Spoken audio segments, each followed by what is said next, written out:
Yo, what's up? That song is from RCT or Roller Coaster Tycoon. It's from the second one. It's the main theme from the menu, like when you open the game and all that. It's fine. It brings me a lot of nostalgia from when I played those games. I have more nostalgia for one than two, but I prefer the music of two. If I need to choose one, hello there. I'll probably choose the one of two.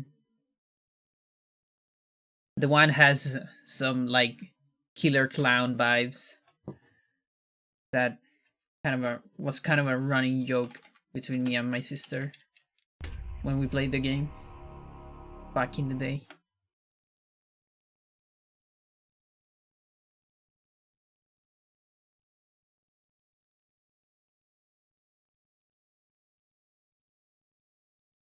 So what are we doing today? Today we're doing practice mostly. Or I don't know if mostly, considering the run is so long. I guess maybe not mostly. But I'm doing some practice. I want to jump immediately into it.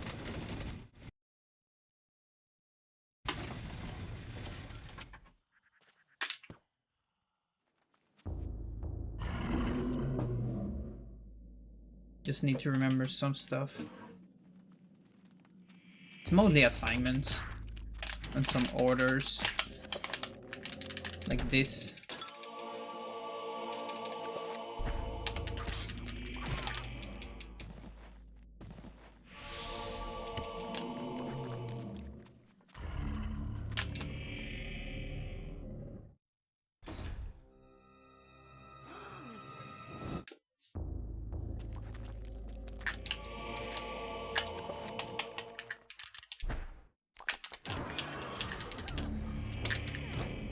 You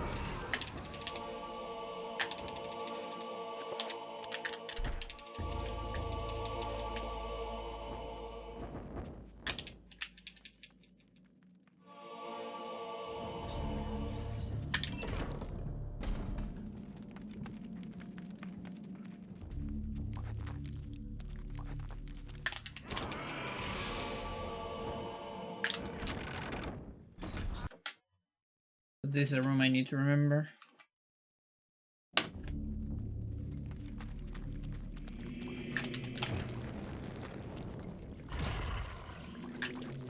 Dad.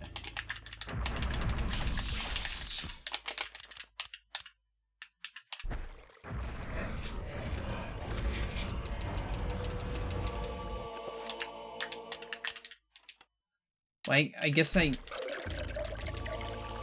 the mix can be done before. It doesn't really matter.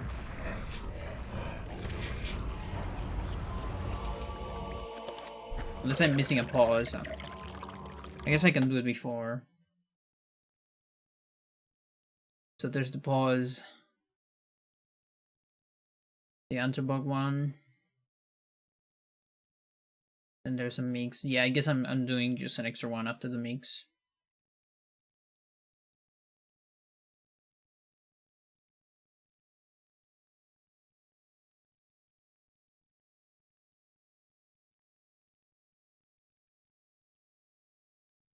Now how about, hang on.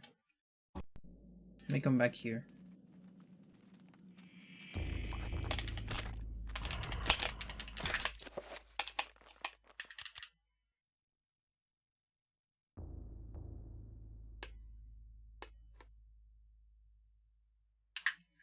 I could open this on the torch.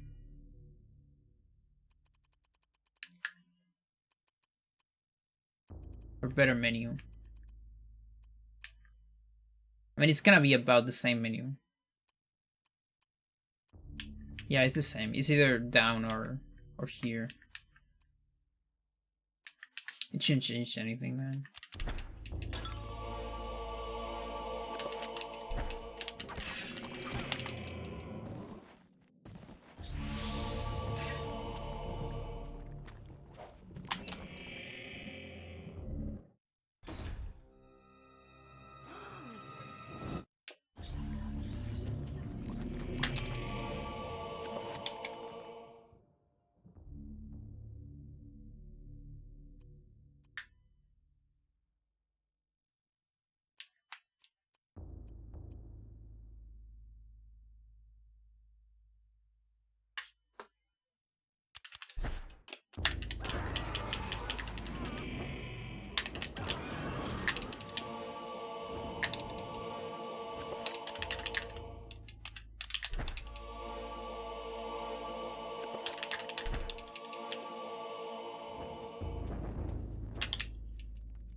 Seems better to me.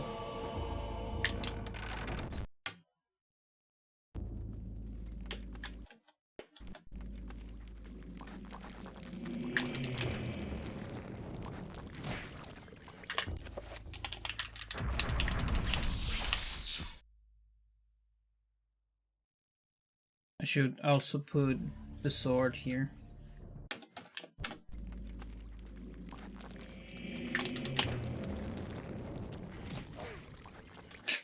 Sure. Go this way.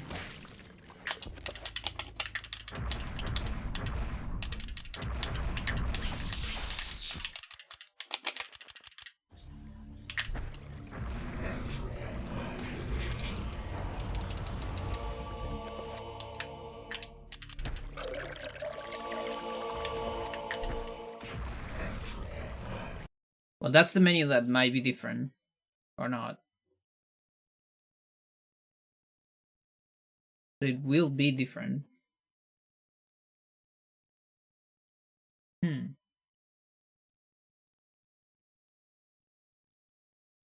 guess it's worth it. Hang on, one more try.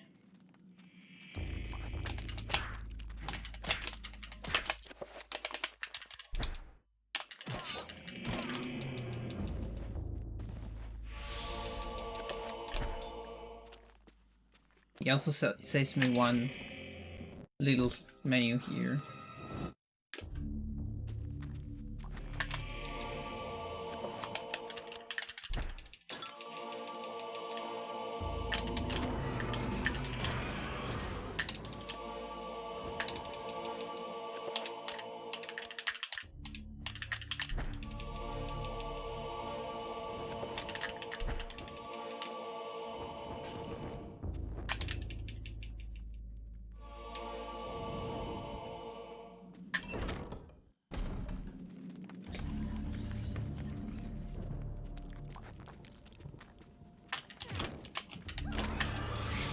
Okay. At least it wasn't on the back.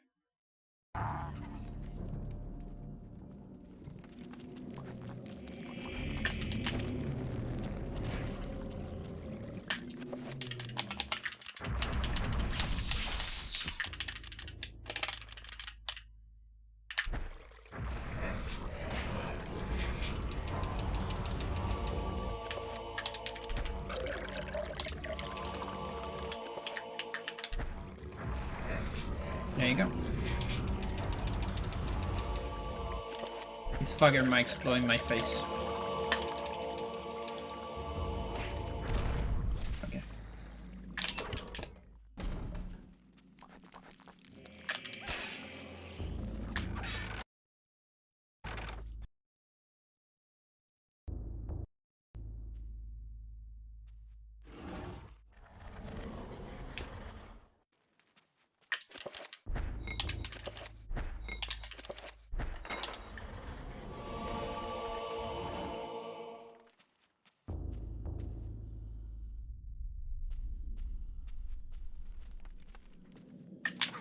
And yeah, that's about it. The rest of Anthony's straightforward.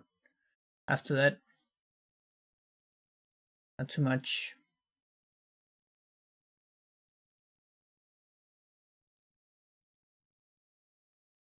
Hello, Nino. How's it going?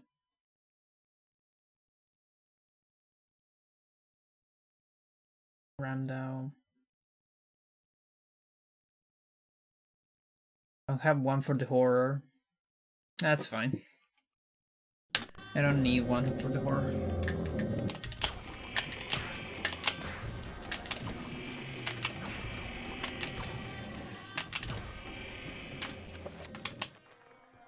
Almost.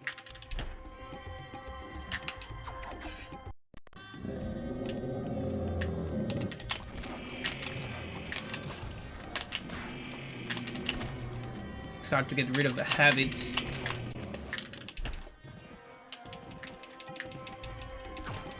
That's 1, 2.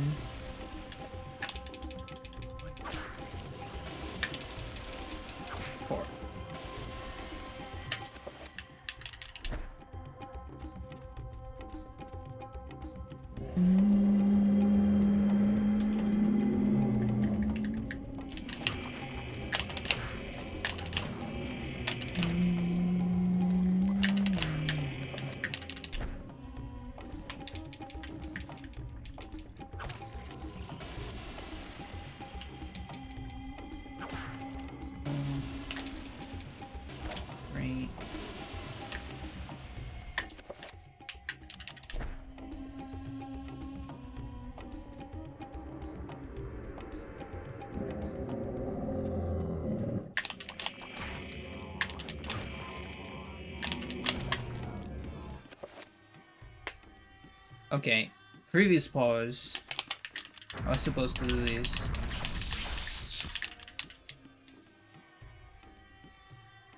Yeah.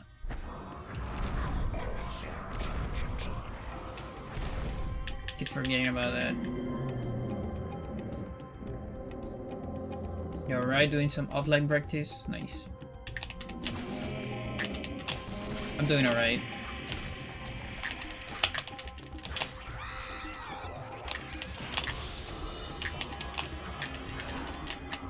Until that.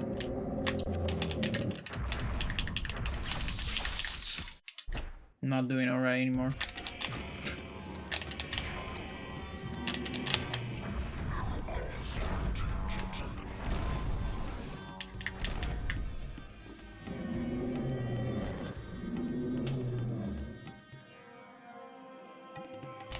Well, I don't know why the other zombie's so far away. Okay. It's more like it.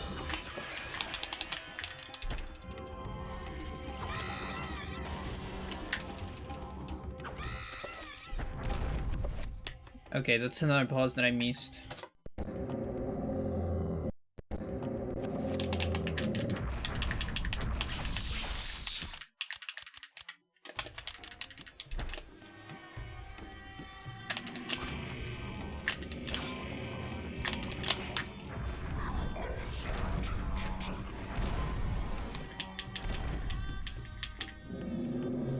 Might have been too much.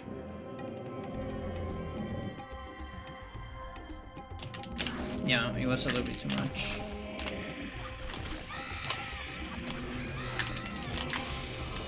Have to cancel. Yeah, here. There you go. Do it.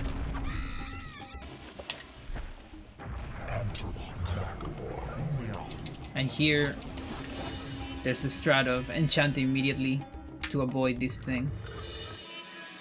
To actively avoid that thing.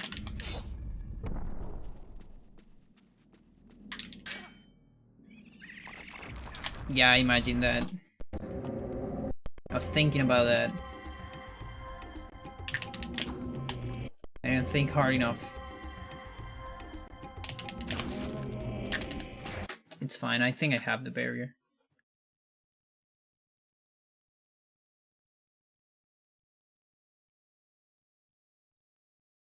Yeah, I do.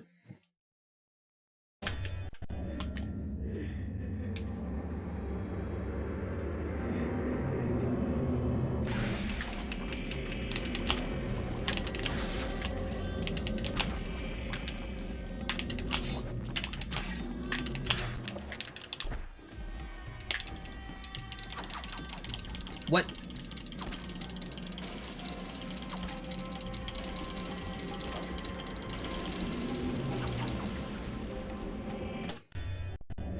Fuck you.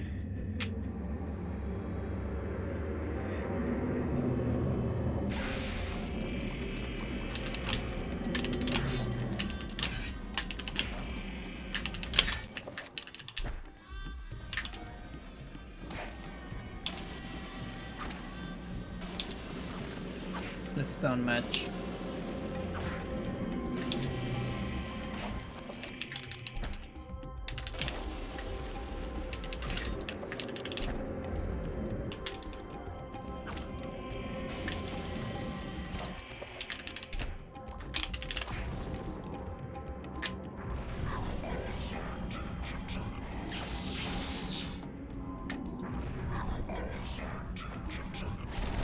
Nice. That is the perfect setup. When they only sing twice.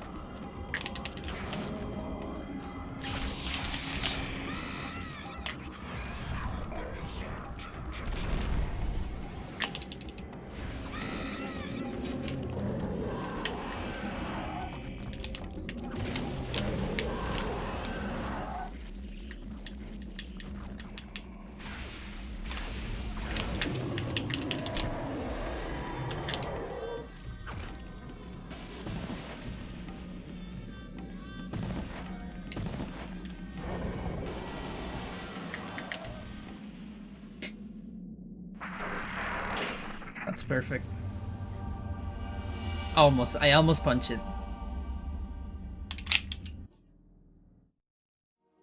Great. Okay, so there's max. What's the difference on max? What? I do enchant before stairs. Things change, my dear Kareem. That's about it. But even though my body is ravaged, I await you. I guess there's different assignments. I could do like a quick one maybe.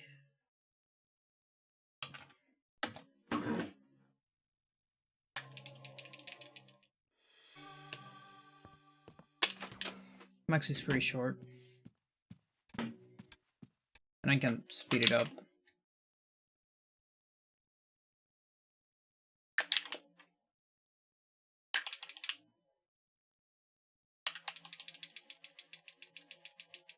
Okay.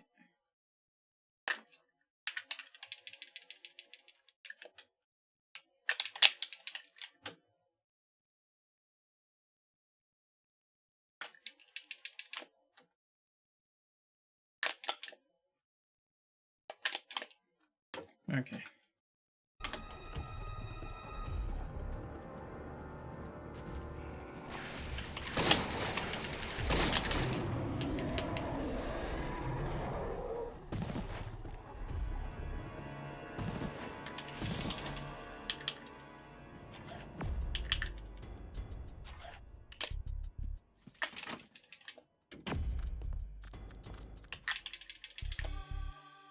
Went a little bit too far.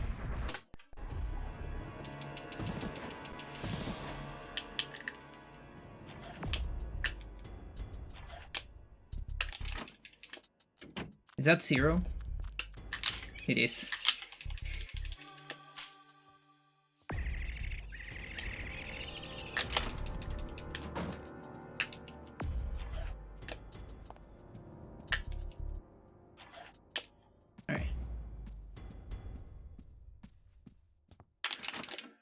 Lady might be on a bad spot.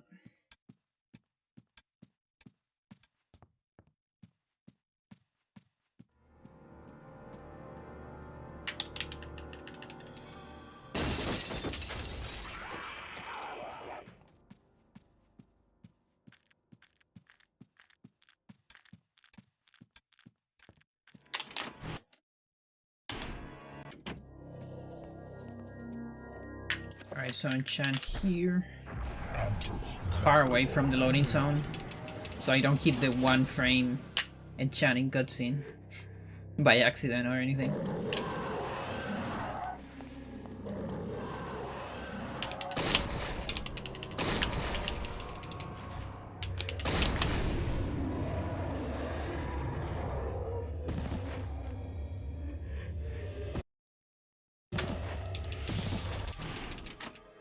No.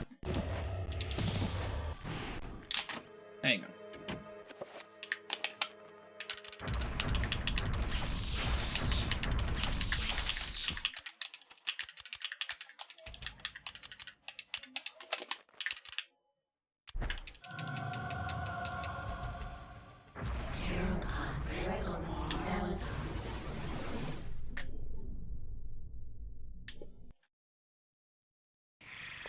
Oh, she's there. Yeah, I guess that makes sense. So here's an interesting question. Where... Hang on. Where does Max hold the gun when he's reloading?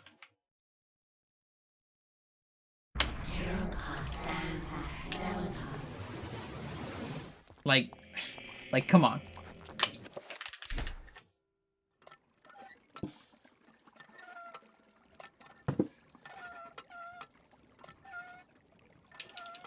We won't give the answer here. That's homework.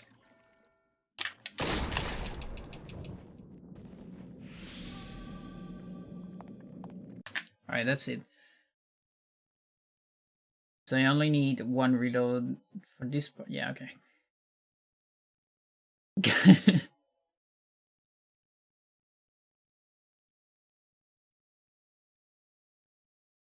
Magnets. Yeah, I don't know. Were there any magnets on this age? On these years? I guess, I mean, yeah, but they weren't that common as today. It's not like you can go to a store and buy a magnet.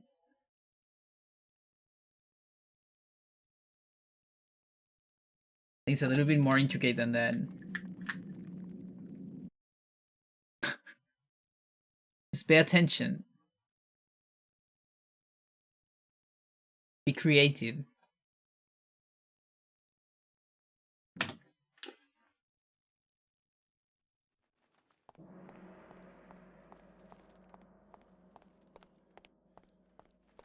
How much I remember about Lindsay.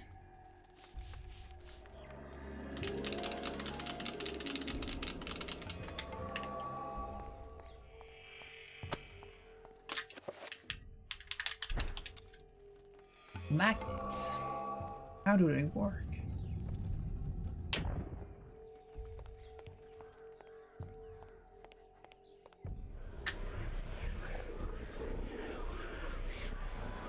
I had like an entire class about magnets back then at uni. There's a specific course called magnetism. And I can safely say, even after that, I still don't quite understand how they work.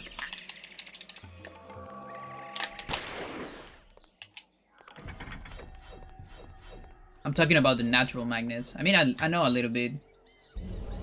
But it's always a little bit of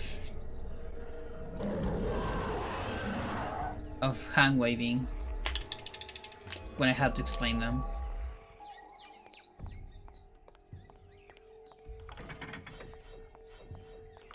Oh, it's a scholar. It's like mind powers.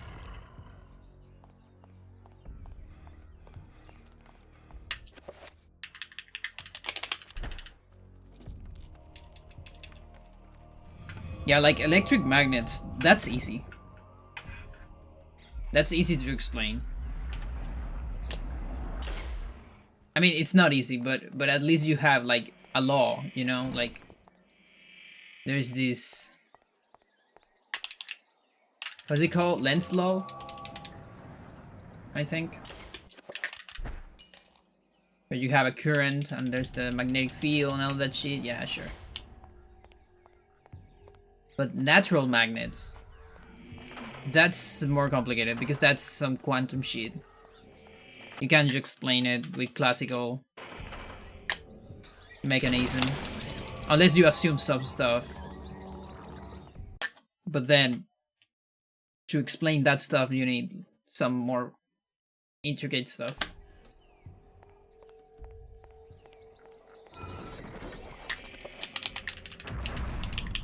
Okay, so I should be paying attention to my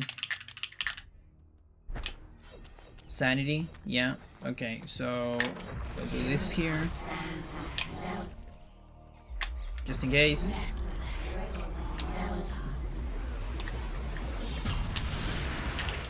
Don't look at me. Good. Should have done that. Oh, I didn't use the other one last time. Okay, didn't got seen by this fucker. It's fine. Okay, I failed it.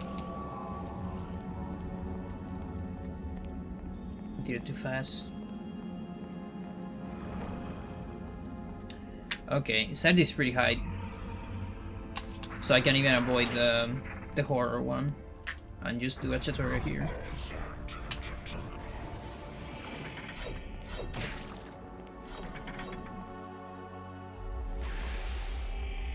Yeah, that's just half. Dude. Snapback.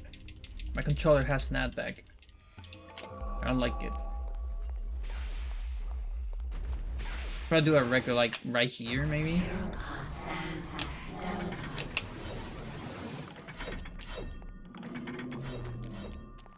Because I might be like just 5 away.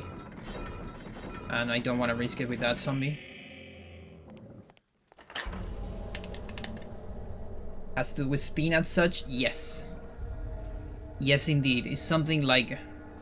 You got like spin regions on magnetic materials. And these somehow... Like you have different regions. And they start fighting each other. And magnetic materials have this thing where the regions like organize in such a way that some regions start to win and they get the whole power over the material. And that translates into a magnetic field eventually. Something like that. And then you get paramagnetic materials where you need to give an external field to help them. You?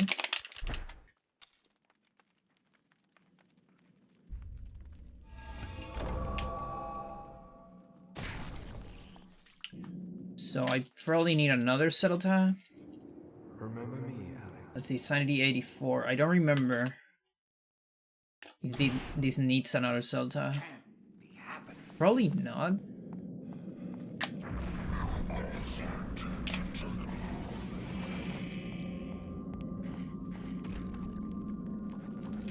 Like the ultra safe play is to just do it. It was very close. Yeah, that's really close. I don't know if I want to risk that.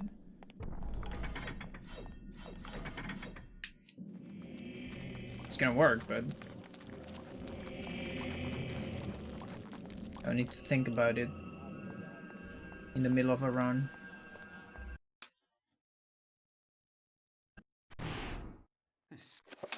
How does this sanity look? Okay.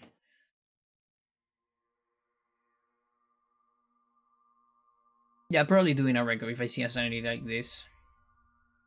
Just to be extra safe. A little bit higher than that, I will avoid it.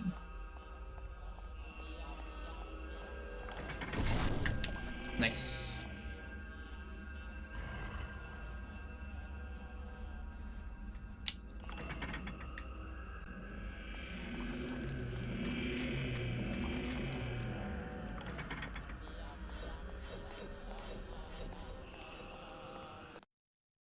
No, This isn't really happening.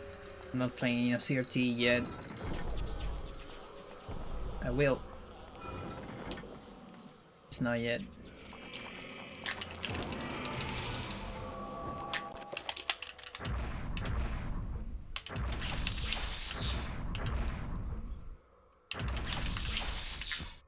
Yeah, so right here is useful.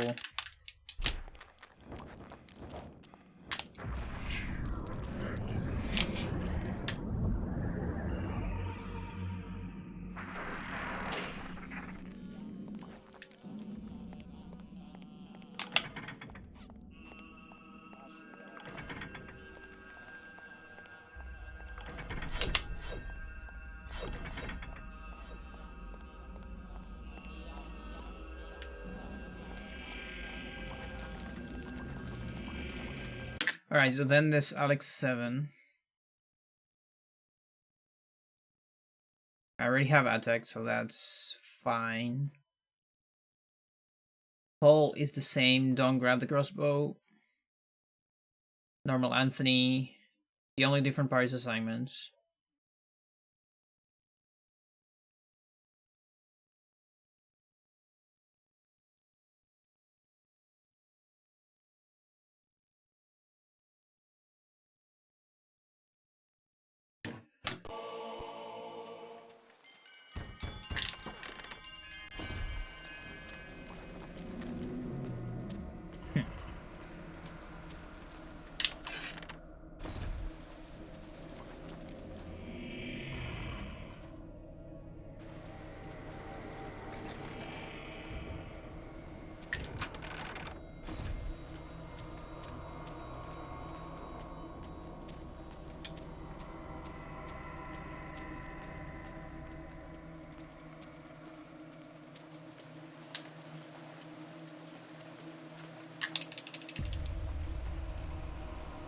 This is zombie and shield.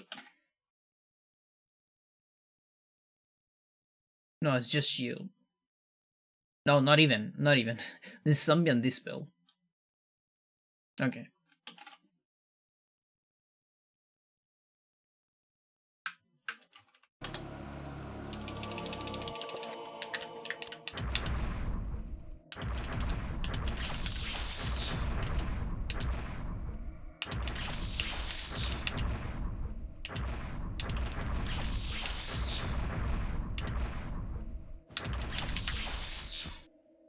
So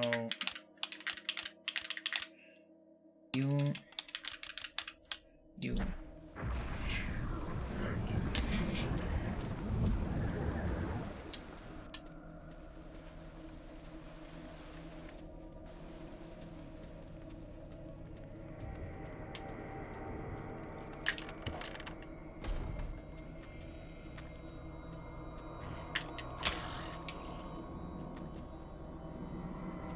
How that didn't die?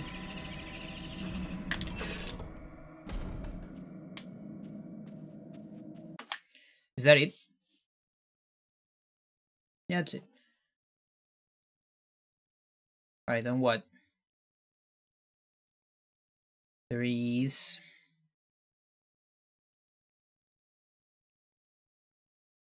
Alex 8th reveal.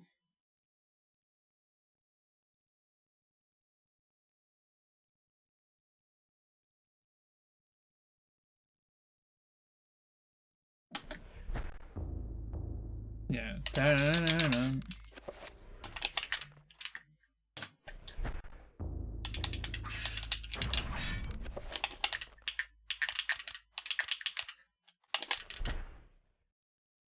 Okay. Much has been written about the exploits of conquerors in the context. Then Roberti. Nice.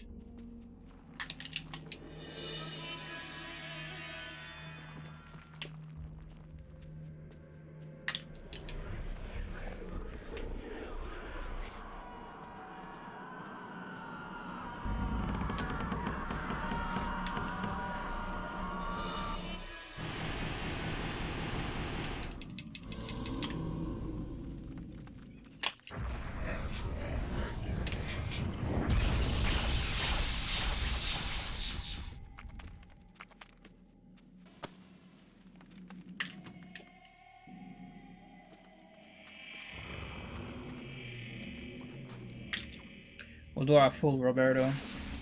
Maybe not full, but like a big chunk of it, because it's very different from Zombie Horror.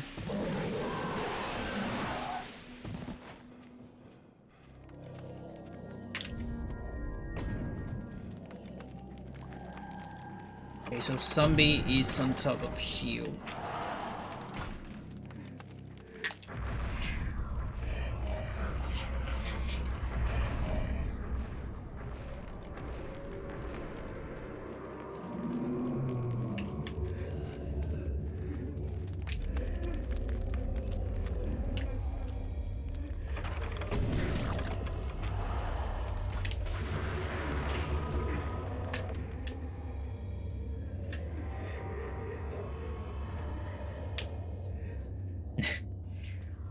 Yeah, no hover.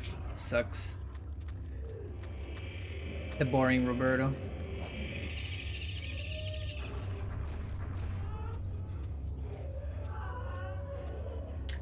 So fun fact about trappers. Trappers have different levels of attention that you can see looking at their animation.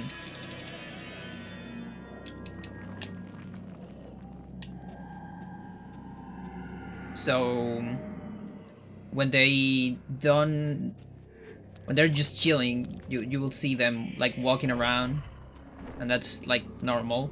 When they see you, or when they hear you, I guess, you do like a little noise for a like tiny amount of time. They will turn around in place to look at you, and they will like just put the tail up and start like having a little bit of color. Then after that, they're gonna start wiggling around a little bit, but just a little bit. And I think they put the tail more up. And then after that, they start moving the tail. So there's these 3 levels. And you can tell how angry a trapper is, how close it is to explode, if you pay attention to that.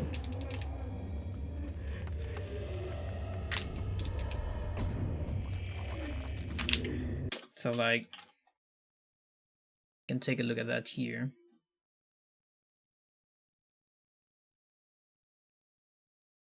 Can get free cam.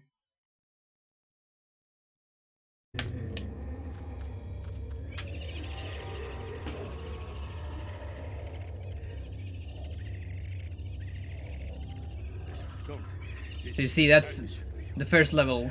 They put the tail down, like this one. So that's a relaxed trapper.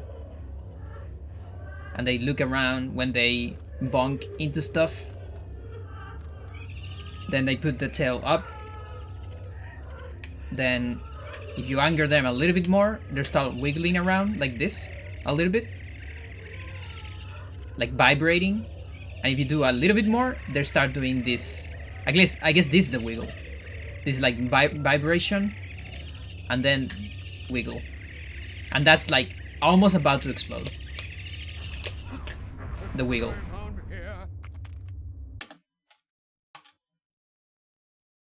That's usually a good indicator for stuff like target running and such.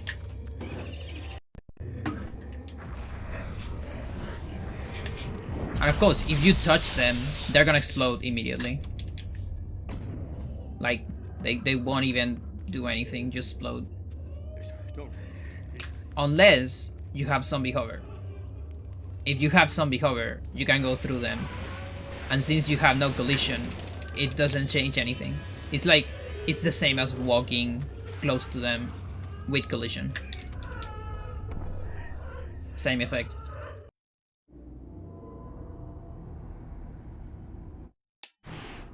This isn't really happening. And that's why the target running here with zombie hover on Roberto, you only need to press R like 2 times.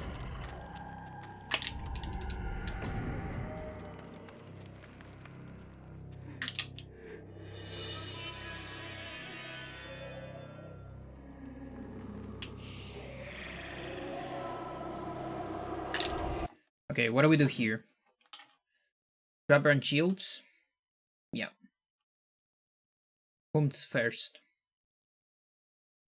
Doesn't really matter. Both suck, so.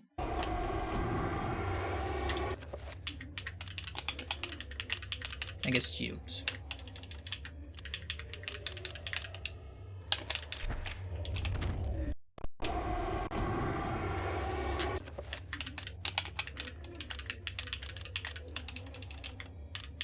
It's just 3.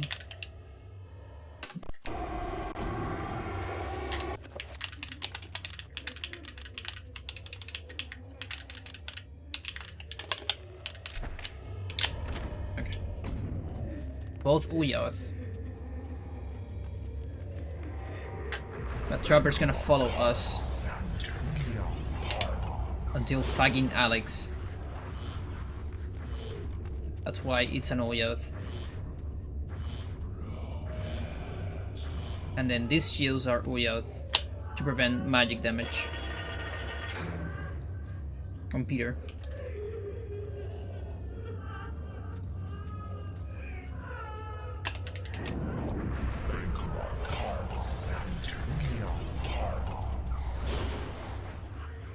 That might be a refiller. Okay, it's not. Good.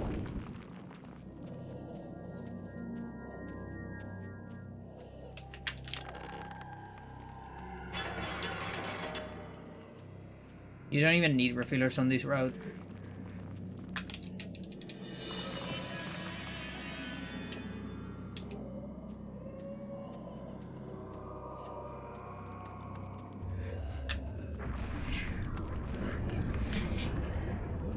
Yeah, and that's the end. Okay, so reading Peter, 3 bull.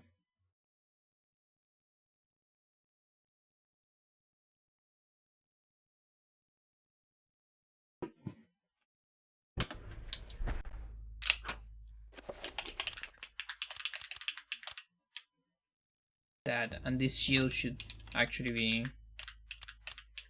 this other shield.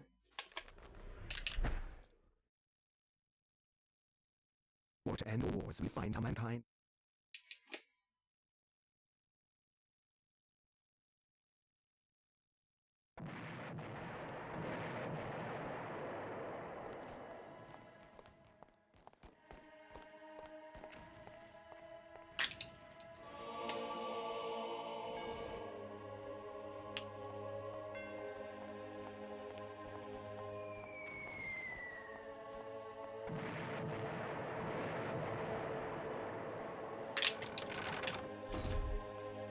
So there was this very interesting run at GDQ. I didn't watch it live. I watched it later because I saw the Reddit post about it, which is the Paper Mario stop and swap. What a weird fucking run.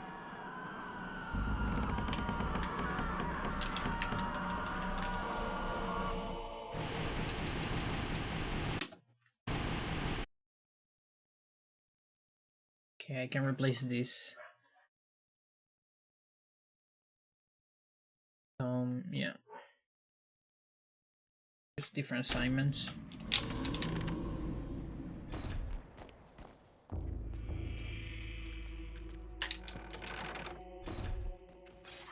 So that run was kind of I guess kind of an 80% of Paper Mario. But you beat it with Ace. But the funny thing about it is that you start the Ace before on a different game. Wait, I'm not getting bleeding walls here. What was the... Oh yeah, I forgot something. Never mind. So you start the Ace on Ocarina of Time. Or really any game, but Ocarina of Time had like a good setup. Like a reasonable human setup.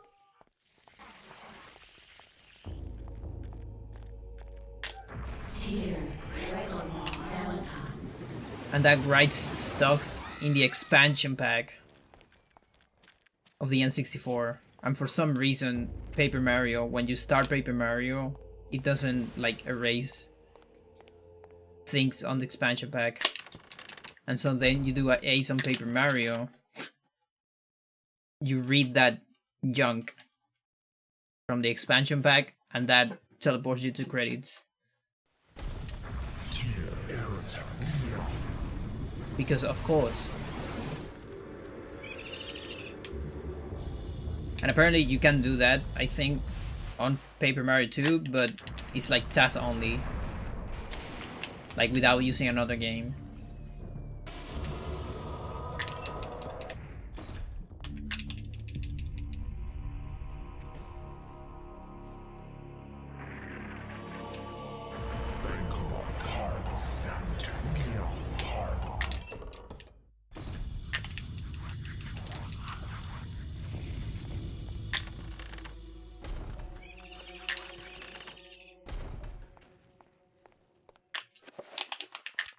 And now, pain.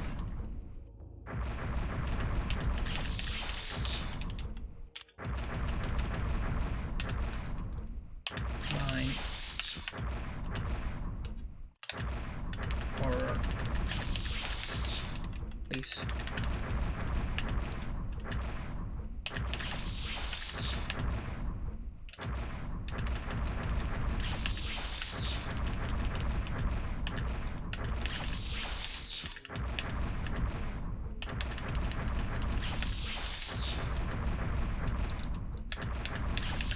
That might be all.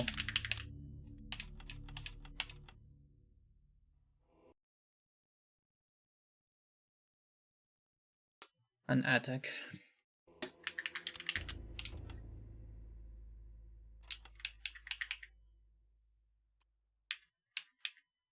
What did I have before?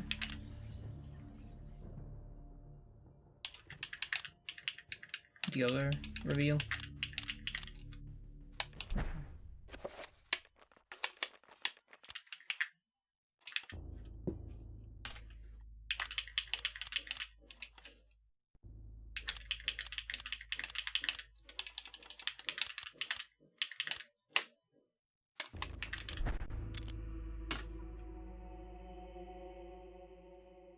Yeah, attack and reveal using biting key.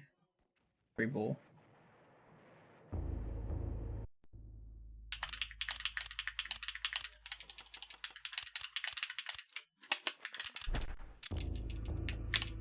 No, don't do that.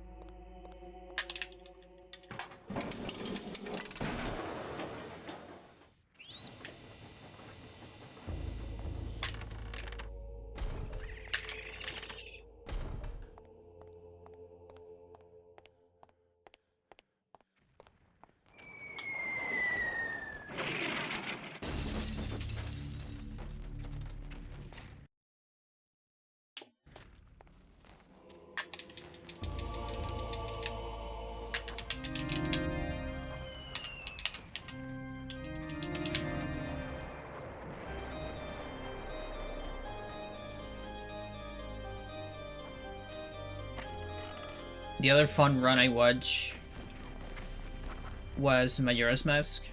no source requirement. Which is basically opening debug menu to gain a lot of stuff. Including a song that is not in the game. I mean, it is in the game. It is not normally accessible. Which is Sun's song.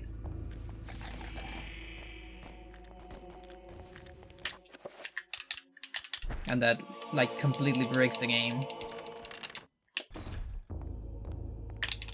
Because it's, like, programmed. Tier Reckless.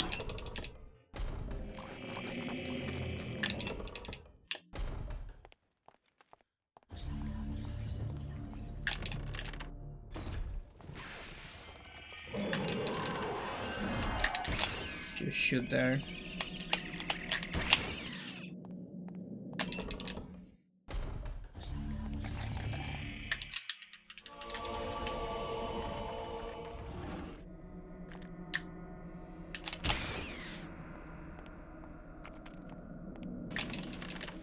What else I saw?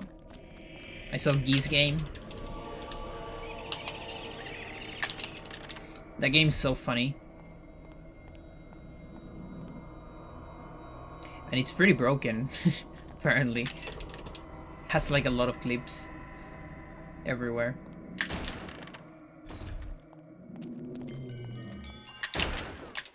Oh. So here...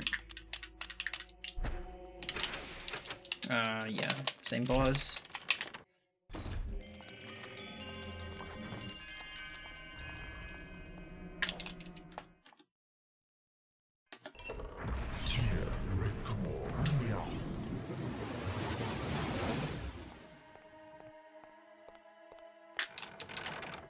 And then here, I'm actually gonna walk.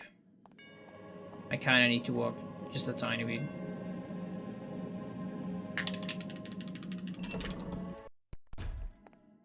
I can do like this actually.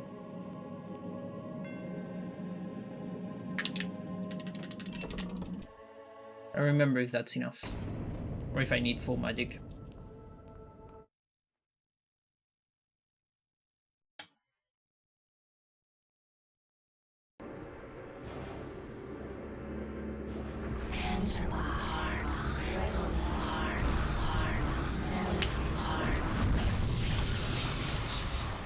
Got no shields. That's bad.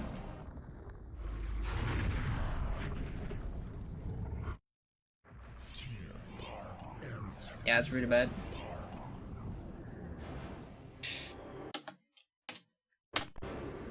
Because I lose my shields with the second orb. And to run here. There you go.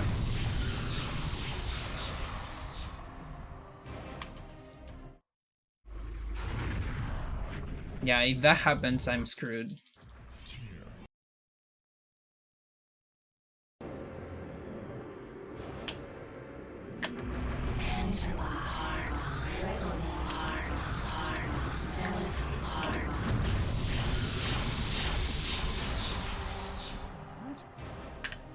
And then there is a save strat here.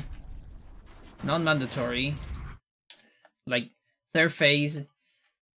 If I get 9 hits, I'm fine. If I get 8th, there's a possibility I'm fine. It's a little bit luck based. But if I get either 5, 6, or 7, I think I'm done. So the save strat, if I want to avoid a second cycle, is... Well, actually, I should keep walking here for magic. I get 1 hit on purpose. And that delays first cycle a tiny bit. So even if I get 5, I think I'm fine. 3, 4, maybe not. 5. It was like close on 5. 6 so far. A 7.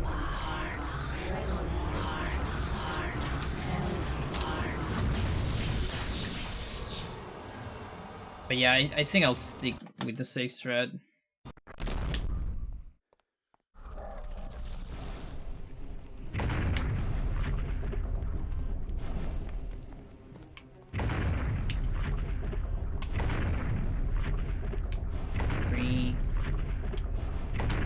really want a 5 to see if this works. It's like so close on the 5. I'm not entirely sure a 5 would actually do it. Because if not, that's like insane time loss with the safe strat too.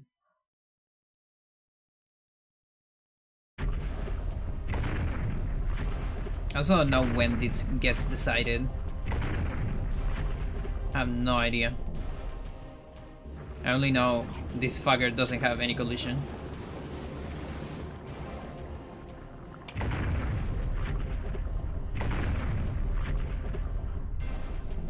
And it does some big damage. But not that big. 15. Okay. I'm still probably gonna go for the safe strat.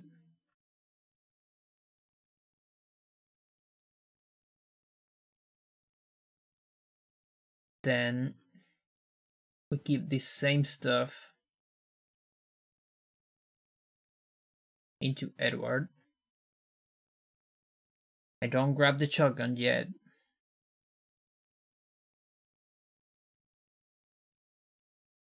I grab it with the pickaxe. Okay. Just go for Edward then.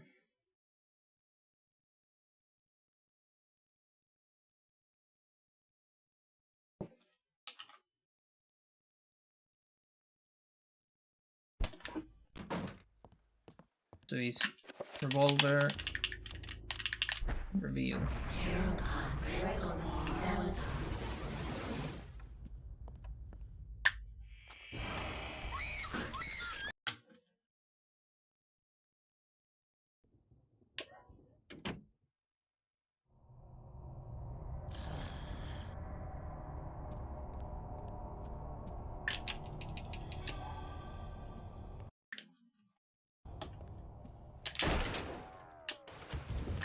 I actually don't want to shoot there.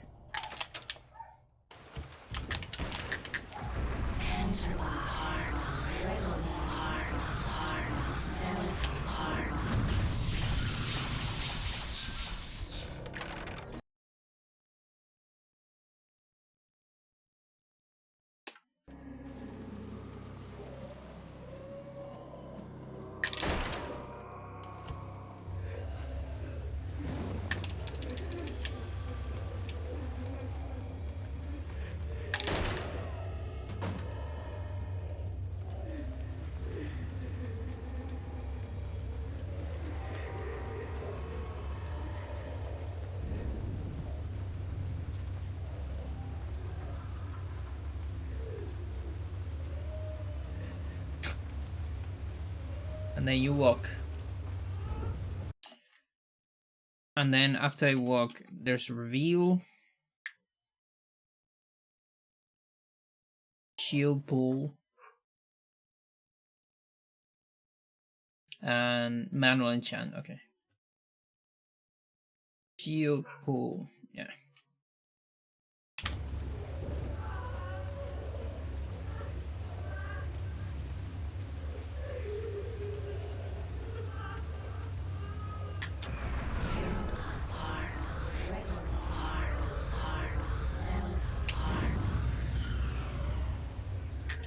Here. Oh yeah, I'm on this kind of awkward position, but whatever.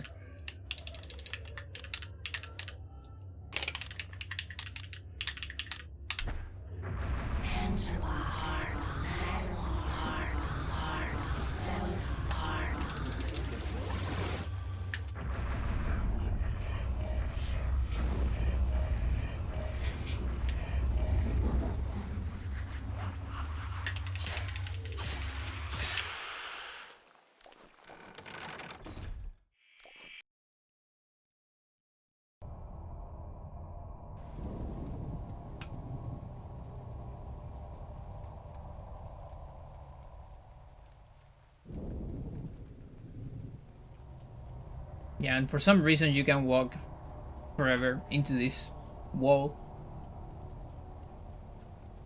You can just hold right here. Actually, any wall is fine, even when you stop.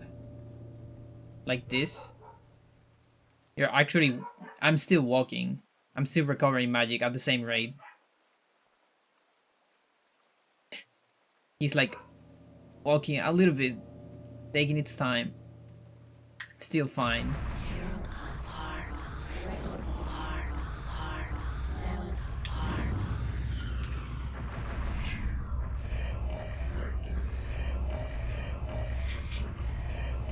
And magic isn't even that tight on this part.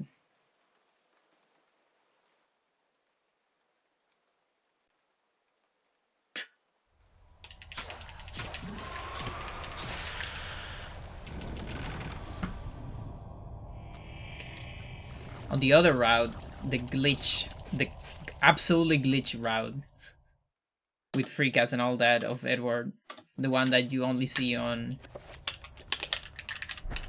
Kando and individual levels, I guess.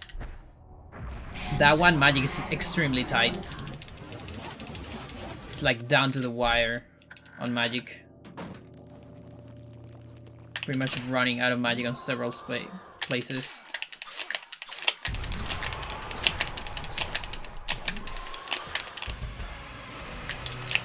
No.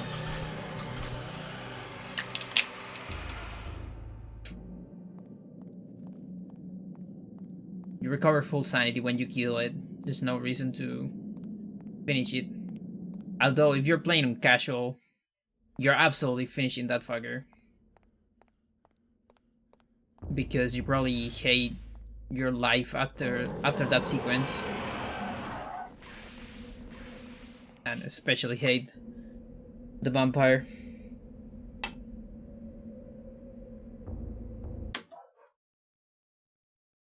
Alright. 734521698. Yeah, besides you also have like double barrel, double shotgun. So I'll probably just finish it with that. One of the strongest weapons in the game.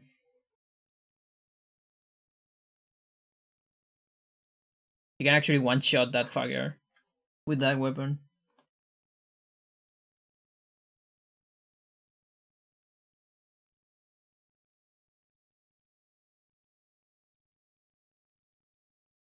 Okay, there's not really a whole lot I need to do here.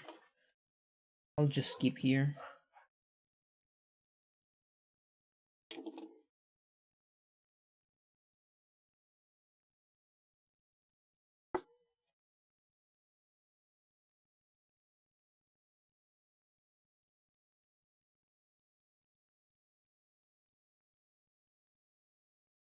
Like the only important part is putting attack on number 8 and number 9.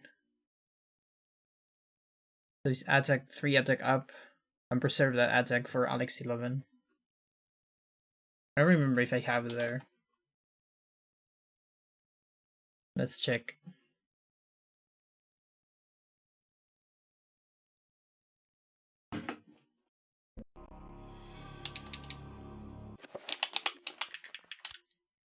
I don't. Okay. So let's see.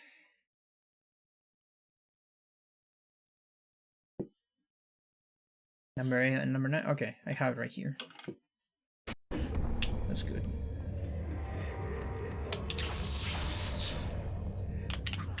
So 9 is first. Because from 9 I can skip a spell.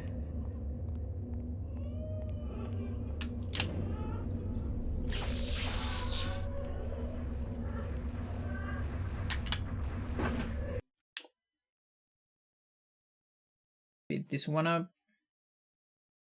Walk close to the biggest horror in the game. So massive.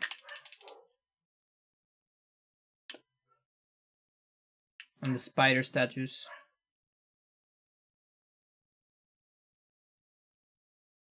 Wonder what are those?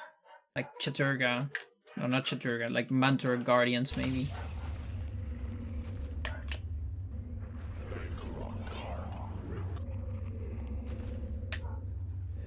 Alright, so here. There you go.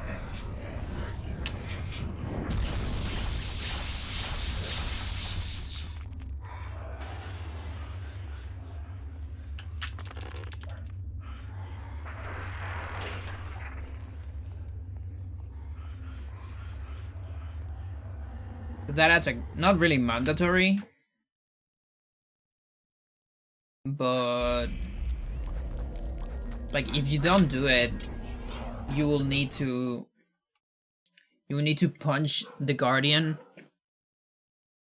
shoot the trapper, and then pray for the other trapper that is not on your way. And so maybe it could be faster. But the thing is, you still need the attack for Alex. Although Alex is another one of those scenarios that you could avoid it. But it's not a great idea, glitchless speaking.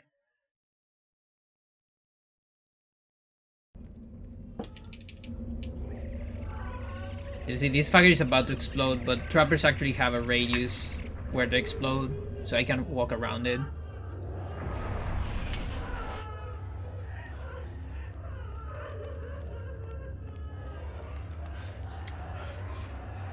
So there will be a trapper up that balcony that has an pretty much unpredictable position.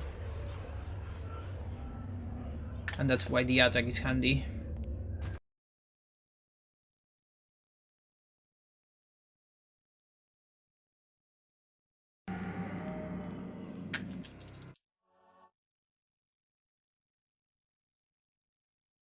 It is the largest lad. That fucking horror is so big that it almost cannot hit you. Like it kind of has a hard time hitting you because of how big it is, and so like how far its arms are from the floor.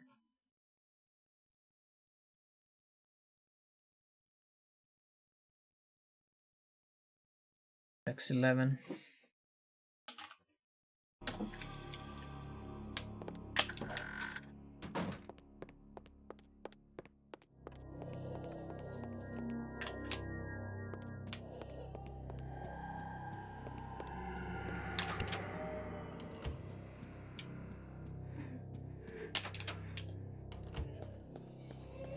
So now I'm grabbing this.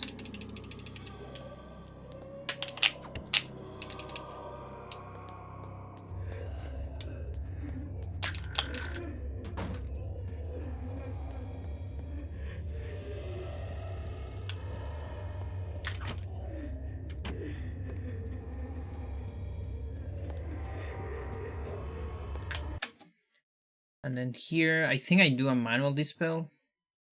Yeah. It's really not a whole lot I can do about that. I'm almost sure you recover stamina after this. No, you don't, but it doesn't matter because you do the dispel.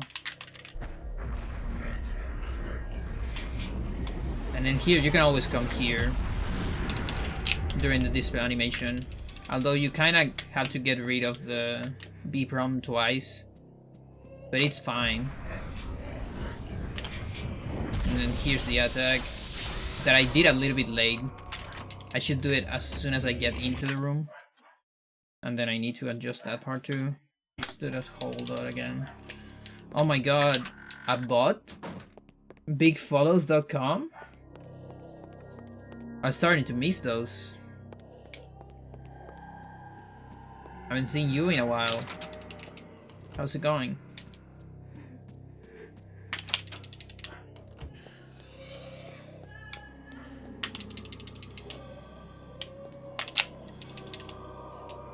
There you go, that's more like it.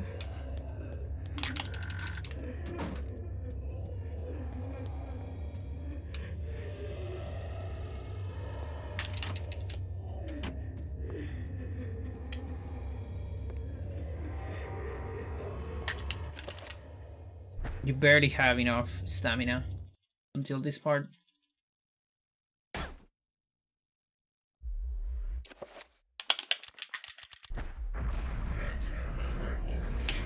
This is the tutorial, and you're gonna walk here. Hopefully without hitting that. Then attack. Very delayed runes. And that's to get rid of that trapper. Because even though I have target running, it is the most awkward trapper ever to use target running in. Because one, you can't really predict where it's gonna be. It has about 3 different positions where it could be.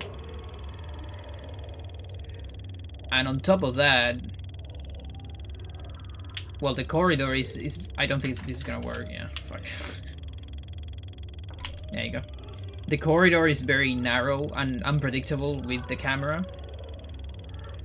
So sometimes you just turn around and it's in your face. And on top of that, you can't quite target run because of the bone thieves. Because you're just gonna start turning around every target towards the bone thieves. Even if you have no weapon, Alex Steele's gonna target them. It's not like on Enga where there's only trappers, so as long as you have a melee, you won't target anything.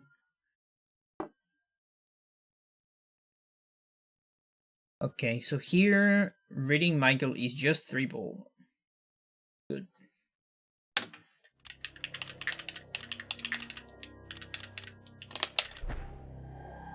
This one is ancient too, from before they're starting, obscuring the letters. Yeah, actually. Yeah, this one is like, it's pretty legit. Look at that. Don't press it. Please don't press it. But yeah, it doesn't have any... Enyes. Where disaster and death lurk, there is likely to be an ancient just beyond our senses. Buy followers. What do I want to They buy prey on our followers? misfortune and exploit it toward their own twisted ends. Buy viewers. When hundreds of oil fields are set ablaze on the heels of war, How do you even do the that? ancient's grip tightens, knowing that life... I mean, I know how you do that. It's just more bots. Although it's a scam, so it's probably just a virus.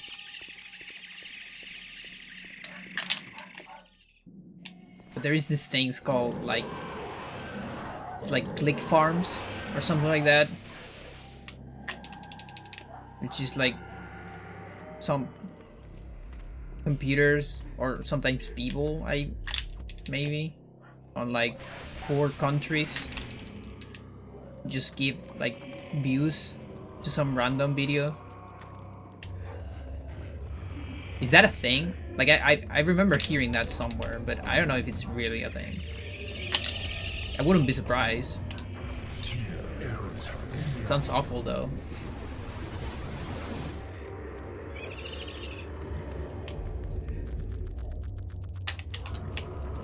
I am not allowed to do that. Whatever.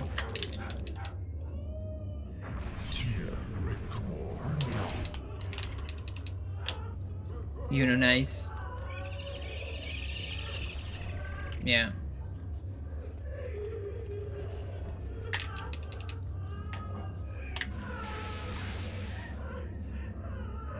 Click Farmers Unite.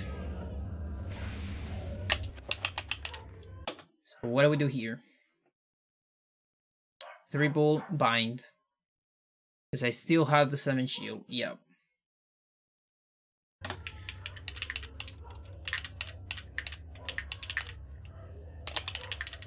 I just cast it. So like on the normal run, or any percent or whatever, or let's say on like bind skip, because there's routes of any percent that don't have bind skip, you can cast this as soon as possible, and it's better to cast it as soon as possible, and then pray for a good fight.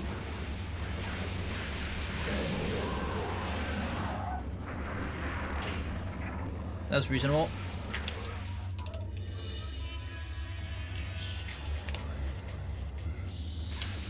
And there is the vision. It has no eyes, but it can see you. Good part about this is I have explosion, so I can waste one there. I forgot my reveal. Let's do it here.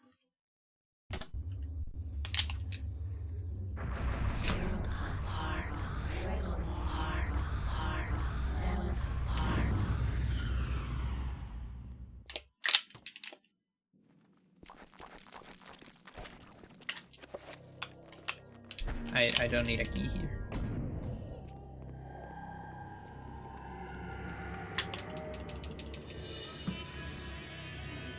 And then there might be a boss sanity effect here. Okay, we're good. And then this is just a manual 7. Plus this shield.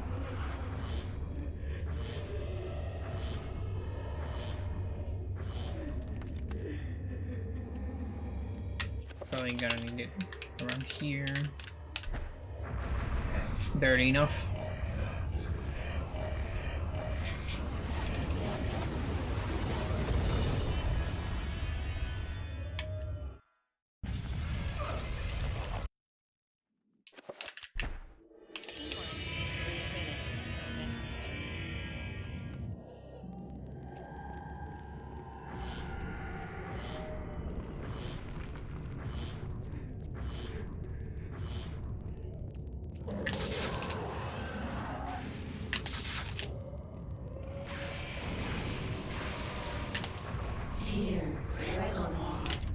Okay.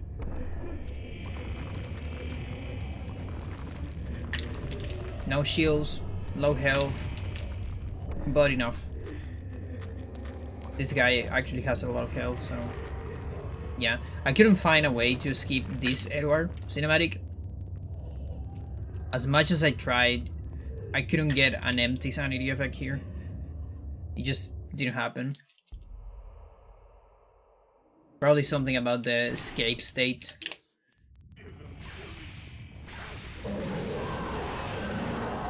Because you can't even trigger explosion on this part.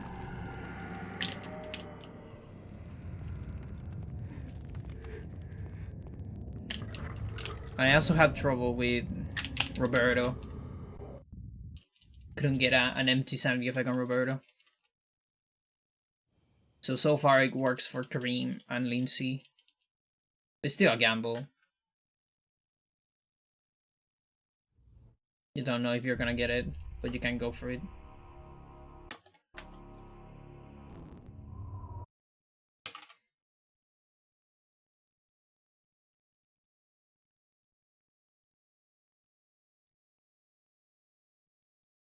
Okay, Alex 12 starts with a pull.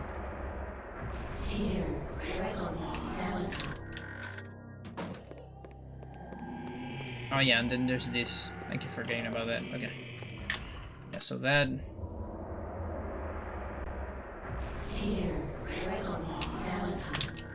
These fuckers are so old school. Yeah, it's there. And then there.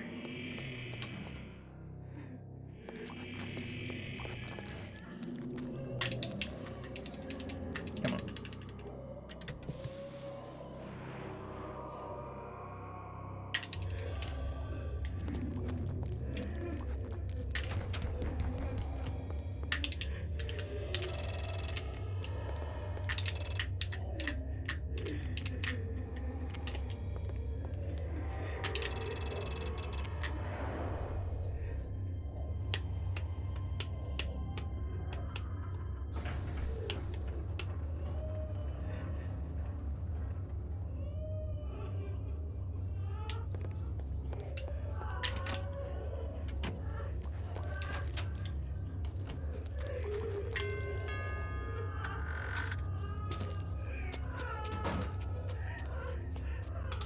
Alright, so before Enga, I open the parcel and I give myself this spell. Don't punch that.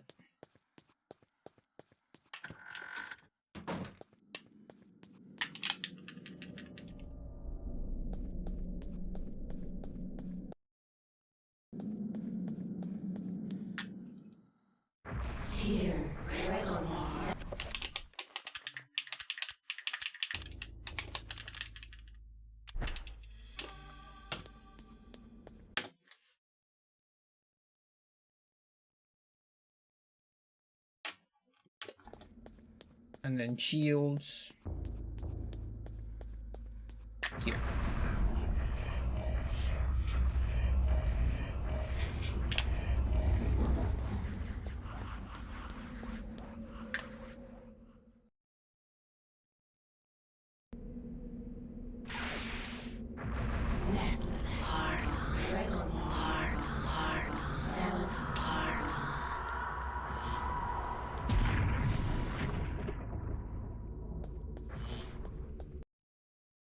And it's worse than that, my dear. Yo, Osio. Thank you for the host. I mean, raid. It's close. It's similar.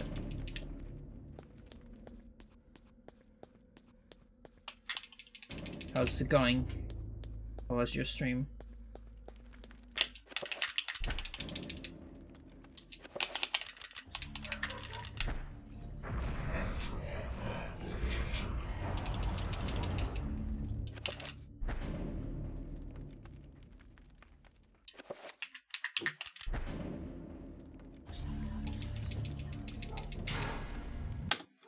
Alright, order here is A2, okay.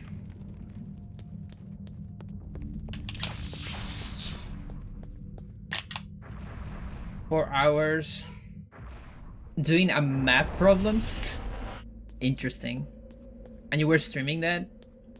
I didn't know it was... There was like viewership for math problems. Maybe I should start doing that on my channel.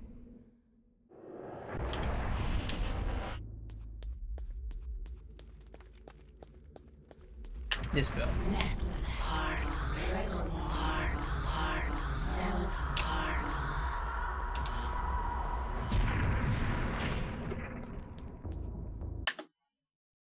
My channel is sometimes about music.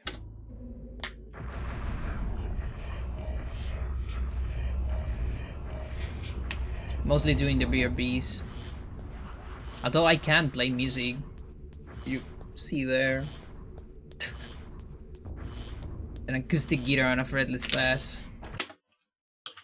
Or bass. I don't like to say bass, I like to say bass.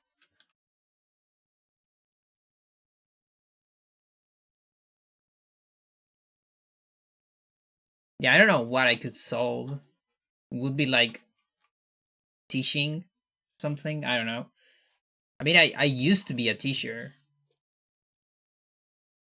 Not really. I used to be like a help auxiliary teacher. I don't know how you call those. But the ones that help the like university professors do like small classes and like helping classes for the students. So I used to solve problems in like a whiteboard. Teaching assistant, yeah, I guess that kind of works. I used to solve like mechanic problems. Do a math stream. That's the feast though. The fish. Wait, what?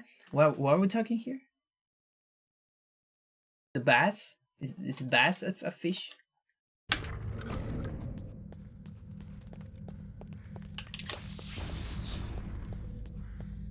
Sea bass? Wait, seriously? Is that a thing? Am I gonna get scared of this? No, it's just a fish. It has interesting fins. Like the back fin, it's pretty cool. Kinda love it. Cool fish. Sharks are still my favorite fish, but how do you even translate this? Spanish. Aluvina. Never heard of that. Chilean sea bass, sure. Apparently, it's here.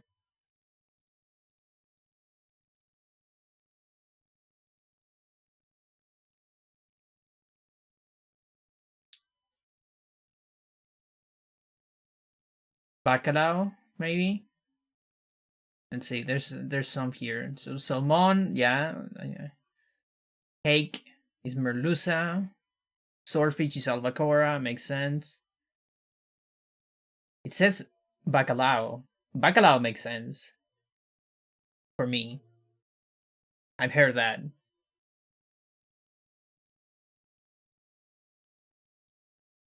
Corvina sits here. Which one? Poultry? I guess poultry is Corvina. I don't know. There's too many fishes. I can't keep up with all the fishes. You talk maths 2 times per week? Interesting. Yeah, I just don't know what I would do. Like, I talk about maths in my stream. I talk about physics and astronomy. Because I'm a fake astronomer. There was this one time I spent like the entire stream talking about dark matter because someone was asking. I think it was Shadow. Like I said, yeah, apparently I am an astronomer. I have a degree. So, what do you call it? Licenciature? I always make up that word, hoping that it exists. Let's see. I don't think it is. I think it's just degree.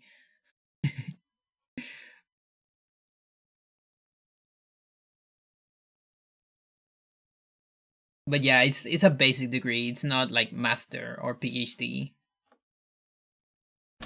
So basically, if I tell anyone in that like the community, in like the science community, they don't allow me to be an astronomer because I don't have like a higher degree. That's why I say I'm a fake astronomer. Plus, I never really work as one. 6. 6 is always after 2. I shouldn't be even reading that. It's always after 2 because you do it with the same reveal to avoid the trappers. Good.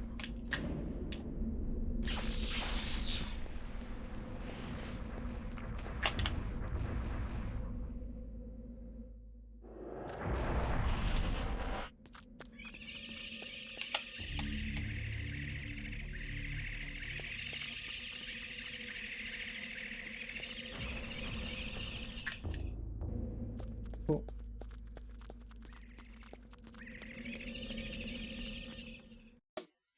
So yeah, I like I know enough to like talk about it to like a normal person. I got stuck on geometry there. Yeah, of course. I made it out of university, but again, it's just a like a small degree.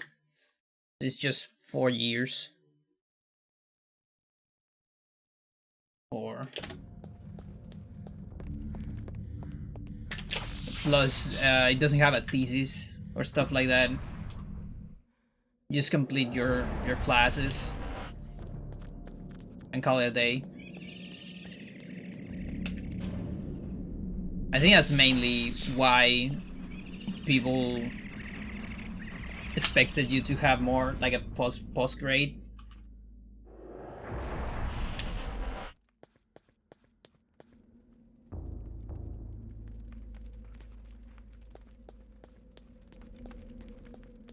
Because being fair, I don't actually know how to be an astronomer, if you ask me. I know I know what they do, sure, but That doesn't mean I can do it.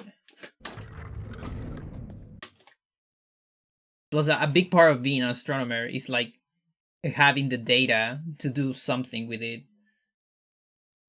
And to access that, yeah, you need context, at least. Or to win some kind of stuff with the government. 7. When you're doing ADDQ. That's a good one.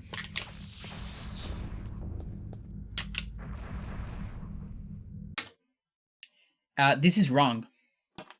This is wrong, and I forgot about that. This is not the order anymore. Oh, but it's close to this. Okay, so I'm not that wrong. Okay, good. This is before number 7? Yeah, okay. That's just perfect. Because I changed number 7 with number 5. Right? Is that all I did? And number 1 with number 3, okay. Yeah, I changed some stuff last time. Because this route, I was using the glitchless route. The old glitchless route, which was my route back on 2018 or 2019, early 2019. But at that point, we didn't have target running. And so the route was meant to take the revolver into account. Now I don't give a shit about the revolver. No, really? Eternal Darkness DQ? No, I know. It's not up to me.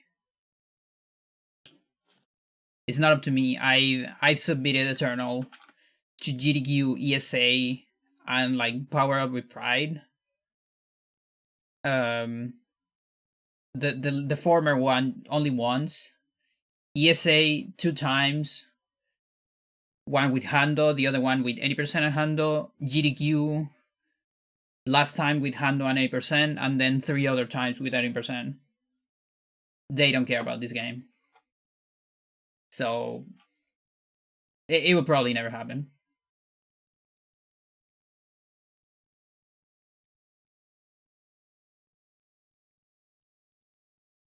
Oh yeah, I usually don't stream at this time. Today I stream at this time because I had to go out. And so I was kind of like eager the entire day. And like with a little bit more energy because I have to go out. Just coming for my hormones on the hospital.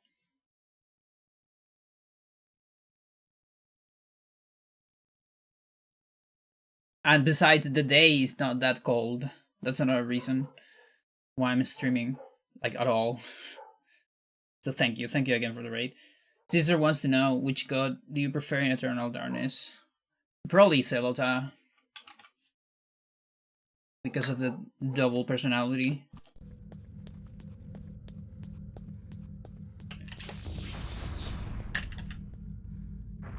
Although Uyald has my favorite voice. I really like the tone and presence of Uyald voice.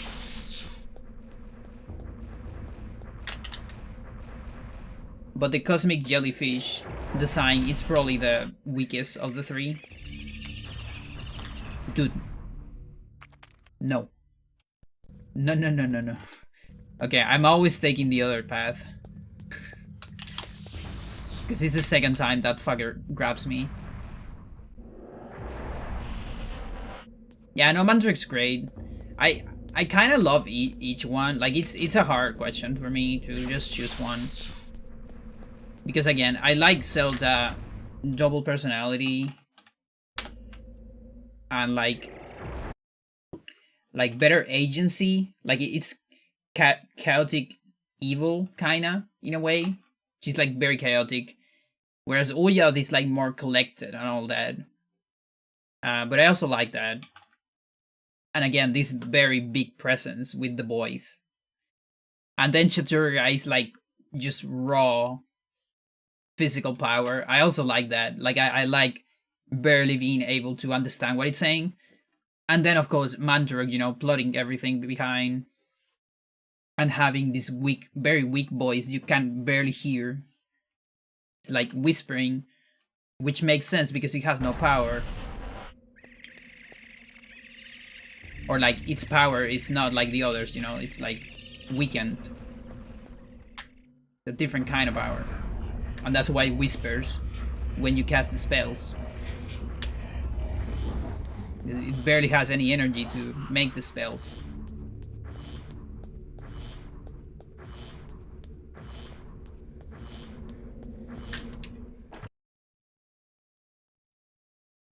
And then there's Paragon. The silent ancient. But nobody knows anything about Paragon. I assume it's Paragon. At least it's a yellow one. Might have a different name. 3. So on number 3, okay, so on the pool.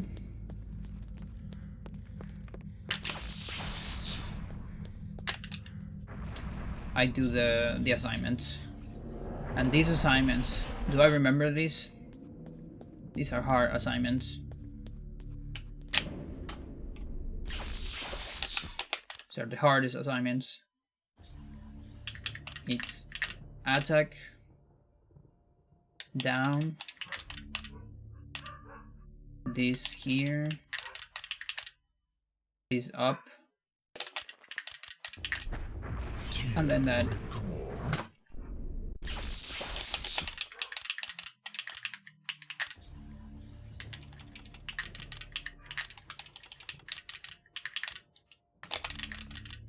Yeah, this is the hardest assignments of the game.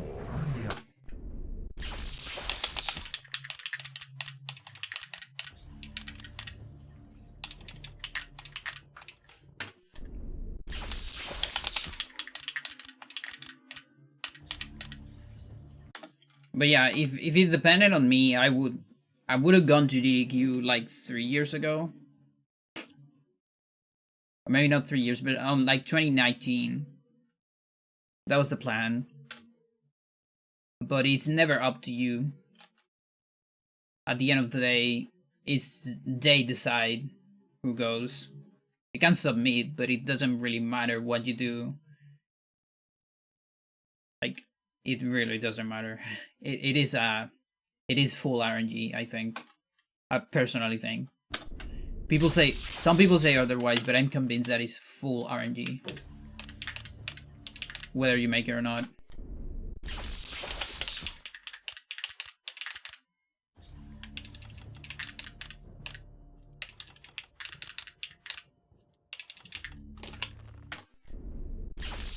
I actually practice this offline, but it's just so hard. Because I'm not used to wear like these positions on assignments. There you go.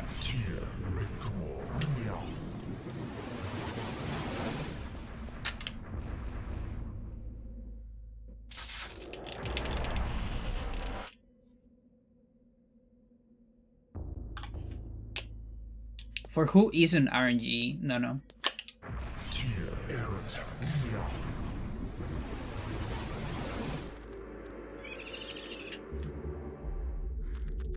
I probably agree with you, but I'm curious. I'm curious about what you're gonna say. That is not. Ah, fuck you. The other side.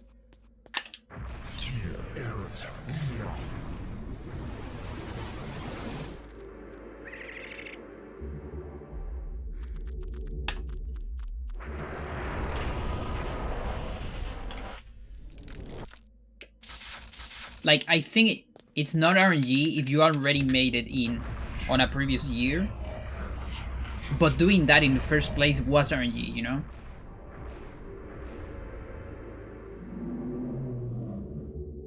But there is definitely this tendency of having the same people being accepted.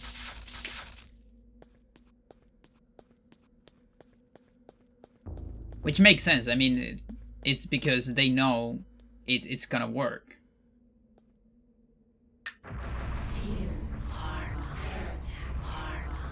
just kind of sucks, but what are you gonna do?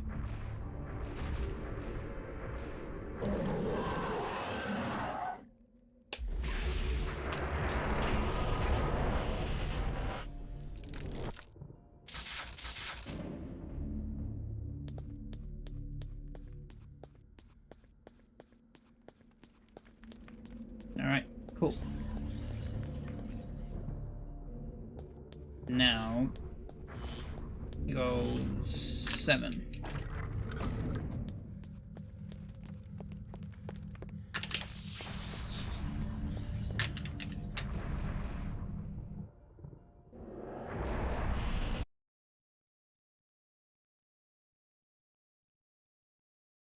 Alright, but here's the thing. Big streamer, crowd favorites. For that, you need RNG to be that in the first place. Don't you?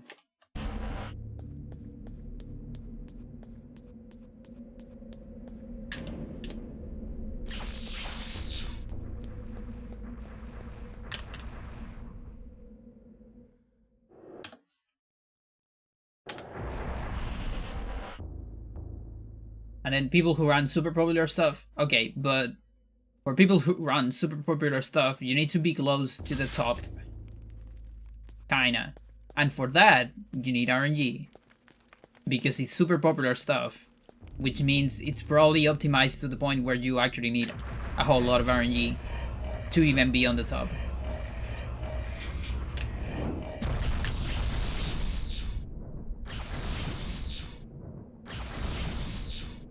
That is a little bit of my point. I feel like my fucking life is a whole lot of RNG.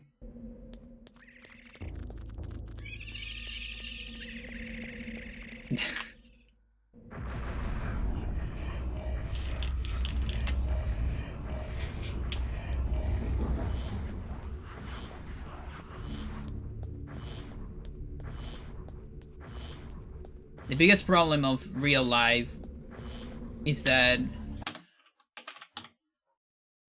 there's too many contenders. And there's really not a fair way, I feel, to say that someone it's a better contender than someone else. In general, like for a job, or in this case for GDQ, stuff like that. You know, when there's not too many there's like a limited amount of people that can go, right?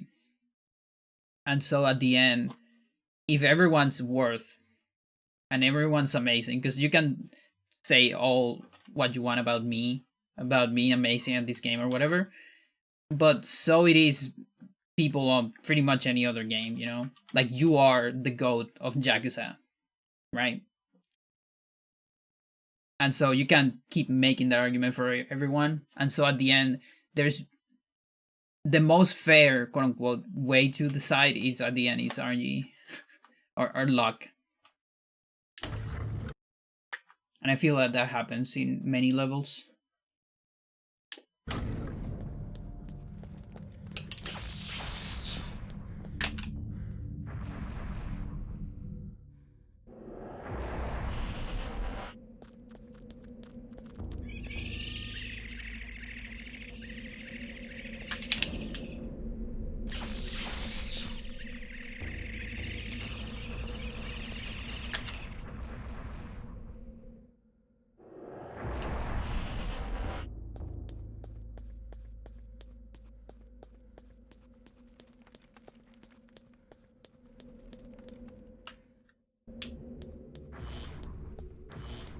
Okay, and the last one is number 9, and for that one,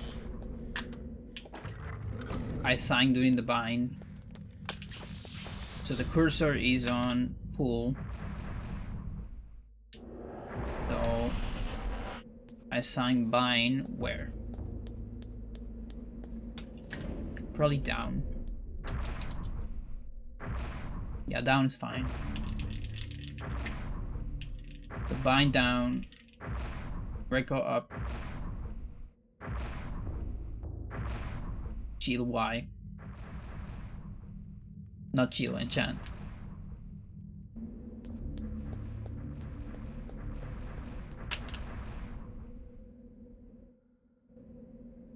And then I'm not doing a manual bind because the menu is too far away, so I'm just doing on pause into hotkey.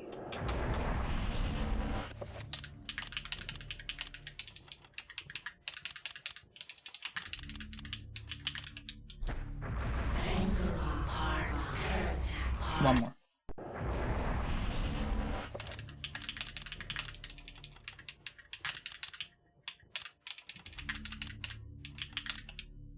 One more.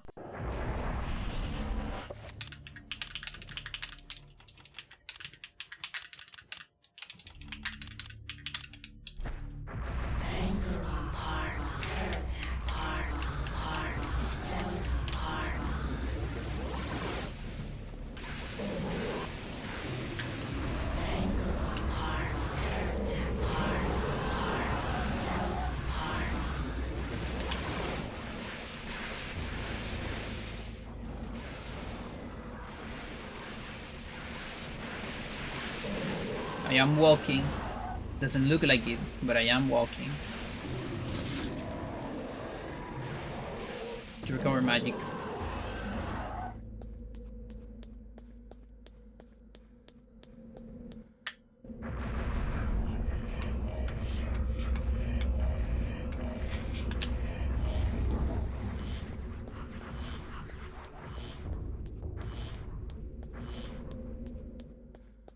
And then a recovery here.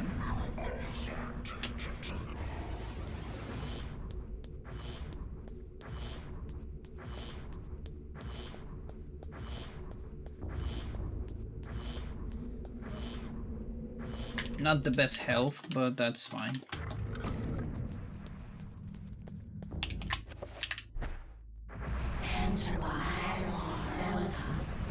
We'll do one pious for good luck.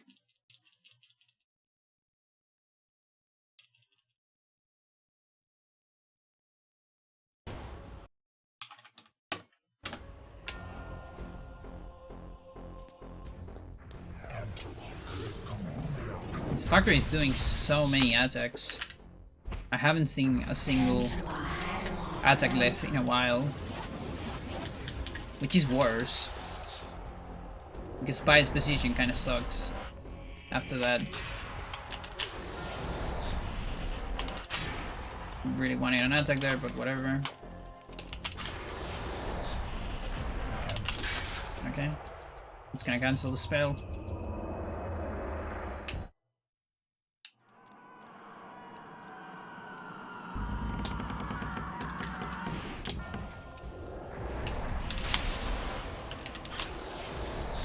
Really good. Okay.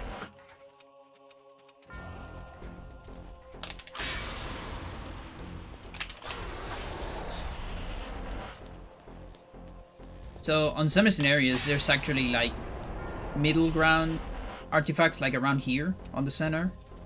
Those are also very good. Like those definitely save a bunch of time compared to the really far away ones.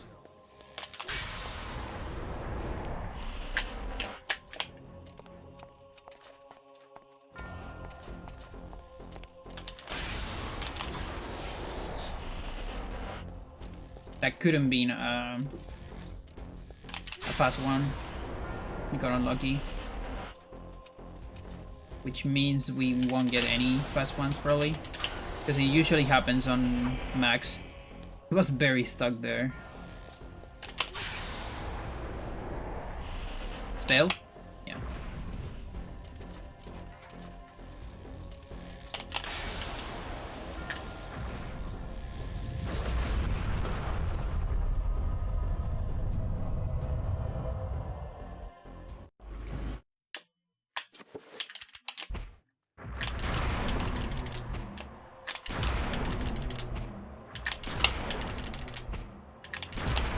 That sucks.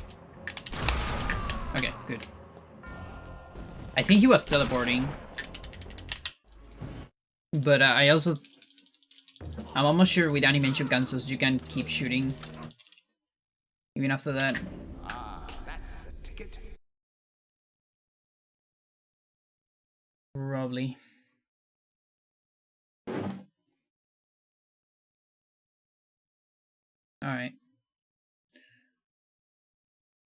Time for beer B.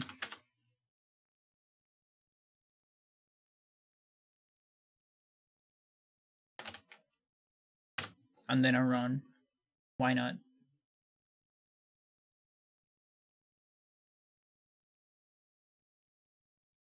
There's this one song. How do I find this song?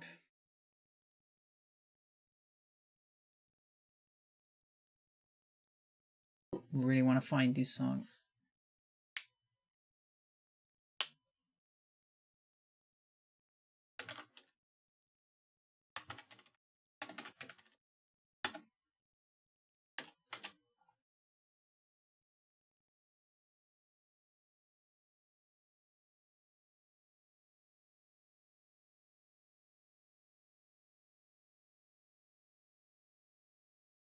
Okay.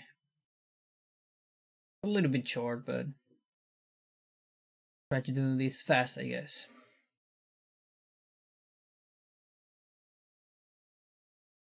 Be right back.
Hey, welcome back.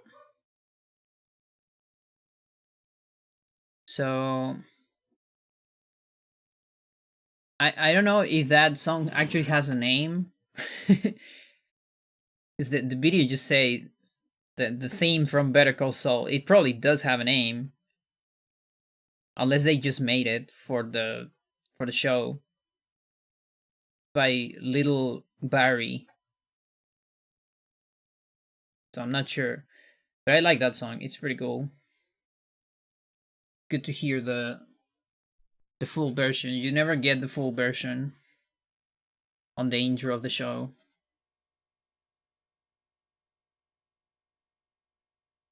There you go. Camera is probably very off.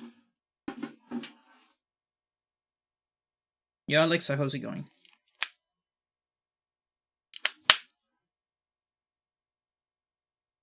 Yes, you can spend points on that challenge. I don't know how far we are. Let's see. 7 days? I don't know if that's possible.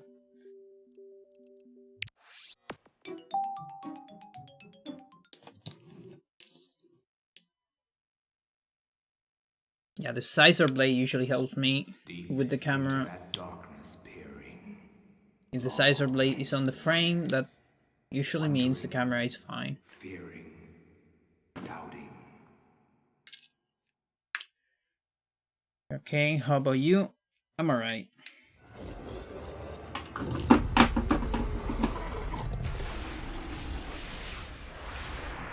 Got a decent day so far.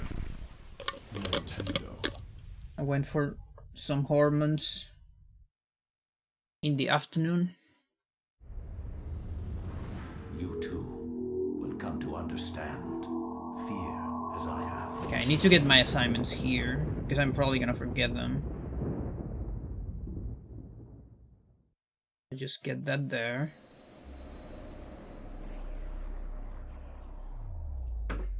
Wait, I press 0 here?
I've been muted all this time? Fucking hell, dude, why?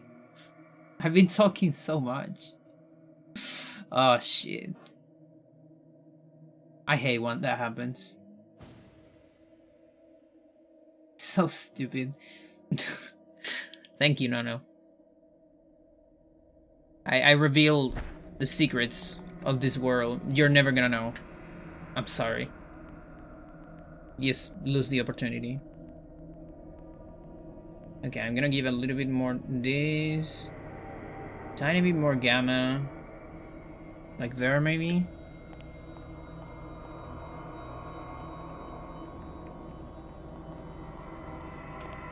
Kinda wanna go to the boiler room and check there. So yeah, how you doing, Alexa? I'm saying hello again because apparently I was muted. I hope you're doing well. I'm doing well. Doing fine. I've never seen that animation in my life. I'm so happy I saw that. Okay. There. How is the pause menu? Pause menu looks fine. This room is also dark.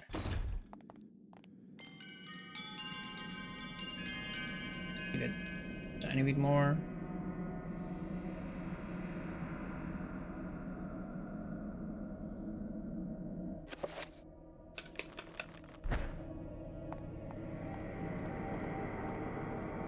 Still a little bit dark. But I don't want to give too much gamma, because then the pause menu is too much.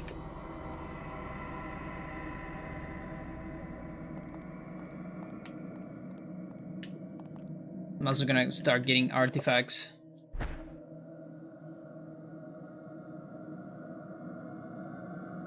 No, that's awful. Brightness is always awful.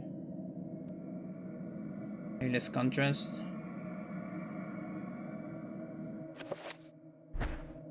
Let me go back here.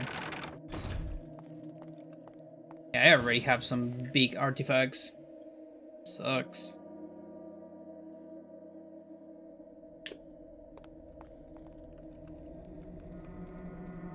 I'm probably going to go with this. That's fine, no one will believe me anyway. Doesn't matter, you can clip it.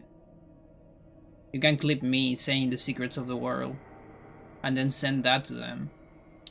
But it won't, it never happened. Scientists will reunite to try to analyze the movement of my lips during that muted period.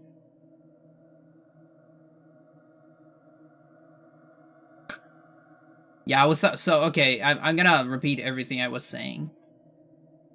There's no other way. There's really no other way to do that. Okay, I hope this brightness is good enough. All right, and I hope I'm right on the camera. Seems fine. I never know because it's so far away from where I see, but whatever. It's fine.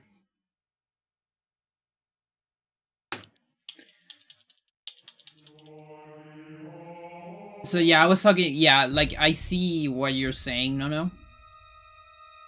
It is definitely rooted in a bigger problem. That said, in terms of the political scenario, it's true. But I have the feeling, this is just a feeling, I cannot really justify it because there's no such thing as a fair world yet. I had the feeling that even if you have a different political scenario, in terms of like what it is, in terms of how the media works, and you know, seeking for the fame thing and all those things, the hype thing, I feel like you will converge eventually to one source of hype regardless, you know? Maybe it will be in another country. Maybe not even in a powerful country. Maybe even if there is no countries, it's kind of hard to divide the hype so much. It's kind of like what you said about remember what you talked in your stream about it was harder for you to watch GDQ once you started watching runs regularly. So it's not that interesting anymore to like stop twice per year to watch GDQ, you know? Because you are dividing your hype into several things. Now imagine if all the world does that. Is it possible? I think maybe not, because there's a lot of people that just won't be into the thing the entire year. And so they want this one event to be more powerful. regardless of the political scenario, which is real. You know, we all know it. Oh, come on. You gotta give me that. I did it too early. So, my feeling is that that will happen anyways. Maybe on a different country, maybe in a different place.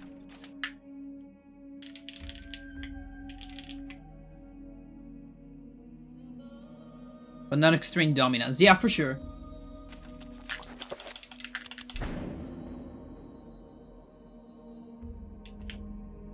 But it is complicated. Like, I really don't know. Because even if you look at smaller situations, you know, like, forget about US, forget about Europe, and then you go to, like, small countries or smaller communities, you still see this thing of a lot of people gathering around one famous face.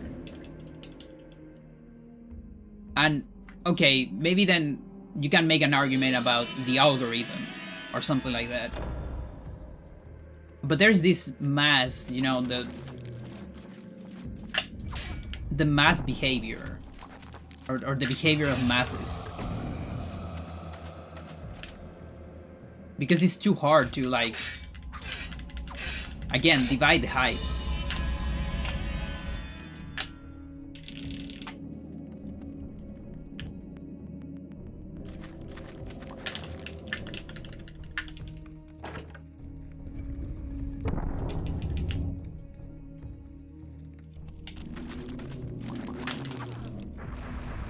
That is allowed. Don't worry.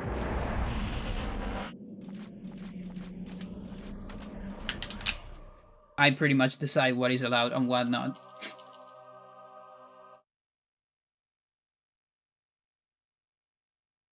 So it doesn't matter.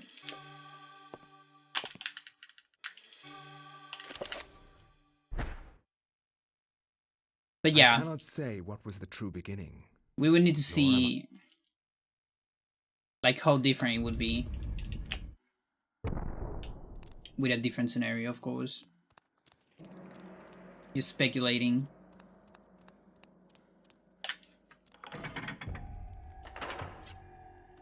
And yeah, so about the song, let me talk a little bit about the song. So that song, it's the song I put on the BRB. That's the main theme, or the title theme of Better Call Saul. Need a wheel called McGill. You pretty much never hear that on the series. I like you hear at the beginning, but it's like incomplete. It cuts really fast. So it's cool to hear the entire song.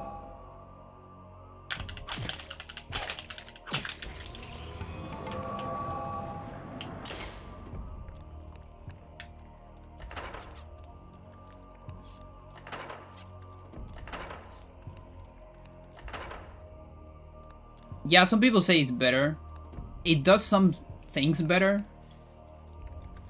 Like you can tell that Vince Gilligan has more experience.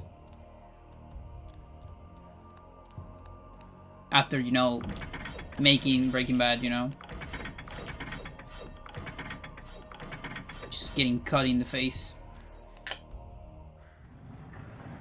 It's really good. It's really, really good. I love it. It has a different pace. Like, some parts are slower, but other parts are faster. But I think it's probably less about the pace and maybe more about the characters. Because there is not really a character like, let's say, like Jesse, like on Breaking Bad. So at the beginning, the series kind of lacks this more, quote-unquote, young-driven power. Like on Breaking Bad, it was very clear. This, like, antithesis between Walt, like the more older, driven power, and then Jesse. That is not really clear on Saul.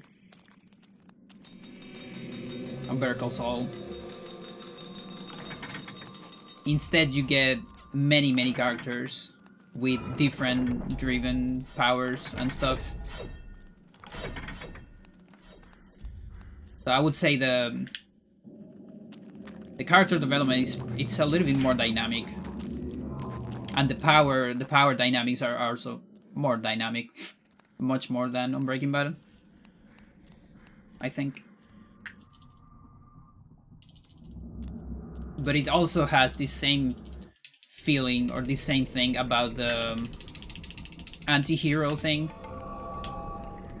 where directors are so fucking good at their job that they can fucking trick you into rooting for the worst characters, like the worst people ever.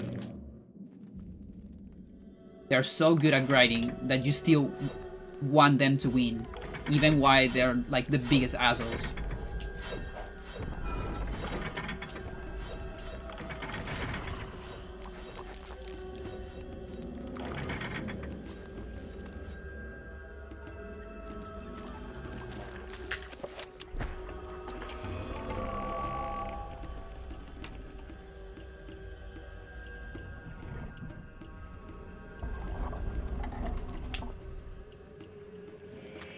And also, like, the series is full of cameos, because it's like, it happened before Breaking Bad, time-wise. Like, in terms of timeline, it's some events that happened before. And so, there's many repeated characters. No sanity effects, nice. Well, that's one. But I can take that one. No problem.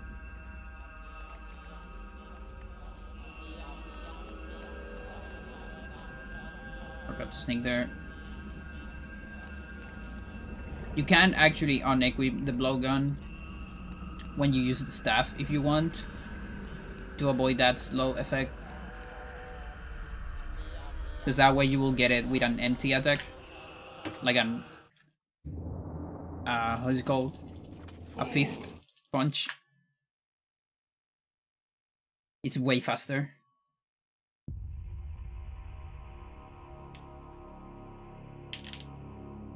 Double blink.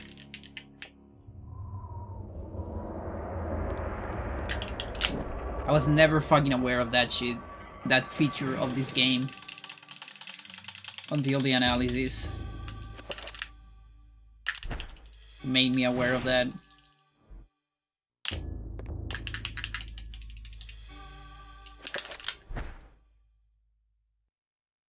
From my research, it is apparent that the endeavors...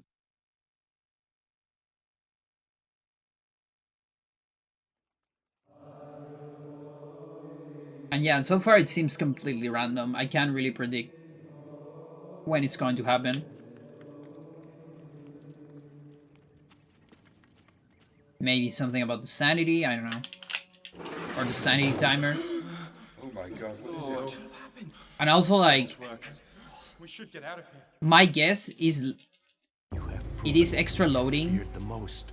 Like, maybe if the game is getting a little bit behind on loading or something, they trigger an extra blink to help the game have more time for loading. Because I think when you don't see the extra blink, you instead see a fade out. Like a fade to black, a small fade to black before getting control of Alex. Whereas with the extra blink, it's like a either no fade or the fade is so small you don't notice it. Like barely any fade, but the other one is like a noticeable fade.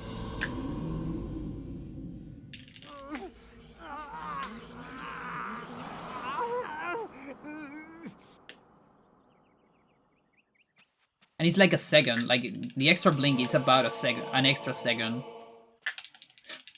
of time. Like it's not even that little. It's not like 0.3 seconds, no, it's a full second. Or it's like 0.98, something like that. I don't remember exactly. It's close to 1.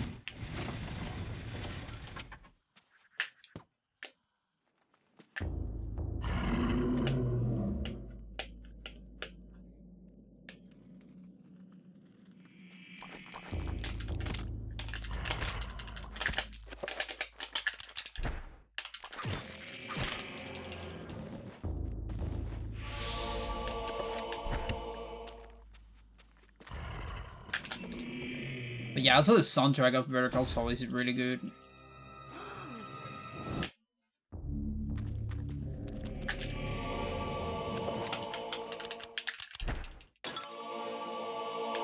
I like the general art direction and all that shit, the camera setups, all those things. It's a really good series. It's just so pleasant to watch.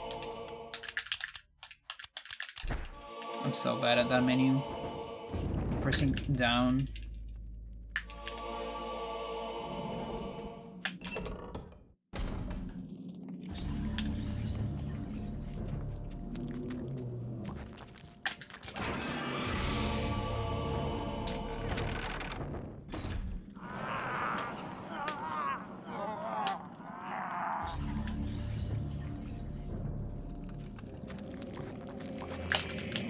We burn this thing and we go here. Sword.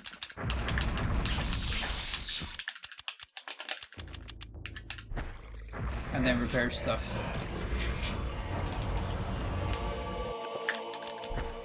And use the pause of the tutorial to use it. And then an unavoidable pause there. And then grab this thing. And that fucker survived a whole lot. It's gonna explode later. Maybe we won't even see exploding.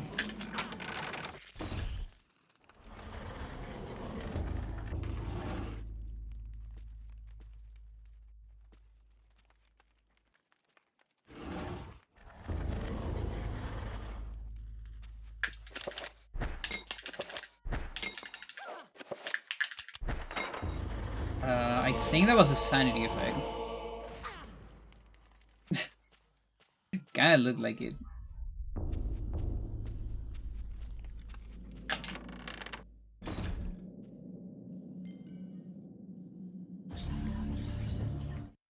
So, you have come to return my...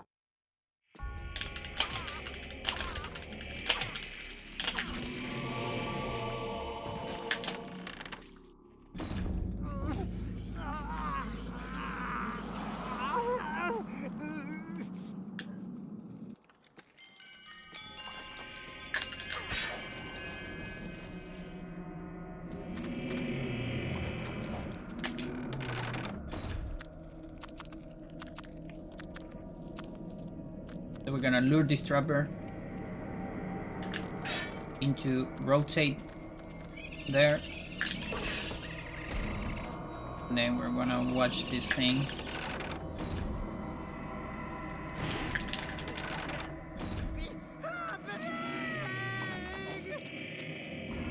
And that prevents sanity effects for a minute.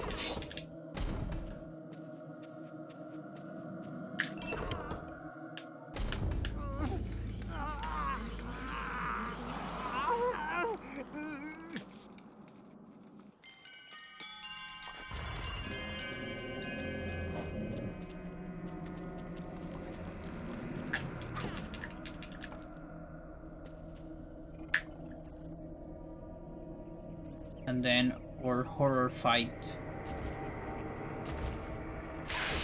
You probably haven't seen this. If you watch runs of this game in the last couple years.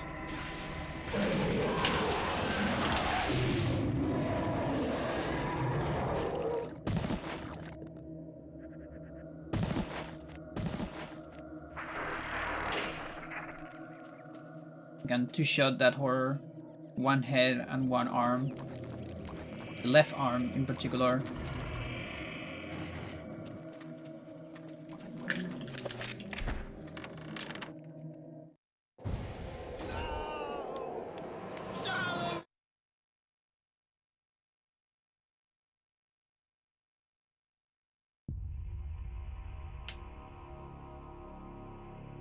Another one. I'm always gonna be conscious about that.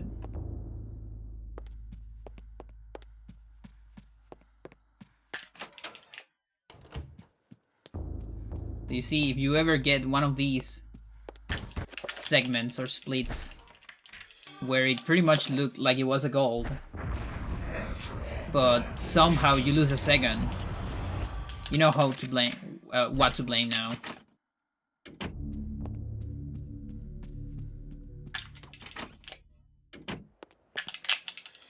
You know exactly who is guilty.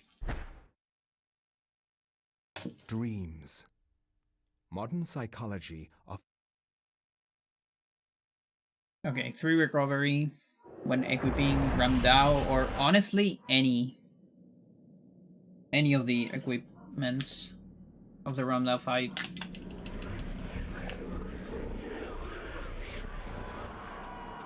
Because we do some chakrams.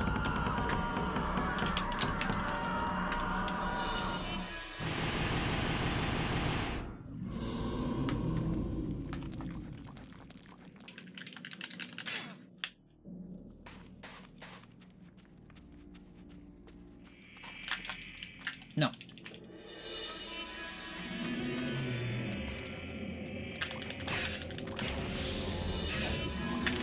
Okay, I'll be a little bit behind.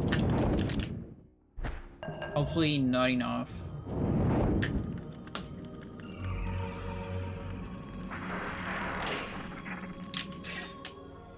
I want to get a sanity effect on the Nargat barrier room. So after the horror, because maybe it's an empty one.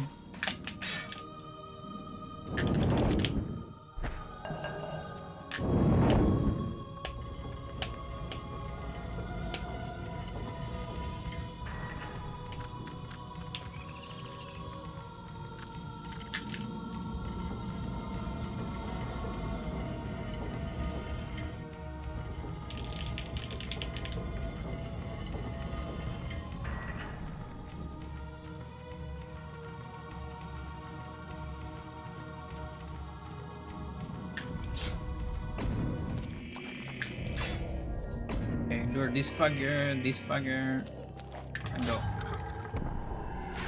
Any double roars? No, seems fine.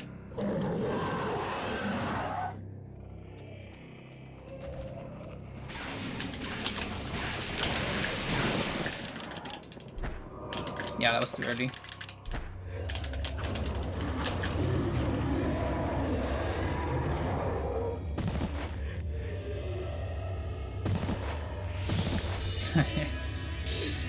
Yeah. Anti-sanity effect, maybe? No, this one. This isn't really happening. Chopper might explode right away. Oh, I really wanted that to explode. Might be close here, though. No. Isn't really happening. I'm gonna need some big sneak.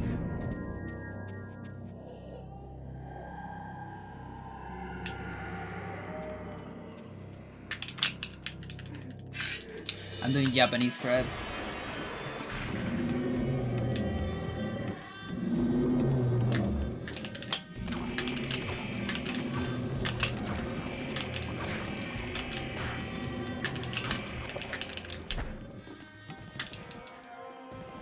One, two, three, and four.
Okay.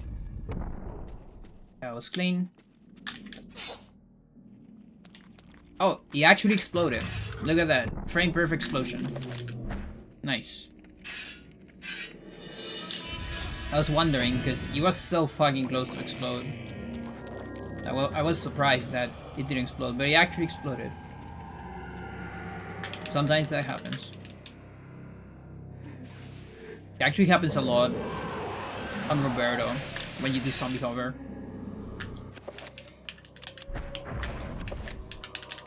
Okay, I have explosion.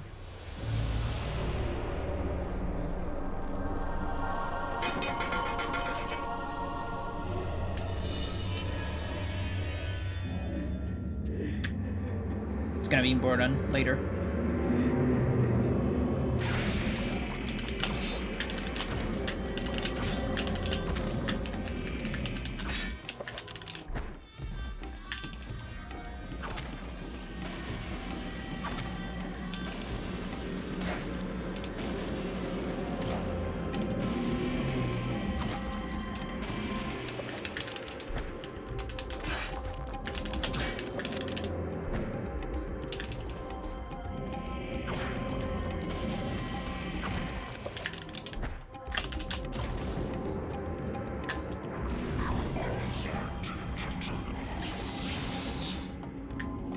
It's gonna be a triple. No, it was a double. Nice.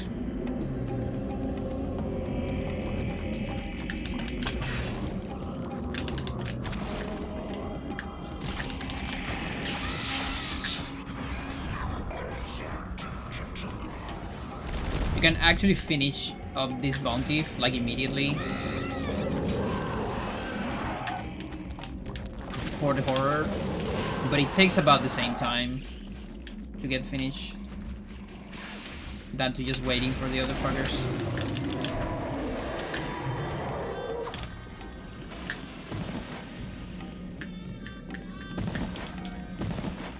Oh, come on. Fuck you.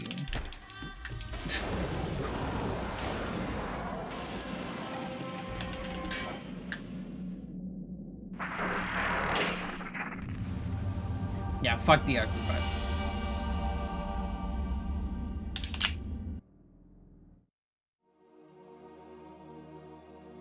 Curry. Maybe I should finish one of those with the sword before.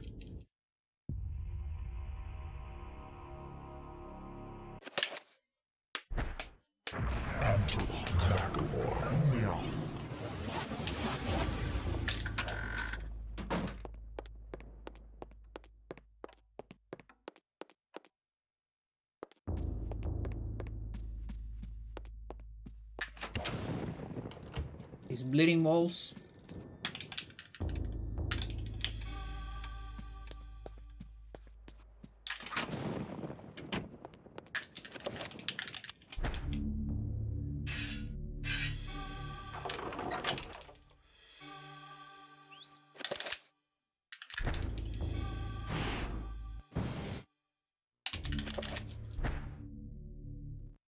I will not argue that I was shocked by the sudden mention. Match B at the start of max. Always, so you grab those things as fast as you can. And then this chapter is not that far away from a normal max,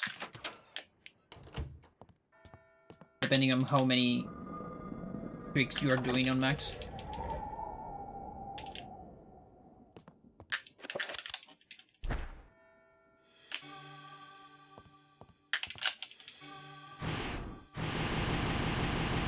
We're gonna do dead skip, so we don't have to worry about the door.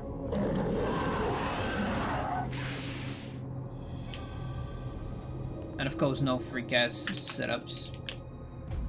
Just a regular, normal enchant item on the stairs.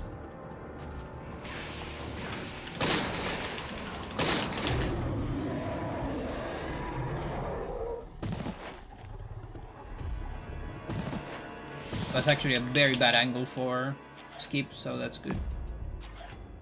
That way I don't feel bad about not doing it. Don't like this rubber.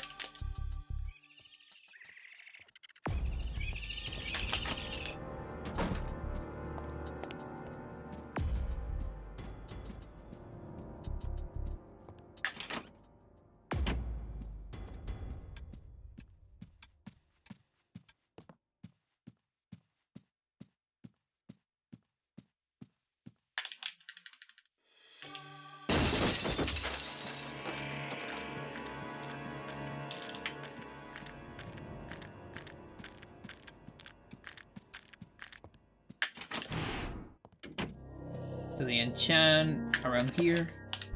I don't want to accidentally do it in the cutscene. It's a 1-frame trick and you gotta do it like extremely close to the loading zone. It's very easy to avoid.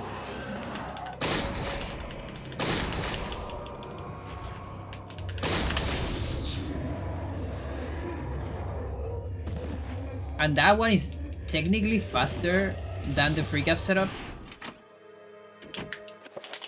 It's just that it's kind of unreliable.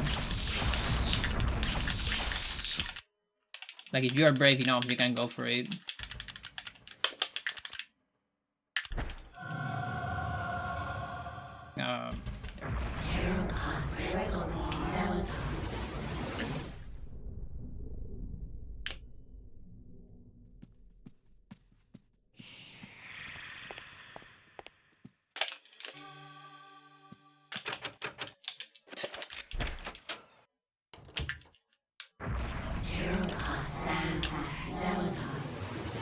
Extremely delayed runes.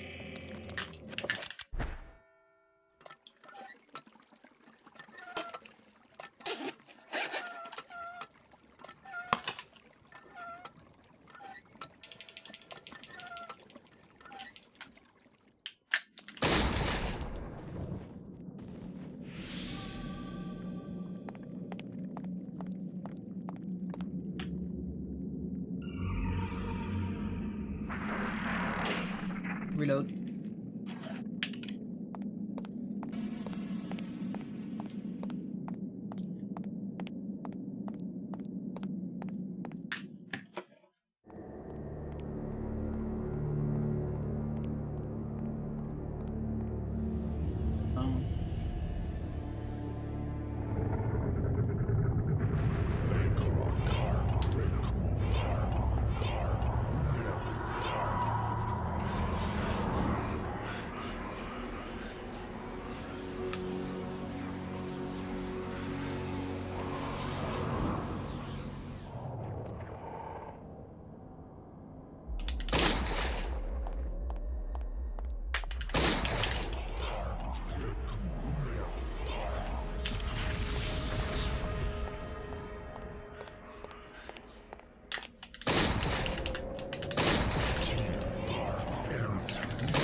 Okay.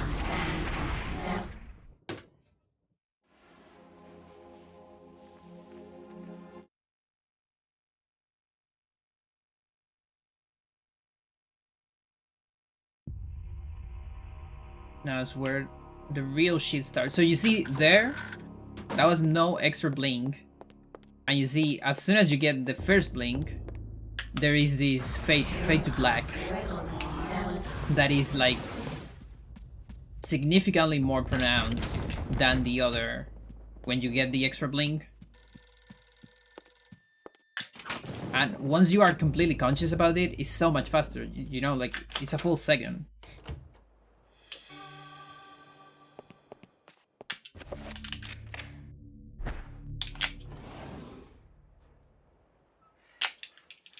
Come on.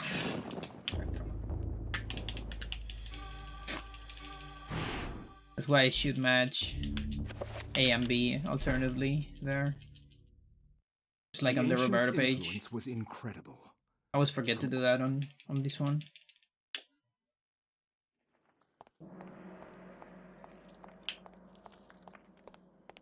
That's risky.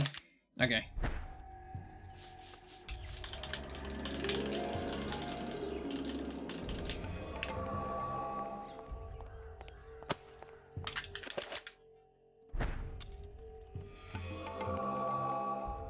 So Lindsay, this Lindsay though, Glitchless Lindsay is definitely easier.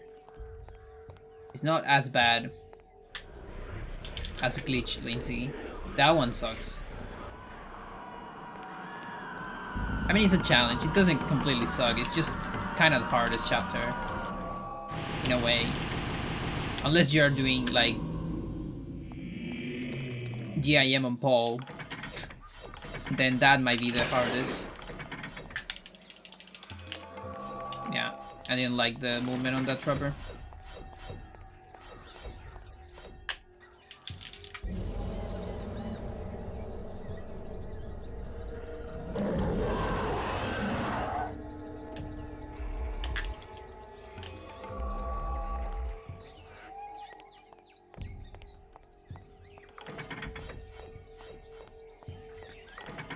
So the most important part about Glitchless Lindsay is keep the sanity up.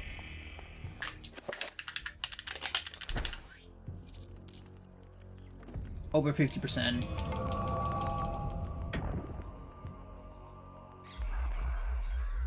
The real goal is to keep it over 25 to avoid ceiling sanity effects. But then to keep it over 25, you need to keep it over 50 because you gotta do recoveries. That's very good. And we definitely don't want to explode.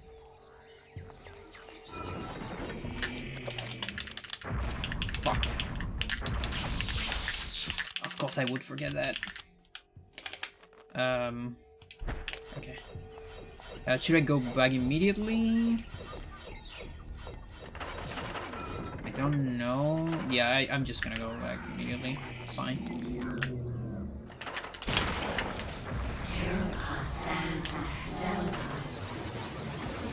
That is a big time loss.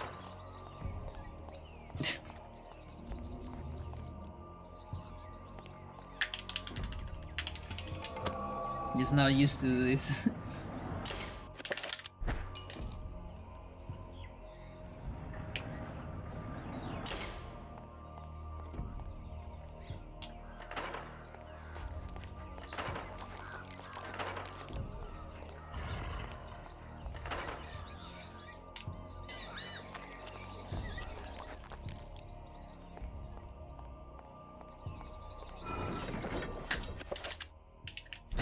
Dude, I'm right there. Let me have that.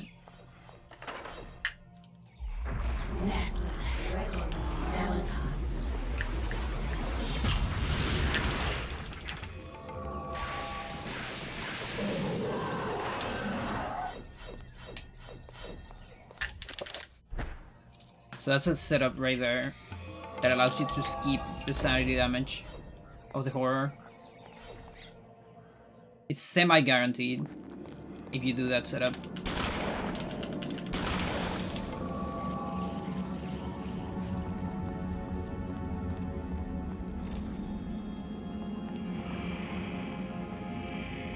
Okay. Yeah, I can probably get away with the horror damage.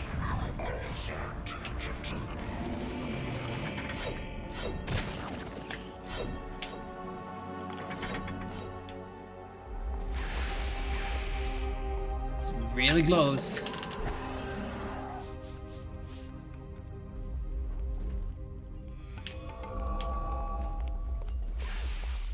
It'll be just like in the practice round. Good. Super close to 50.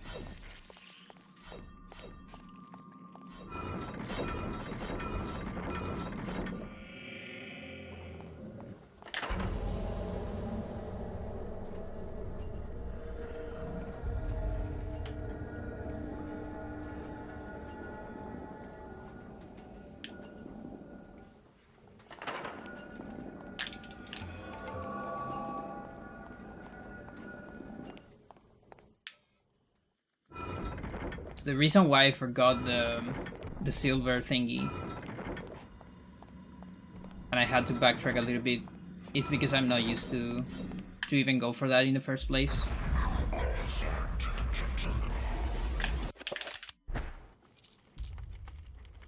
Because I usually do silver skip on glitch runs.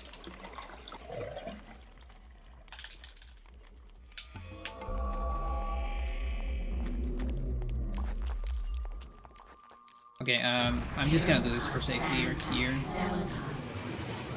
Yeah, that's fine. These fuckers don't wake up until later. Until you advance a little bit.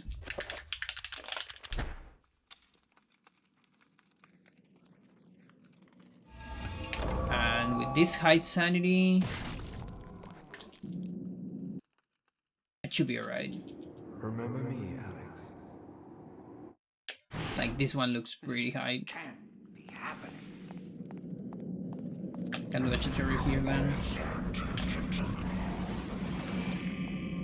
Yeah, it's totally fine.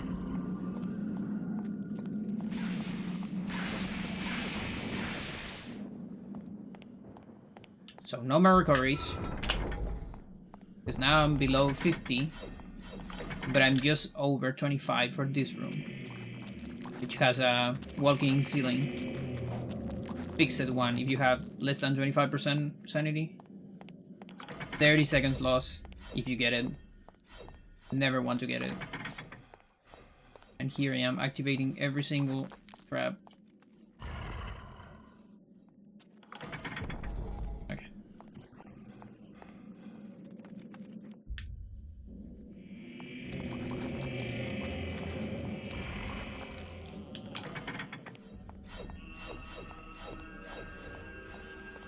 Okay, we got explosion, so I can do it somewhere in this room. Unless I see anything. No, we're gonna do it here then.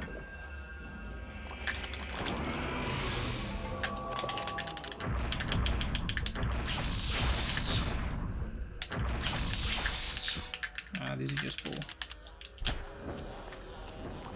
We're gonna cast it here.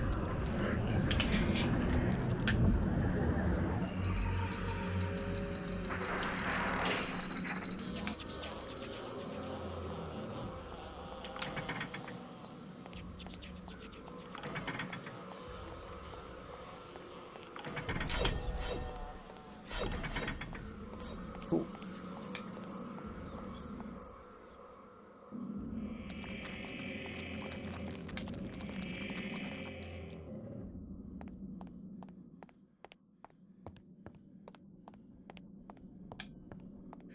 I can't.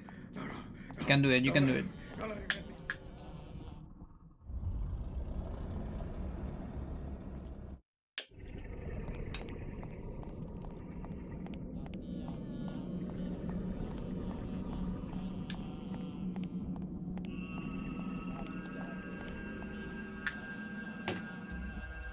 Okay. And I lose like 20 seconds there. Or maybe even 30.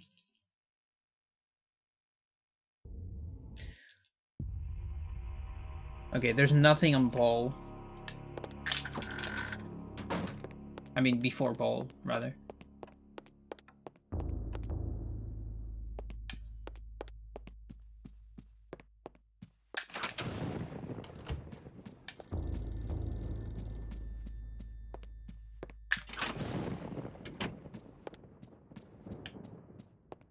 Hello, Max.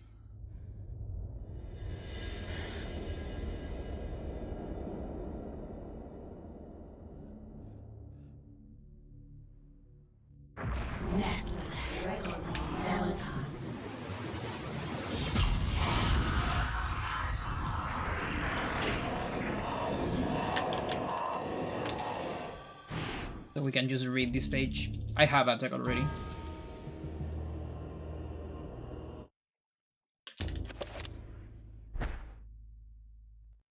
In Europe, during the time of the Inquisition,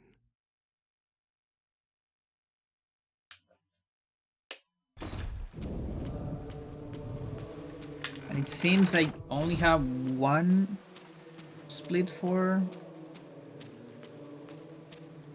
Paul? Okay. Yeah, I'm fine with that.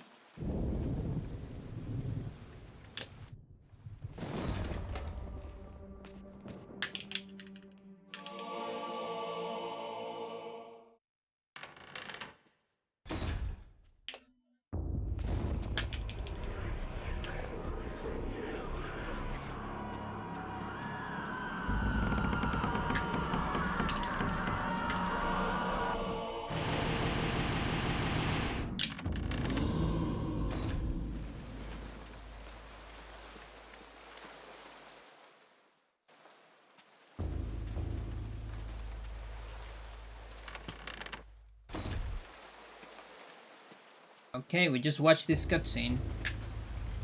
No attempt to do a pull on this one. Spelling cutscene is banned.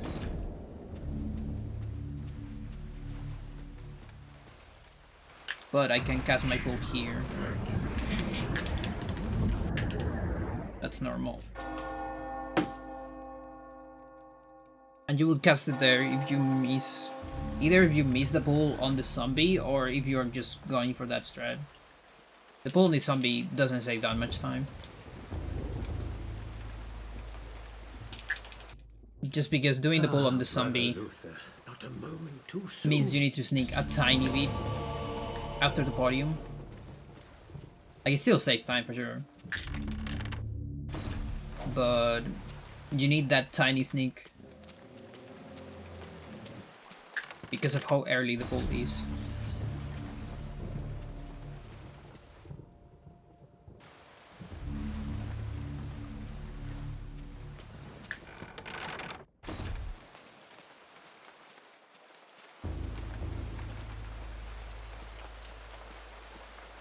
And then he's running.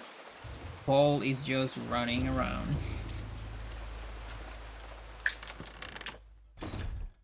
A crossbow. I'll do it. Good.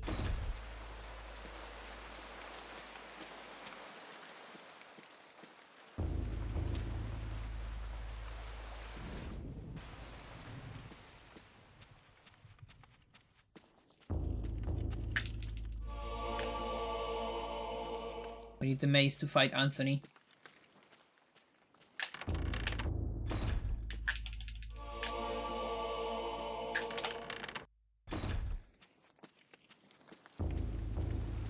And nothing else. You can beat him without the mace, but it's just so slow.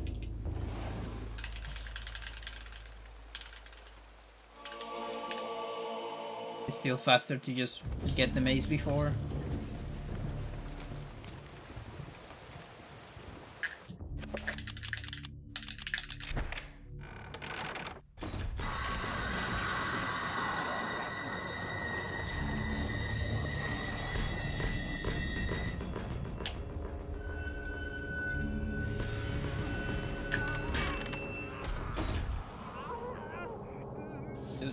Just going right into Anthony for a normal fight. Let's see how we are on Atakanzos.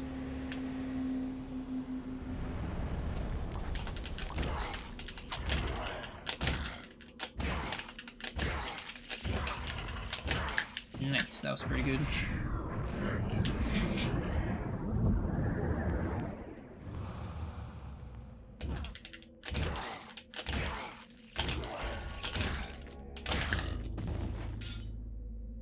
I even have a great angle for this part.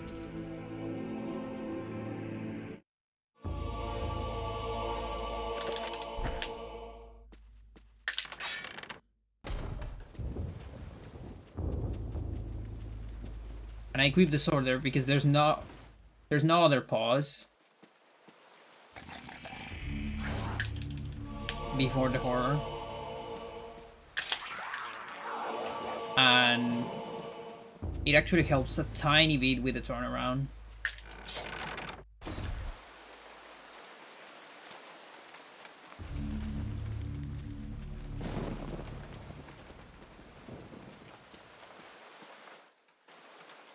Okay, attack is on Y.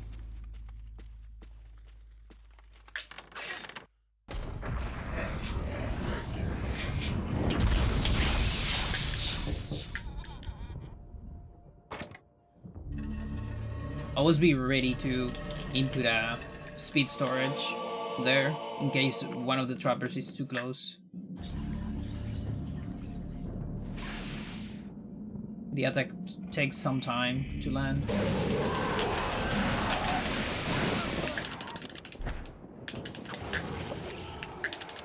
Yeah, why not?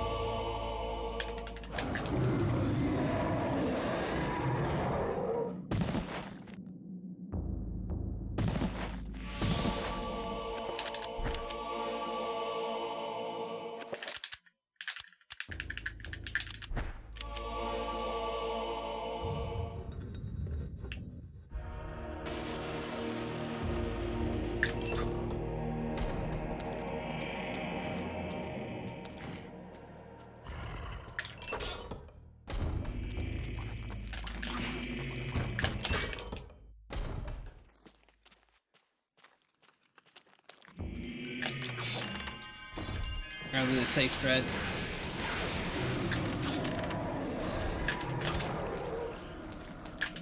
So there's a strat on that room where you can do a tiny sneak at the beginning when you enter the room. That way the green horror will never look at you. Instead, it will fight the Ouija horror immediately, which pretty much guarantees a kill on that horror.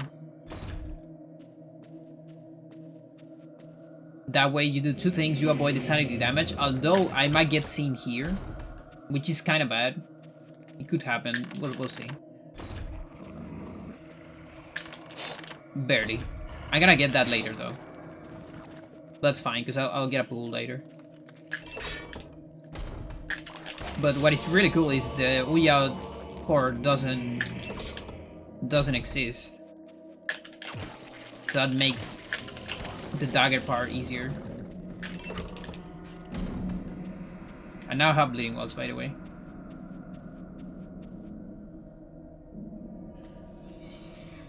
No need to do any manips if you have bleeding walls.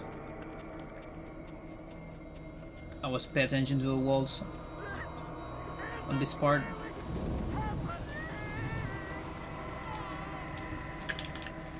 Yeah, Paul always does that there. Nobody knows why.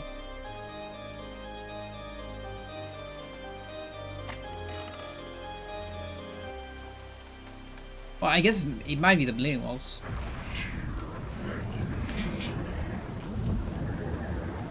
Yeah, I guess they are over, like around here, actually. Because now the sanity timer reset. You reset to 0 and it's going up.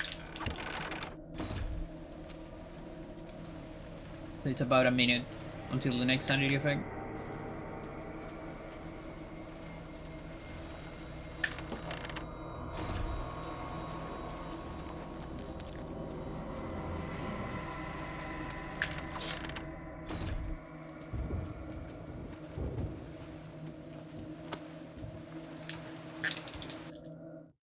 Brother Andrew suspected Augustine all along.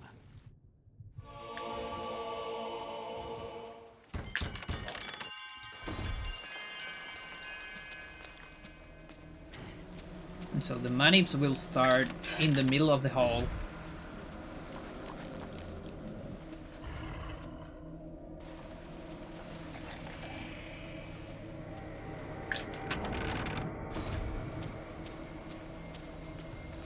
So around here. And now I need to assign Zombie and Dispel.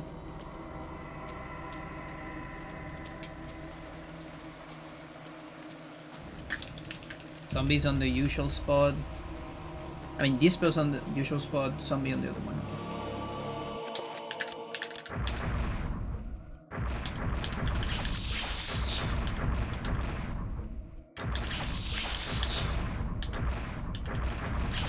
Reveal and Dispel.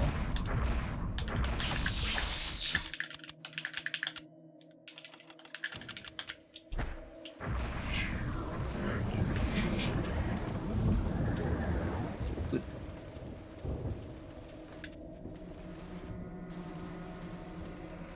Now keep doing manips.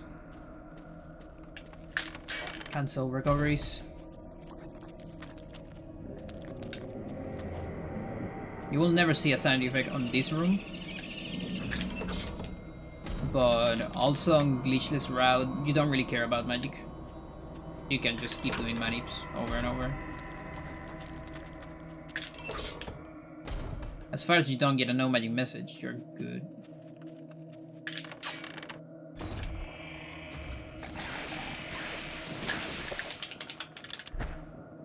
So yeah, now this fucker, because it chases me, the movement's still not great, but I'm gonna be far away from the shock at least.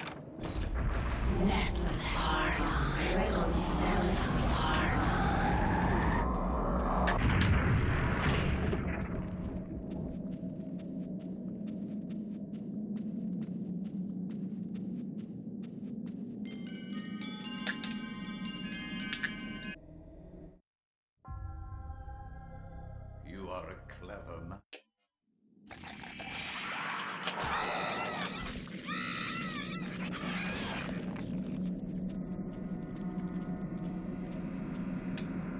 Can't even keep doing manips here. The only one you can get here is like TV shut off.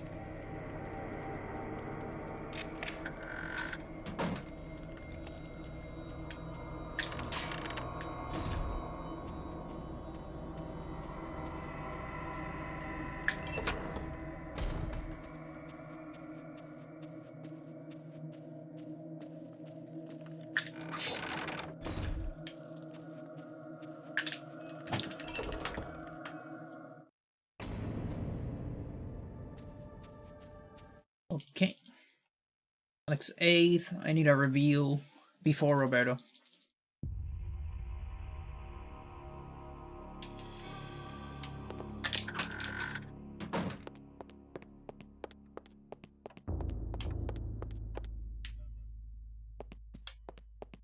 So here's the part where Edward tells me I need like 77 keys, something like that. I don't really remember the number, but it's something like that. Those are the keys. Reveal, 5 reveal, salsa.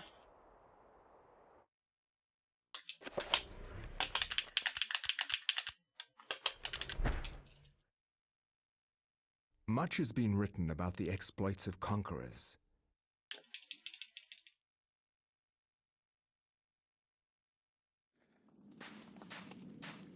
Roberti time.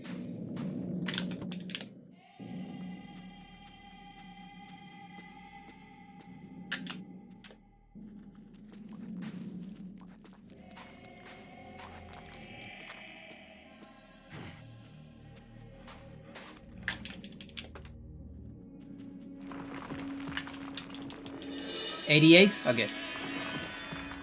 It was similar. Yeah, I was thinking like 77. Yeah, it's kind of a, it's not a prime number, but it's definitely not a multiple of like 12.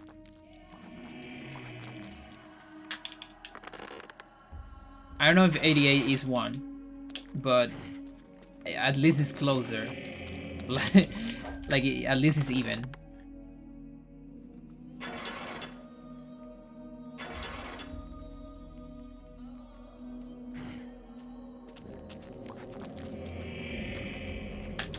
Oh fuck.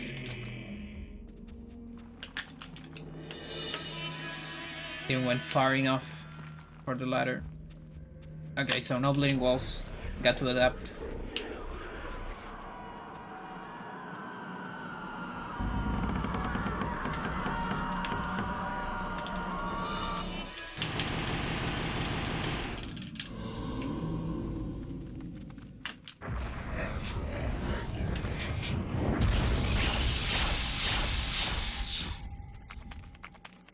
Please sanity effect? No.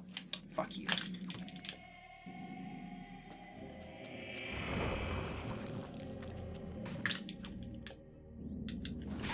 Come on, give me one here.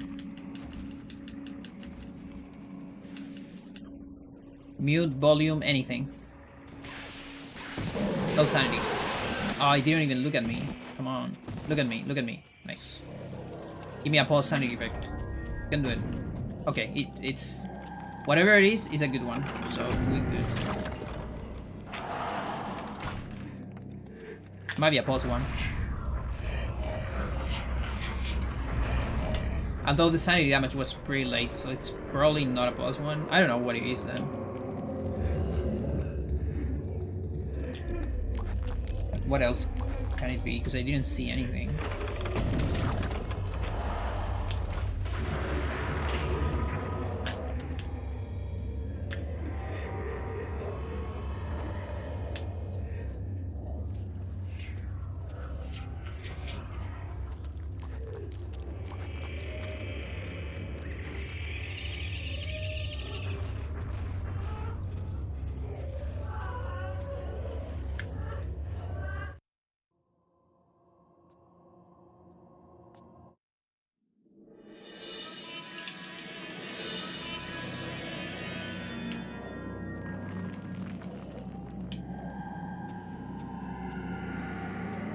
Okay, I kind of need to risk one here. Like, no, I think I can do the reveal and then a recovery.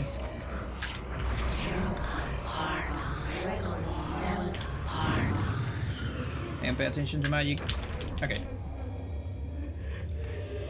So this should be alright.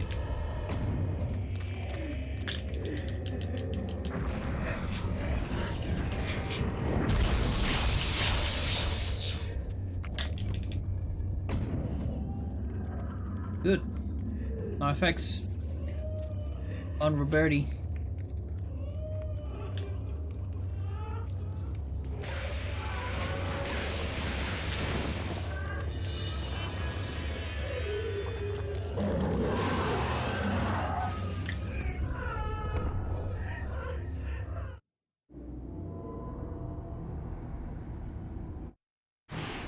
This isn't really happening! Alright, here is dropper and shield. Probably gonna vote shield first. Both we have.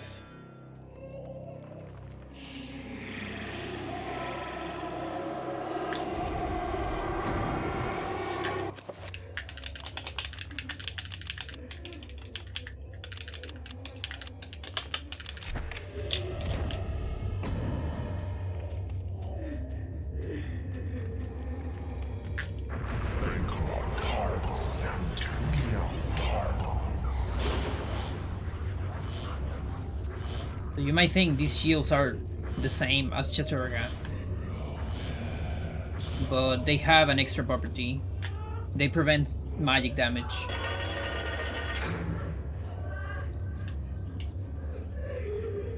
As well as normal damage.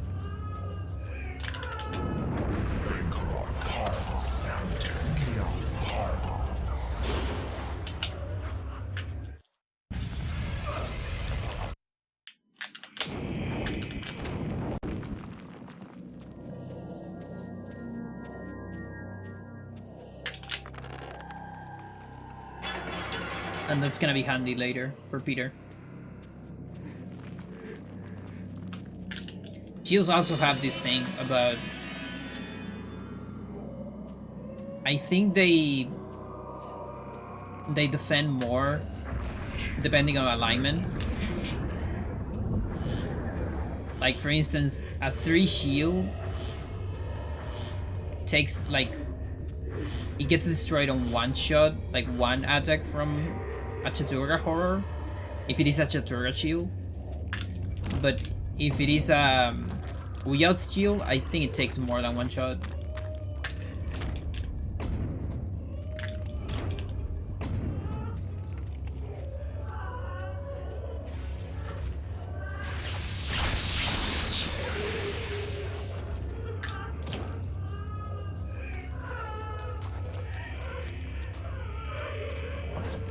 Fuck you, come on.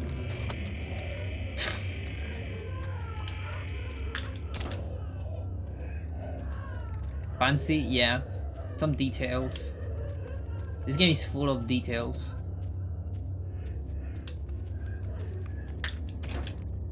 Keep forgetting that I can go through enemies.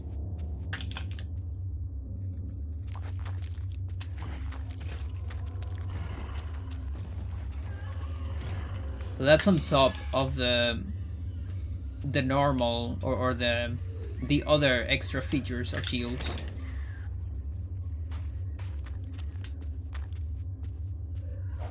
Like for example, Celota ones, they prevent sanity damage.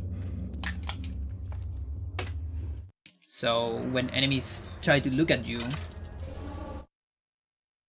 you're gonna lose shields instead of sanity if you have Celota ones. Okay, Roberto. I can't believe that was a recovery. Reading Peter, triple.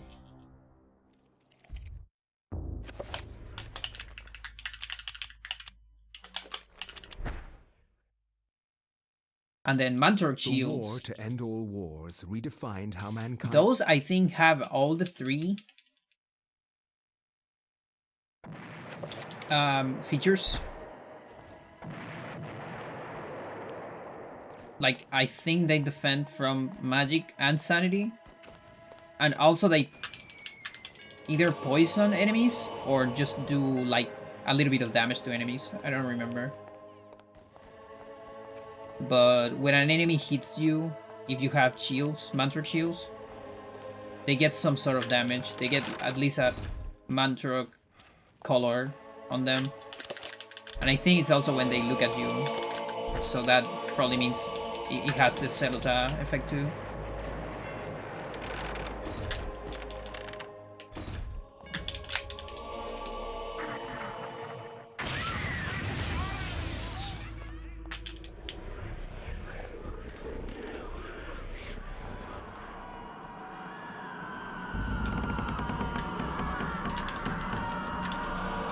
Okay. I'm gonna make a pool on the middle of the hall.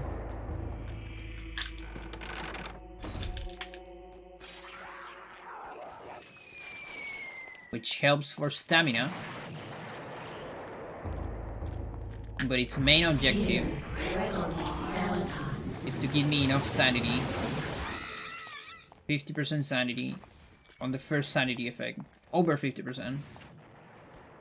So I don't need to sneak here. And here I have linguals.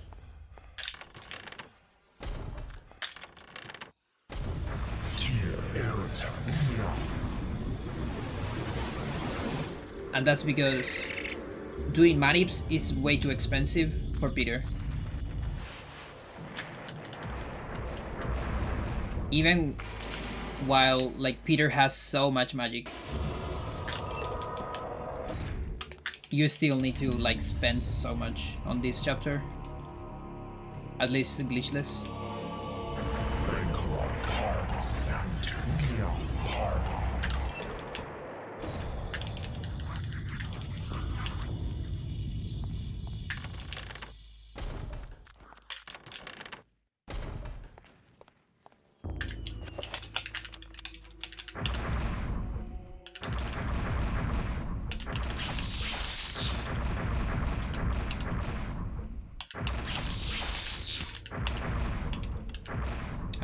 Summon creature.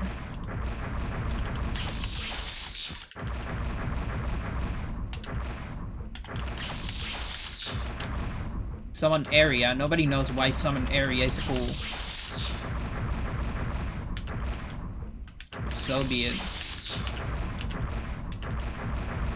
I think I may reveal twice.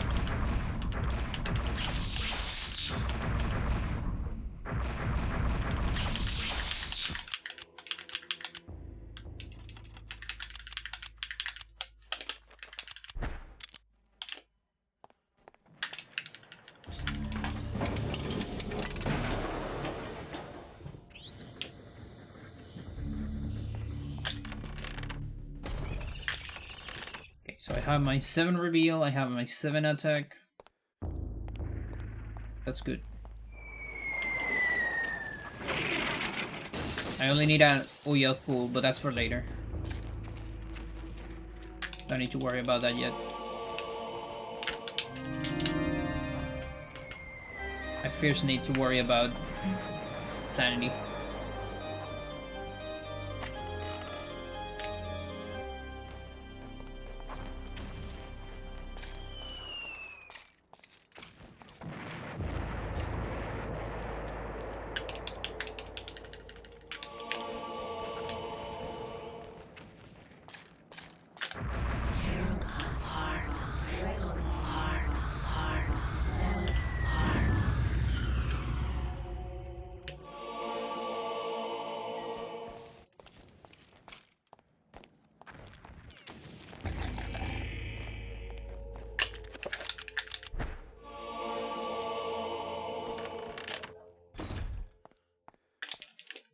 Gonna be here.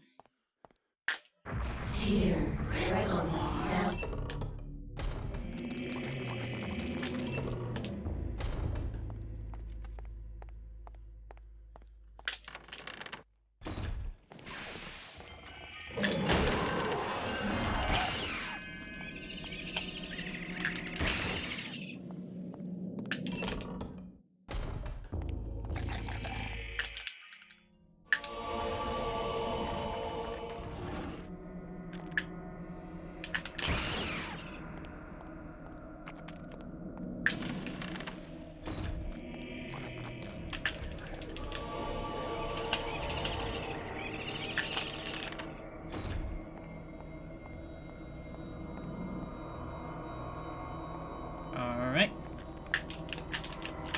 Come on. And now we're going to assign pool.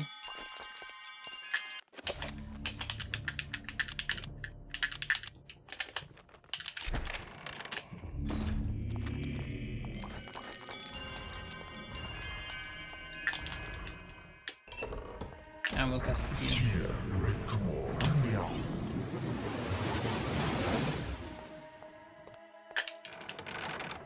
And yeah, I have no option but to walk a little bit.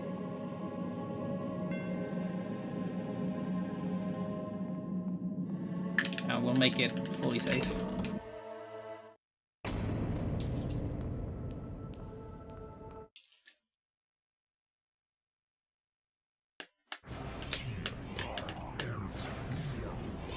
Here I gotta pay close attention to the runes to move as soon as possible.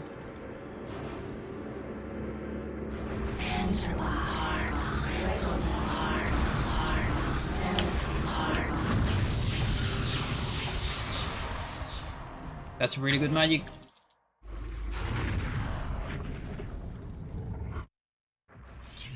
It should be alright.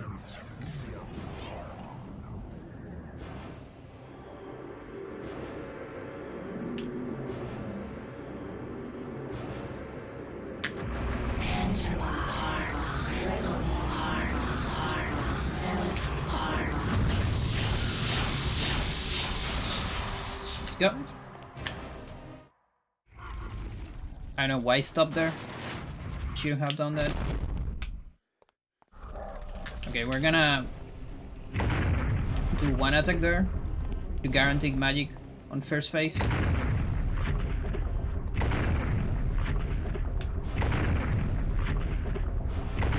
That's 3, 4.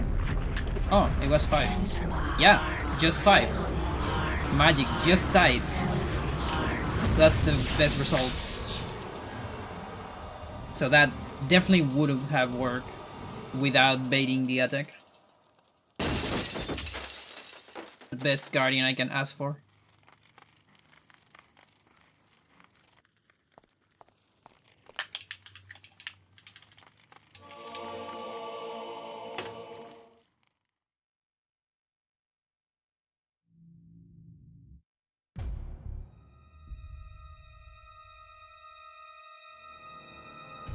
Alright, so now we're gonna start with Edward.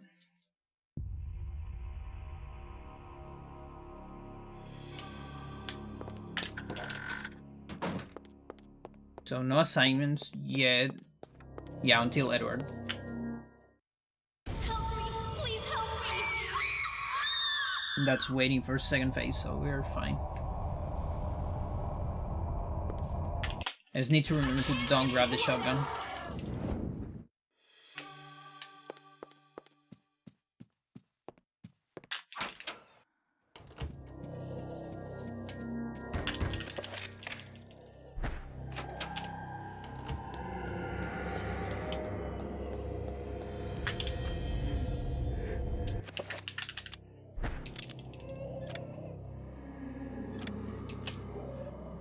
So Sanity Manips doing a recovery actually cancels the sound effect here when you go down. The weird sound effect of the lady being cut in half or something.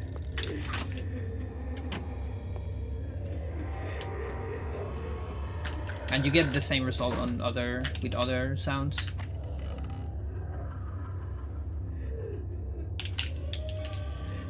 You are not free.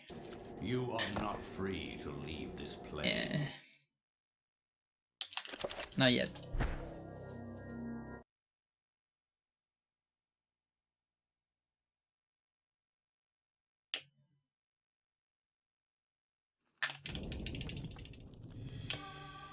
I will be free of the glitchless plane at least. If I finish this run.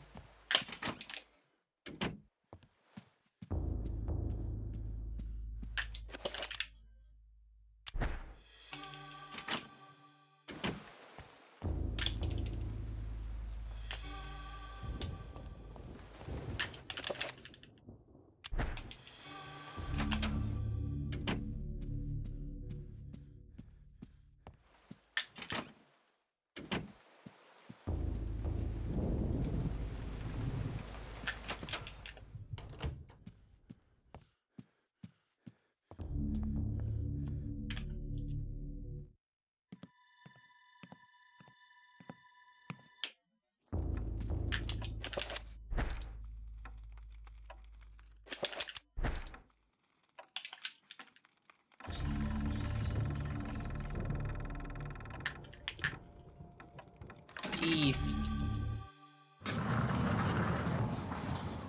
I went too far.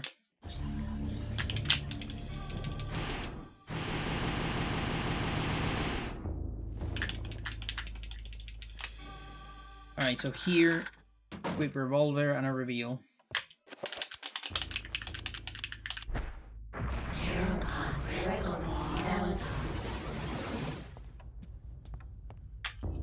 This reveal is to see the vampire.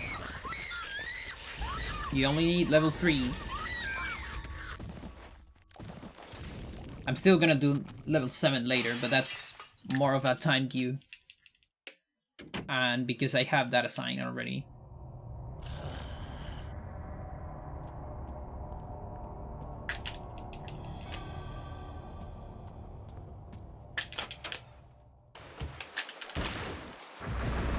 So we bait the vampire there.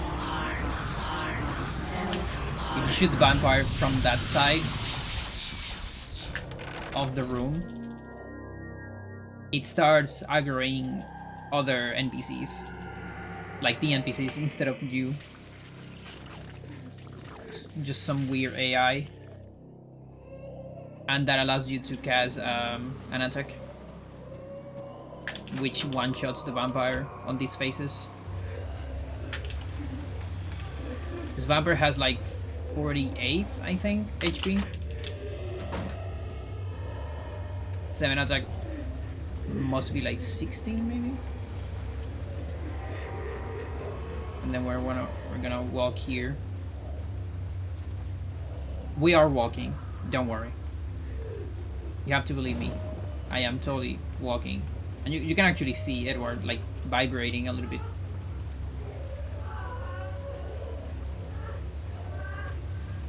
But I am walking here and recovering magic, basically. You see, my magic is pretty much full. Alright, so here it's shields. 7 pool. And this. Enter my heart, seldom heart.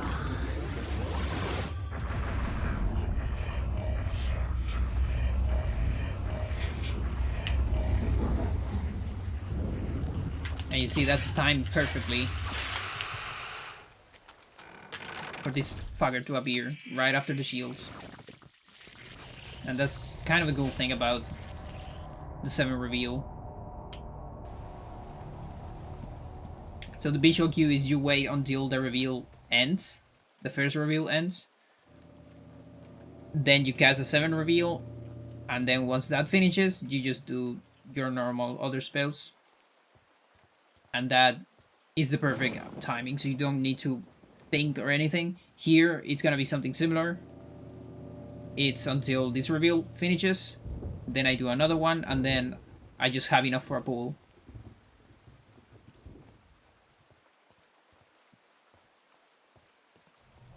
And this is, of course, enough magic. And you even have some time to spare to, like, put yourself in the correct spot here.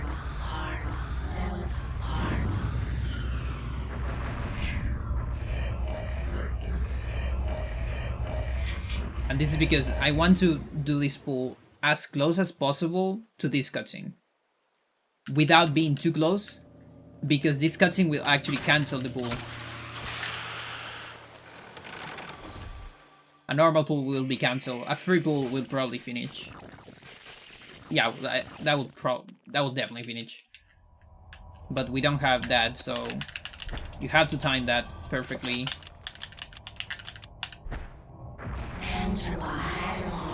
And so that way you get the maximum benefit from this 7 pool. 3 minutes on Enga.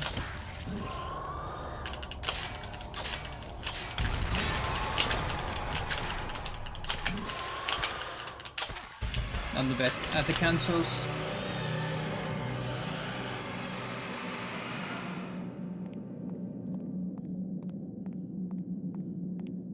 So I do have a split here. And this fade out. Because Edward is way too long to have only one split for the entire thing. That seems about right.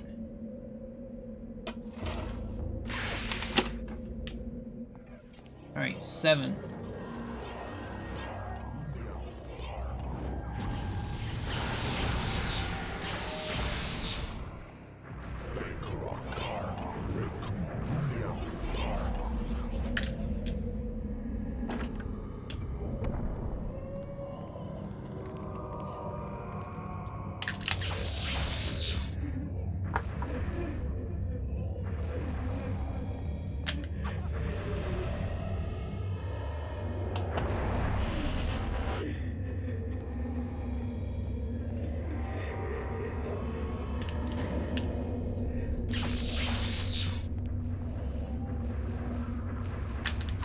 I hope you enjoy these scary noises, because you're gonna hear it for like another 15 minutes.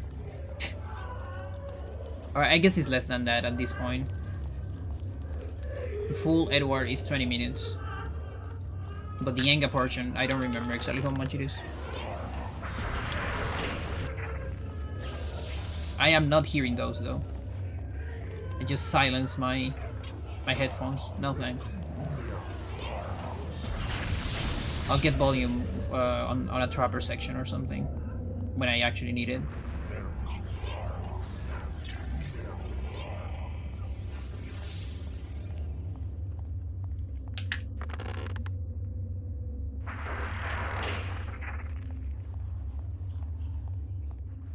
But yeah, everything but the trappers, I don't really need sound here.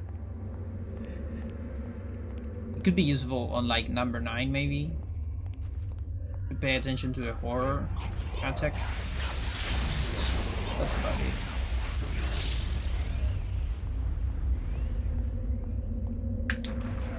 Nice, 3.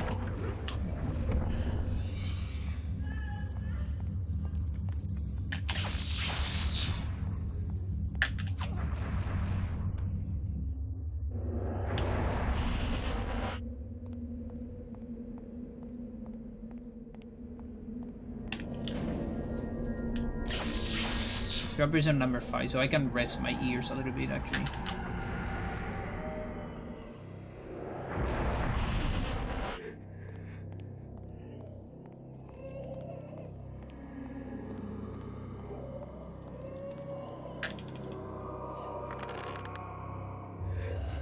Actually cut my hair today. Just a tiny bit. I don't know if it's noticeable, probably not.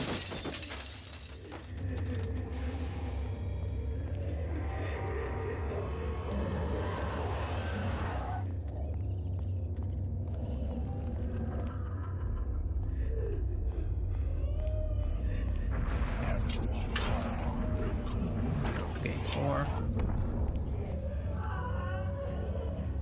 I also have vibration on the controller, so I can actually, I know when horrors will attack.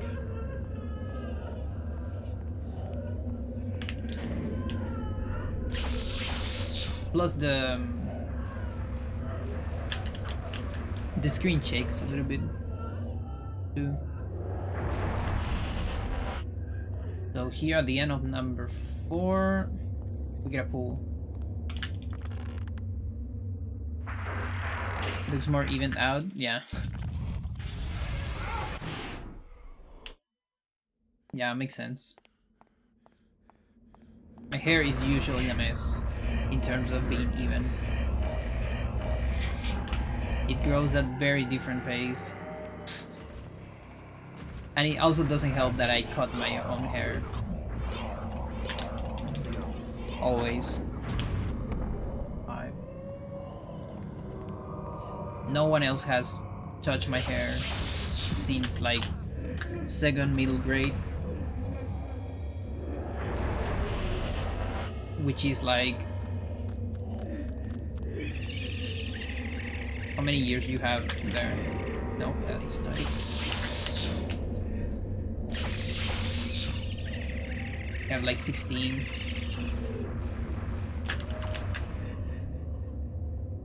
No. 15.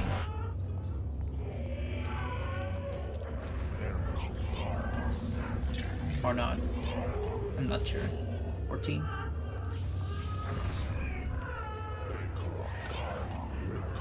But yeah, it's basically more than a decade, at least. Without someone else cutting my hair.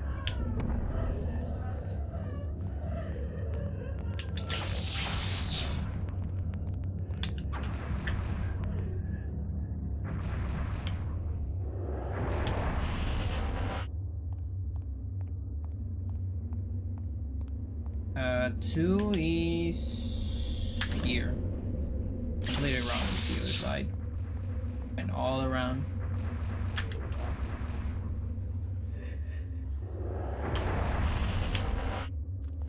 Here I can use some sound.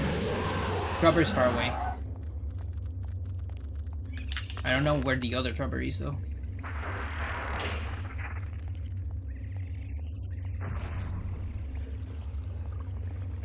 Okay, was also far away.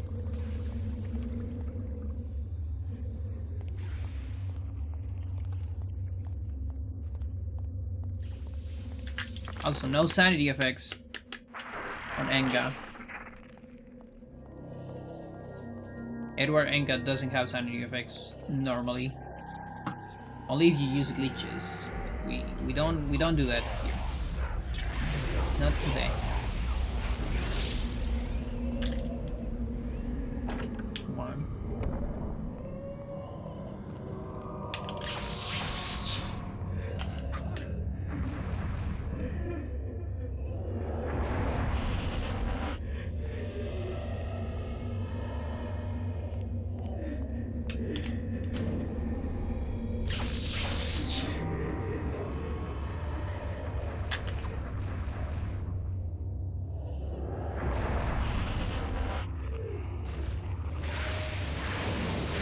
Double arm.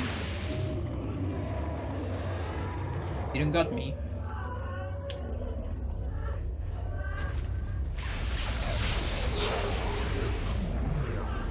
He also didn't kill the other horror, weirdly enough.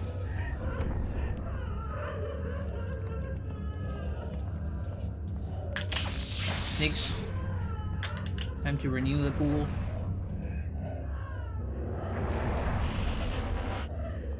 Not yet, but in a little bit.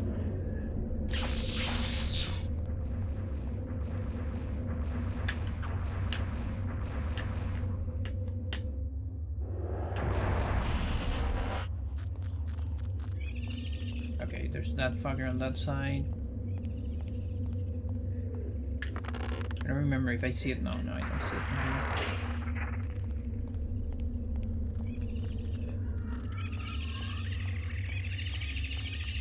Very good rotation.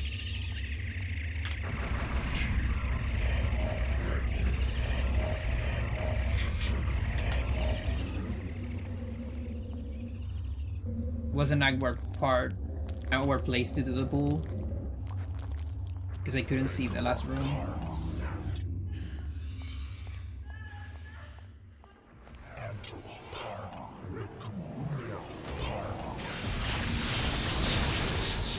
Or hasn't died yet.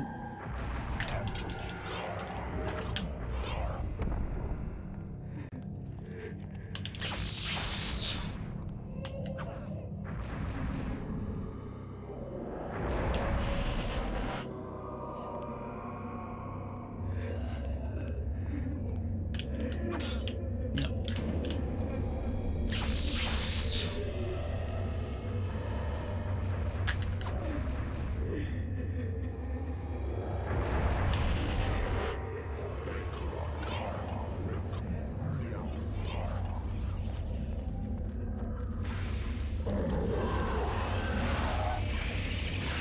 Okay, Trapper is in a decent spot. Has a good early attack.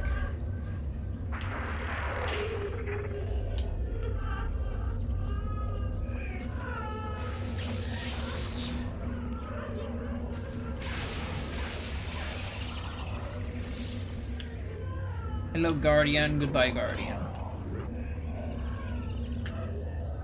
Oh, hello again.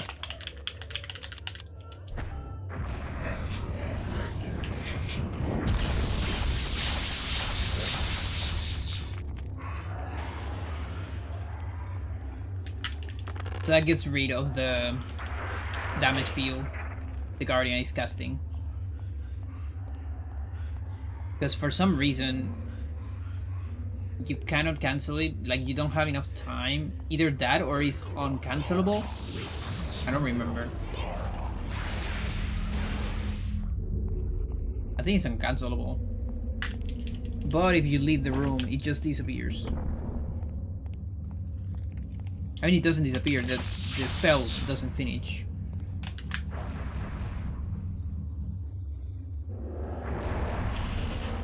And now the last trapper.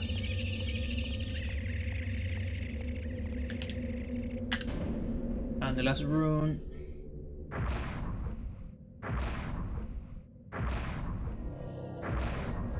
And then what? Alex 11. Manual Dispel. Next assignment is a 3-pull. Oh yeah, okay.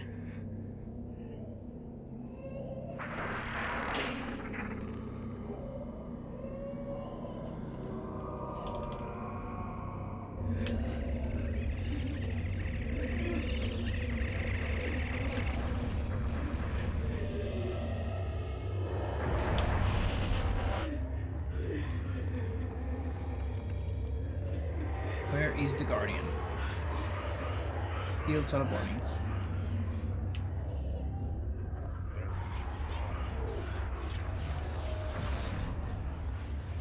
Yeah, the horror survived. This horror is also massive. You know, this horror, the one on the left, might be as massive as the other one. The one on number 9. Those two might be the most massive horrors in the game.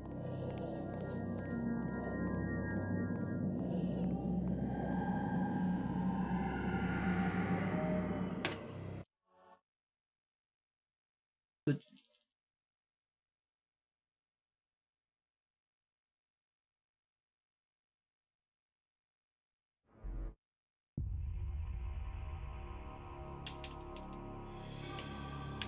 Alex, get drunk. Okay, Grandpa.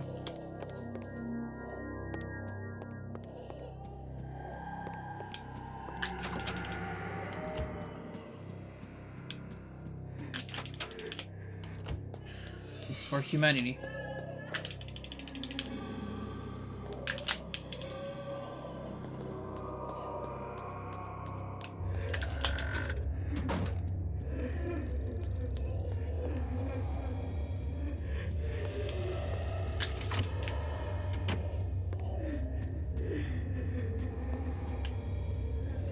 No. That can't happen.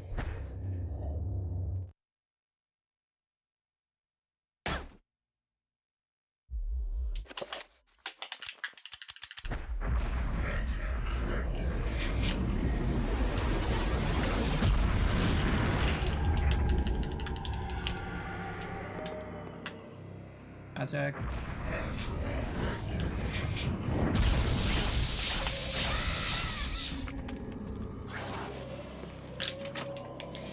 Please no Senate. Okay. I keep forgetting to do a manip there. I always forget it.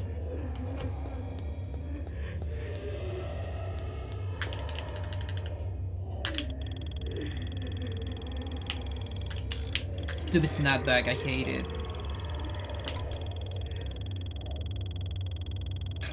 The fucking snapback gave me an input right at the beginning. That's why the 60 didn't sound, I think.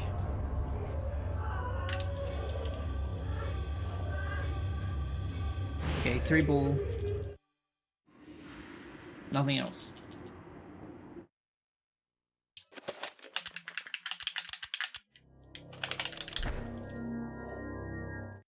Wherever disaster and death lurk, there is Likely what?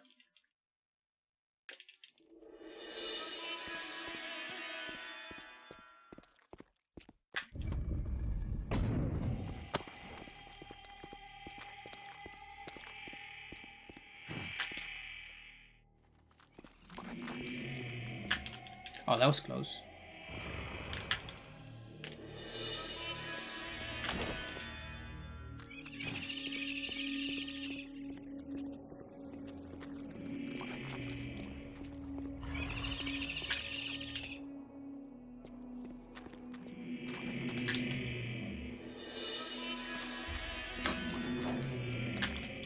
Who is the largest lad in ED?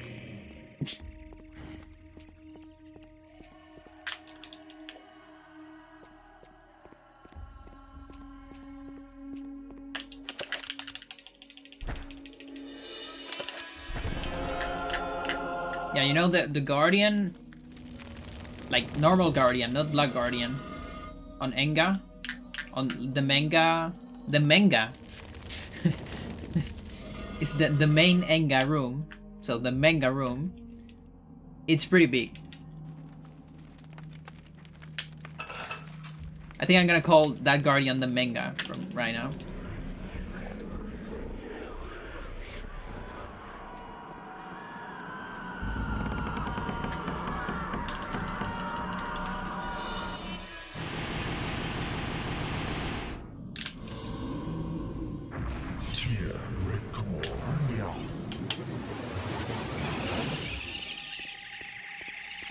So, even on Glitchless, I do a target run there, like a tiny speed storage, just in case the trapper is like in a really bad spot, which can happen. We didn't forget that this time.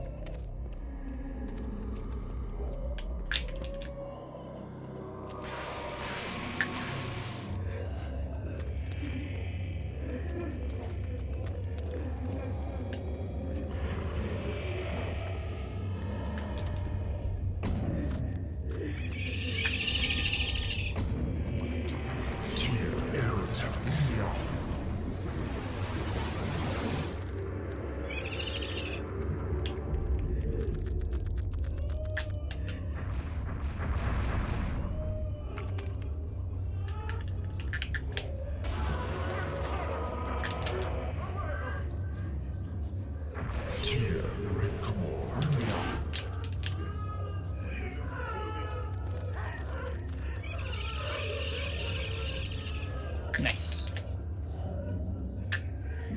On this route, actually important to get the trappers as fast as you can.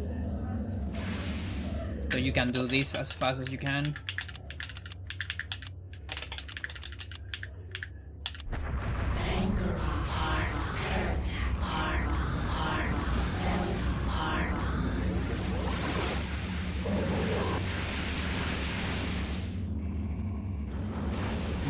Okay, so that's like on 53 maybe it started. Oh, come on, that was a double attack. Okay, that's a double one. You can do it, you can do it. Kill it. Oh, come on. Double arm. How that didn't kill? Go. Nice. Just barely under 30 seconds. I think. Yeah, because the bind just ended. That is very good. You don't want to be over 30 seconds. Because then it gets nasty.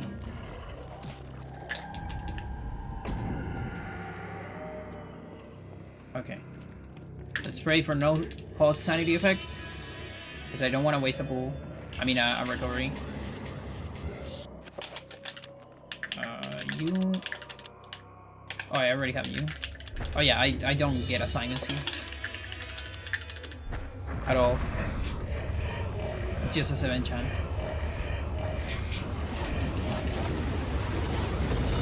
And the shield. Almost forgot. The shield is first.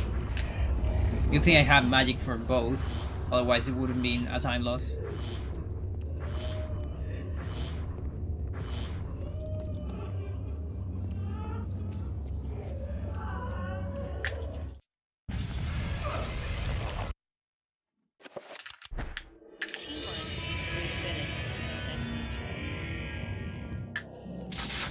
Okay, not yet.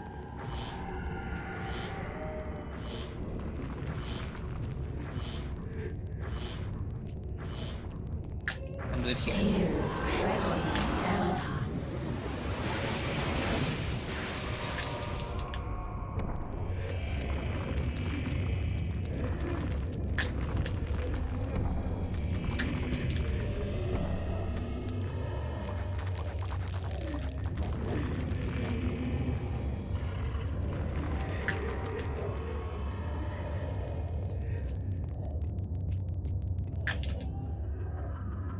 Right, Alex 12.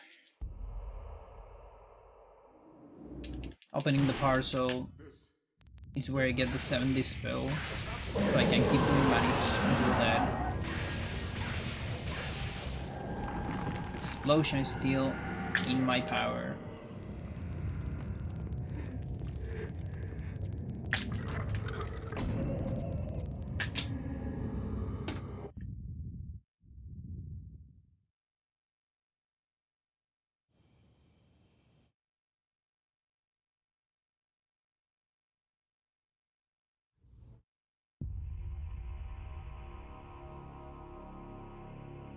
So we start with a pool to avoid the last sequel.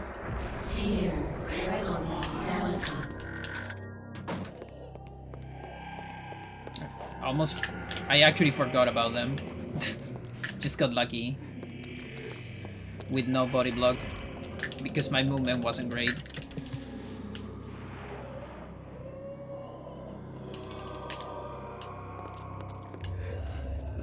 Keep forgetting about those.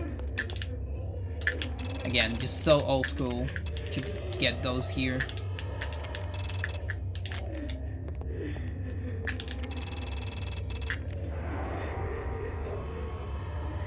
And then enjoy this cutscene. You're watching it entirely.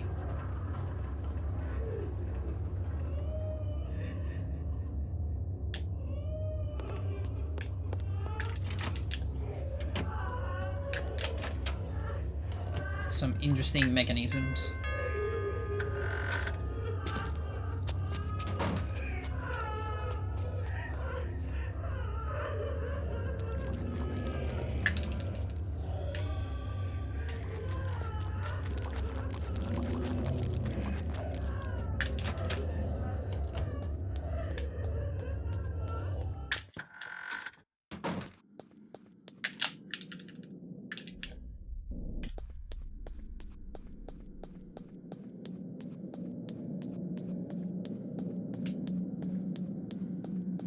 another pool here. And then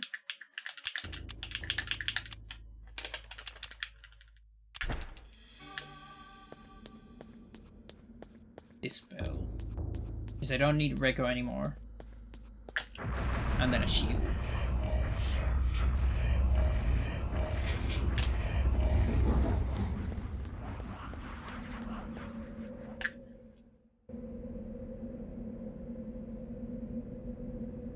Then no assignments until number 3.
Our number 8, as usual. 8 is almost always gonna be the first one, if not always. The main reason why I put 8 as first is because you just have enough shields for that. Like for this little segment right here.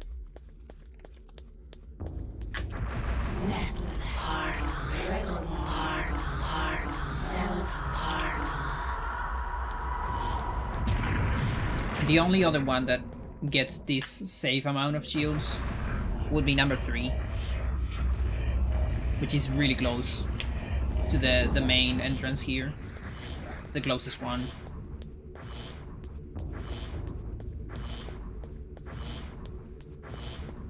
But on Glitchless, I don't want to get number 3 immediately because I want to get rid of other spells first on my assignments.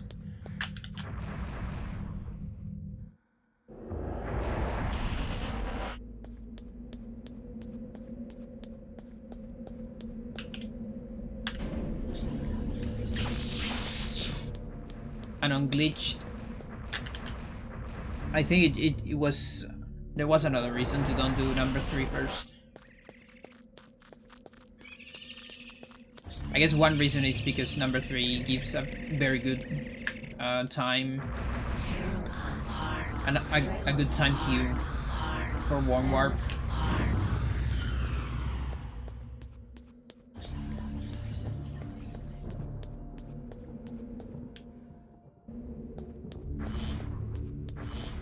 You know, 6 as usual. 6. It's probably always gonna be after number 2.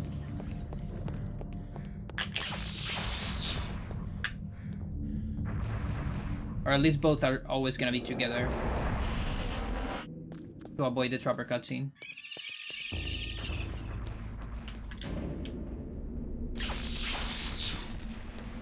Let me tell you, this cutscene is pretty long. If you enter this room without invisible, without reveal, there's a long cutscene here where the game tells you these trappers are invisible now. They actually get invisible during the cutscene. Please float. Thanks.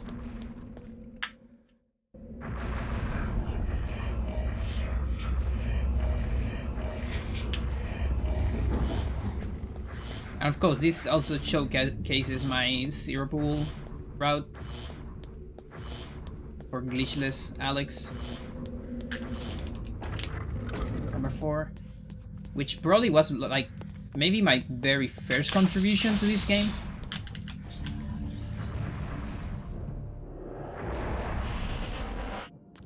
Because people used to do pulls on Alex, at least 1 or 2. But instead, if you route shields correctly, you recover stamina during while you cast shields.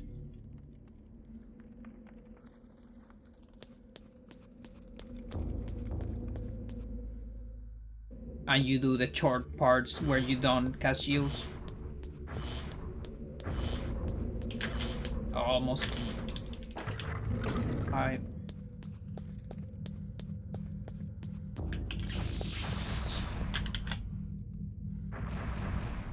And then my other contribution of the first contributions I did was 2.5 pulls for Edward. I called it 2.5 Enga.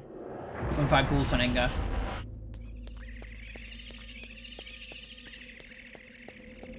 Because you cast 2 pulls on Enga and you have about half of another pull from the mansion if you time it right with the vampire.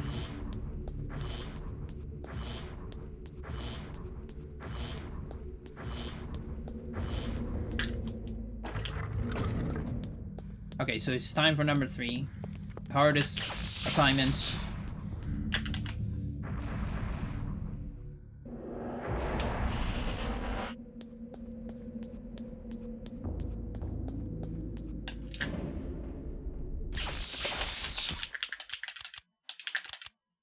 Attack down. You here. There. Okay. And then I pull.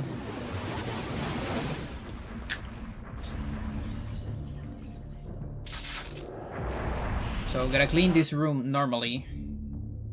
That is the only reason why we use an Oyelth Trapper on our assignments all this time.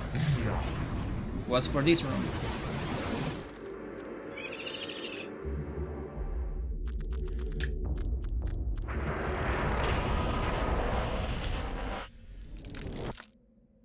Now we're gonna go here to the middle of this circle with a 45 angle like this, and that should give me a very close summon like that. Otherwise your summon is super far away and it sucks.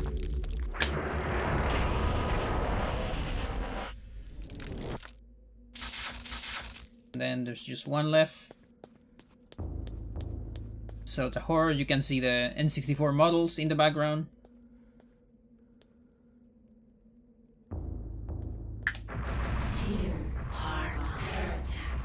There's a gatekeeper right there. And there's a horror on the other side there.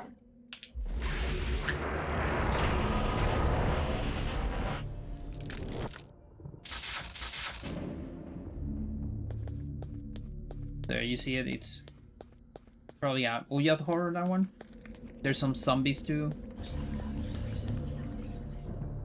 From N64 era. They're very big models. 3, 7.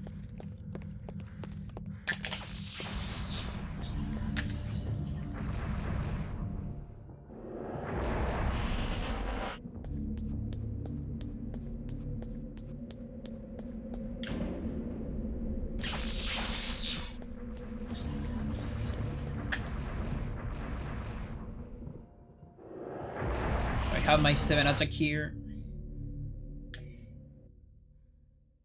And this is another one where we do it late in order to save stamina. You don't do it right away. You do it at the end of this room. But not that close to the barrier. Like around here, it's fine. So then you can still run a little bit after the power gun.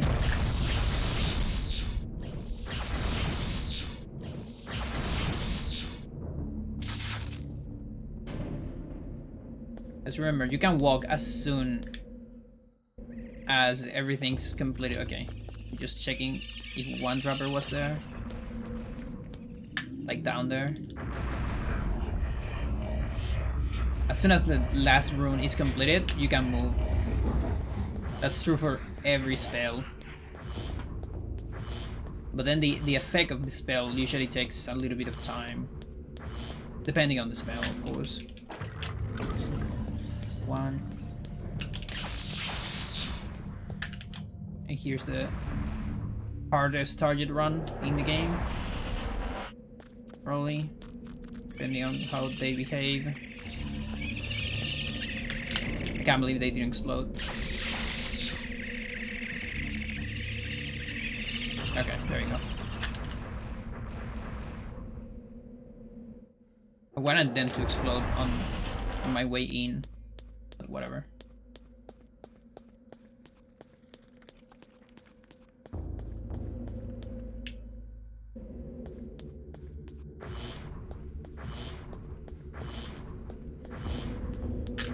Perfect shields.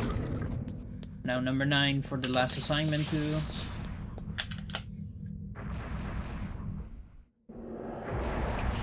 Which is bind down.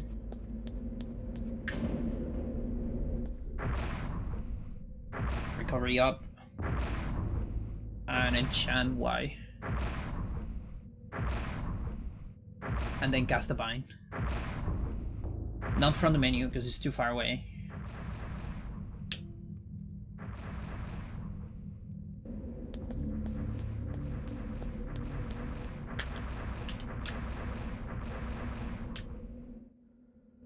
And take a look at the spider thingy statue. I like to think that that is a Mantra Guardian.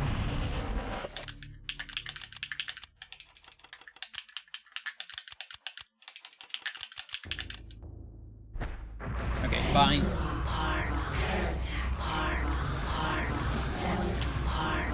Let's see how this bind goes. Okay, that was really fast.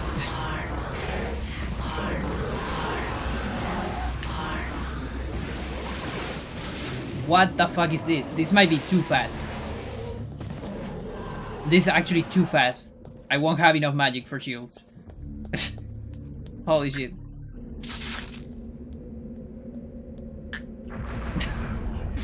Whoa. Probably won't have enough for a recovery, maybe? Just barely enough. I'll do that at the end of this. There. Wow.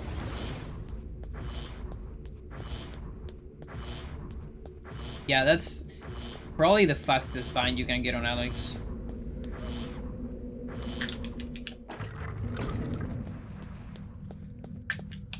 Like, I bet you can do that with a double kill too. But that would be like TAS Ultra RNG stuff.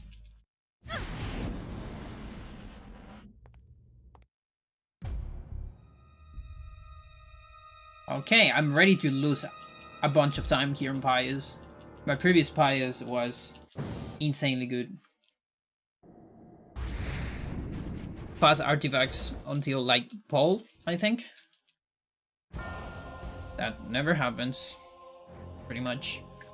So I'm ready to lose a little bit of time. That's fine.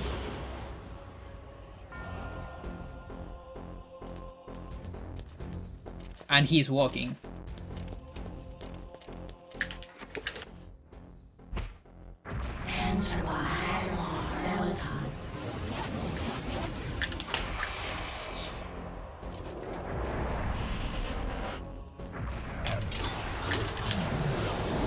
Whoa, okay, so, okay, no, it's fine, it's fine.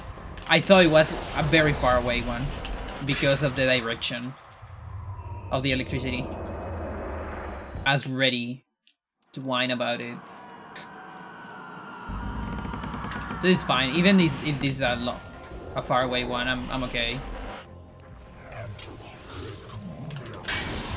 I pretty much always go into Pious thinking that it won't last until Elia. That is really weird. I don't think I ever seen that.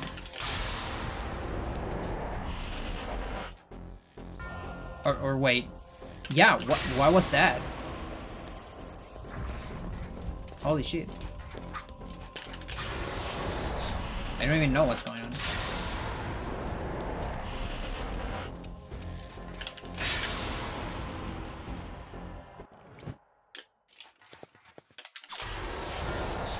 Please middle.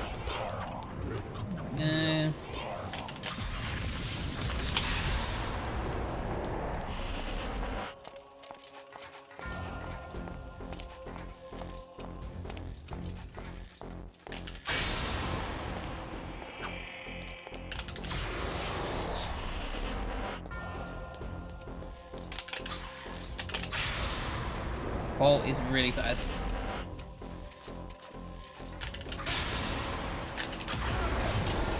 Okay, I won't get a spell on Roberto, but at least I get a good angle.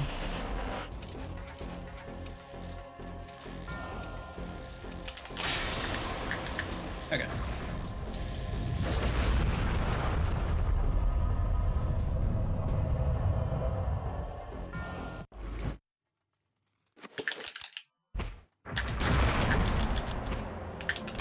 I don't like this angle. I think I'm close enough. Okay.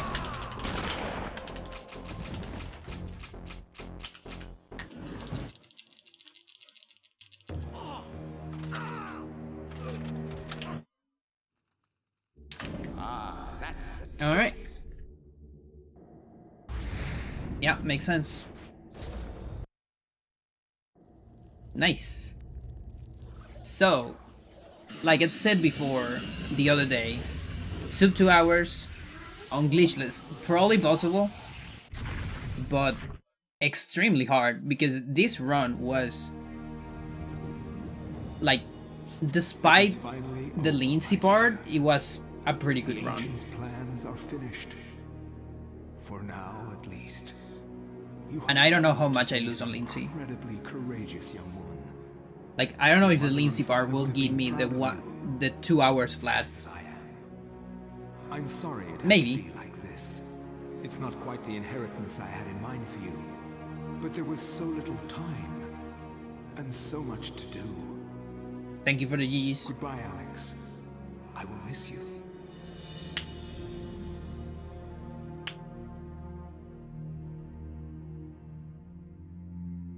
But yeah, I think, yeah, yeah, maybe a 2 hours flat with the better Lindsay. Clear. This ancient could lay the world to ruin. I'm curious, I just kind of as want to easily see how as much time I biases would lose. have. And yet, as quickly as it began, it ended. To think that once I could not see beyond the veil of reality. To see Hands are those cold who dwell a little bit. behind. I was once a fool. Okay, but I'm not going for that. I am done. I am done with this shit. Never again. This is just a statement. I said it before. I'm doing this as a statement, nothing else.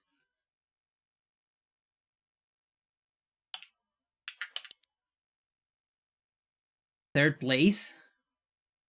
Oh, I guess you're right. No, wait, no, it's fourth place. No, this is fourth place.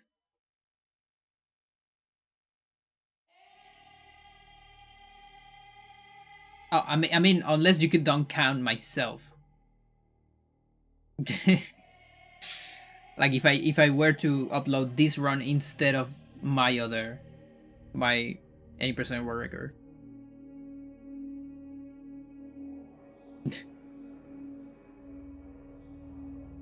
Alright, so let's see. I lose 2 seconds on bias, yeah. Makes sense.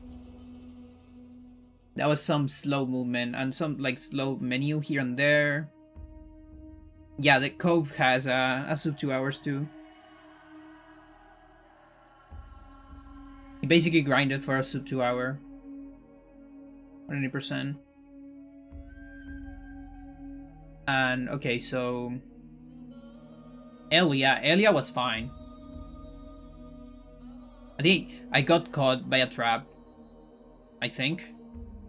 Or was that on practice? I don't remember. If that was during practice or doing this run. Anthony can get better menu. Despite that, it was fine. I went a little bit too much in the horror fight. You can definitely start the fight from farther away. Dream. Probably better menu too, but I missed the the chakram kill at the end on the horror. It's a tiny thing. A couple seconds. Max was fine. I guess you can get better Guardian RNG, but... And then Lindsay. Lindsay sucked a lot. I know it looks like a gold, but that should be a 3-minute gold, I think. A Journey into Darkness. Because that backtrack sucked a lot.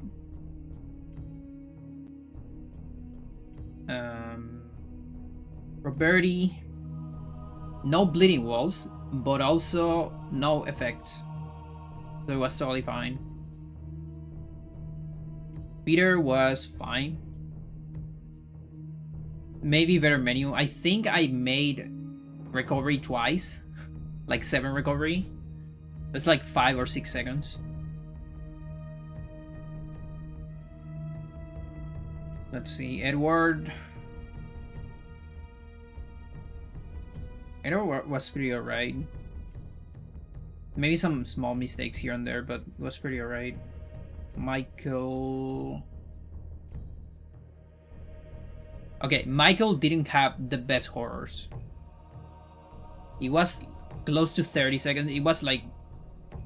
Yeah, very close to 30-second horror. So like 27-second horror, I want to say. You can actually get a 7-second horror with an insta-kill. But almost never happens. A very good one is like a 12-second. That's like... Actually, the insta-kill might be 4 seconds. 2 attacks, 7 seconds, and then 12 is like very good. It's still inside of average that can happen. And then Alex was fine. So again, I had the feeling that this same thing with a good Lindsay. I still can't believe I fucked up that. It's just muscle memory. It's a 2-hour flat, and then you need the best horror RNG, like good bind plus very good menu, because again, not a single sanity effect on this run. I think the only bad sanity effect was a TV shut off. That was it, or maybe 2 of them. Not a single bad sanity effect. One of my favorite games. Nice. Thank you for the follow. Toxic Shrooms. Nice name. So yeah, because you can cut 20 more seconds on horrors here. And then on menus, there's probably another 30 with perfect menus. And like not a single menu mistake or movement mistake, whatever. So again, I really think you should be able to... Like, it is possible to get a sub 2 hours glitchless, but it's really unlikely. So I actually want to check on that Lindsay mistake. I kind of want to know. Let me close this.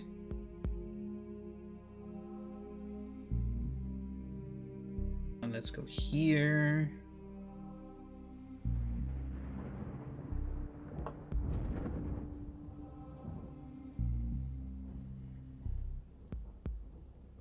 Okay, hang on.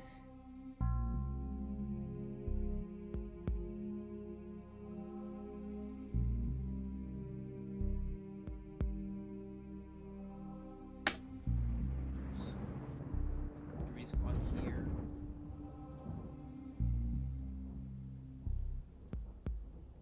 Okay, so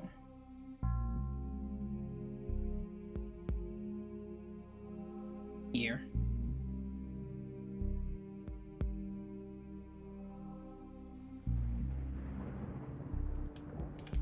Okay.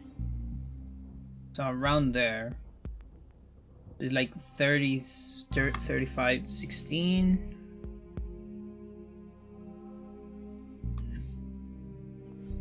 Should I go back immediately? I don't know.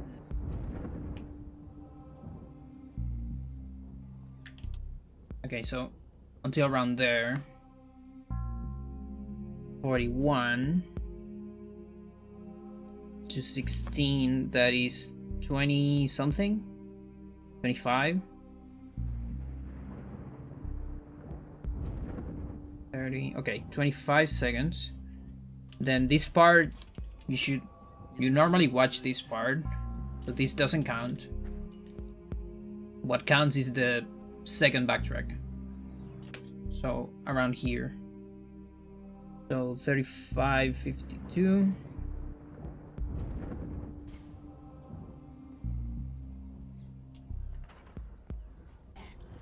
Until reaching the statue, more so, where I turn around, which is like around here.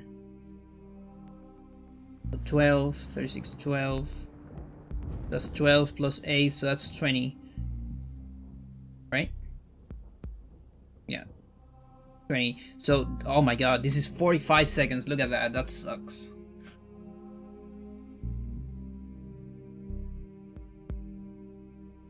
Where's this? There you go. Holy shit.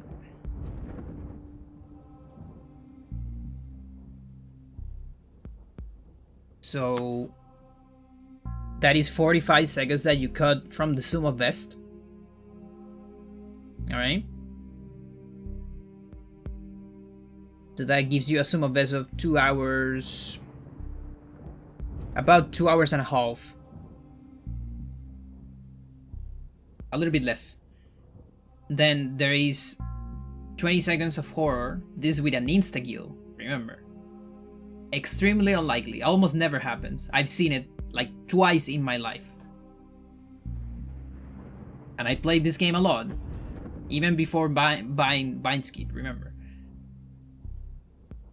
And none of those were on my runs, by the way. I saw them on like random people playing the game, like casually. One, I think it even happened on the Death House Sonata stream. And the other one, maybe I saw him practice myself. So it's super unlikely. That will cut another 20 seconds, and then you will still need to cut about 10 more seconds. Somehow. This is with the best bias. I mean, not the best bias, but a very, very good bias. Also very unlikely. So you need to cut about 10 seconds of menu and like small mistakes here and there. Just general optimization.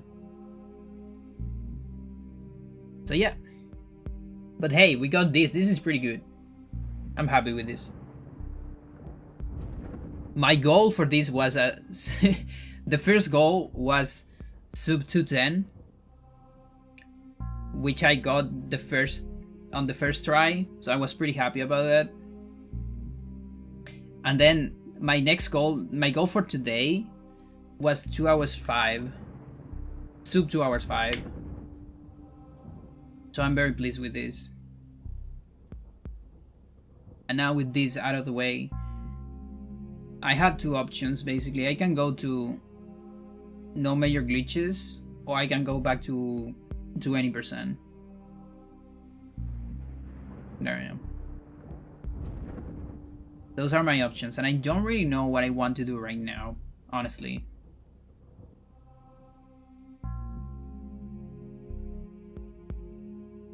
Like, I've been kicking any percent for a while at this point. I still don't fucking want to learn the insta restore route.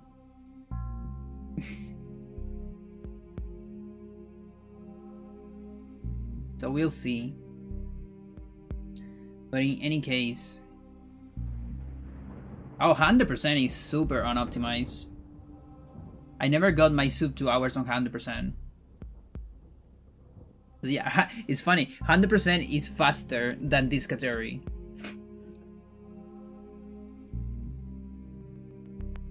Much faster. But yeah, my goal back in the day, not that back in the day, but a little bit back, for handle was a sub 2 hours. I got at 2 hours 2 seconds, something like that, extremely close to 2 hours. And guess why?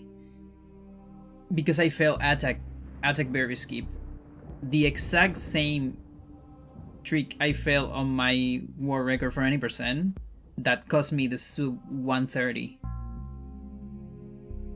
It's the bane of my existence, and I never failed that. Like, I only failed that shit on the clutch when I'm close to a very important milestone, basically. Otherwise, I don't fail it.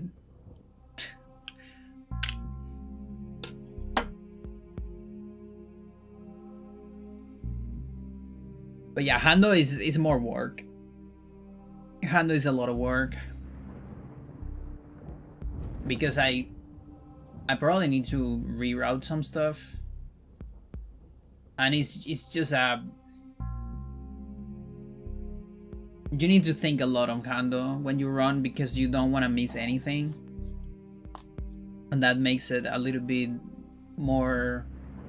Not necessarily stressful, but I need to dedicate more time. Right now, as I am right now, I am not dedicating that much time to all this. Because I'm lazy. For lack of a better term. Let's say I'm emotionally lazy. Rather. Or maybe I'm just lazy. Maybe I am lazy. Who knows? I always have this problem of like, it's hard to know, I think, when you are like quote unquote legitimately lazy and when you are tired. Like, when is it fair to be lazy? When is it fair to be tired? Because a lot of the time I feel like I definitely don't do as much as other people do in general, but I am definitely like tired regardless because of emotional stuff or whatever. It's kind of a topic of my life, I think. Lazy is a fake idea made up by capitalism? Yeah, a little bit. There is some of that today. For sure. Like, not just capitalism, but like, I mean, it's on the same vein, but like, since industrialization, you can say, and this idea of optimizing everything, which is capitalism too. But yeah, there's a lot of that, for sure. But I guess there's also this weird feeling of seeing all the people your age kinda doing way more stuff than you. And I'm not talking about being successful or famous. I'm just talking about like working. Like, this is something that happened to me even at university. I always saw all my friends completely destroying themselves at uni with their courses and their classes and all that shit. And I never understand how they had so much energy to do that. I've never had that. I was kind of cut corners myself.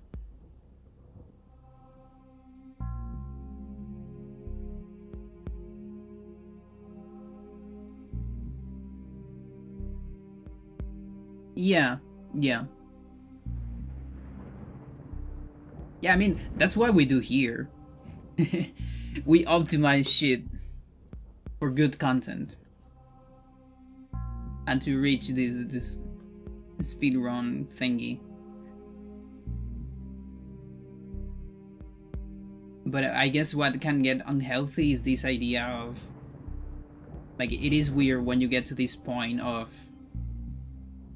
not really knowing when it's legit for you to be lazy or legit for you to feel tired. I don't know. I mean, everyone also has different energy levels, I guess, in a way. Like, I feel maybe the Asperger thing also, like, comes to play a little bit. Like, I spend a lot more energy on social stuff than a lot of friends I have, for instance, because of the extra effort I need to do on social stuff.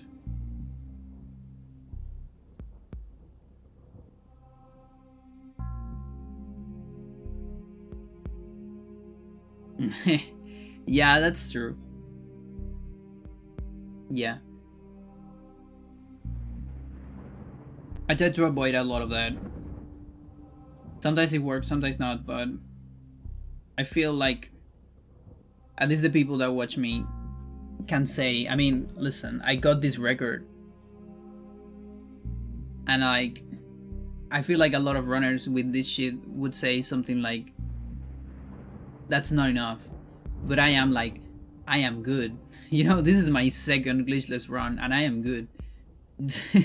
I am done with this shit.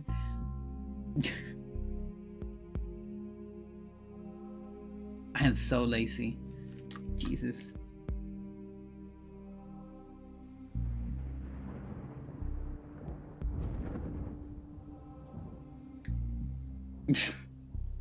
No, I wasn't saying on that, in that sense. But sure.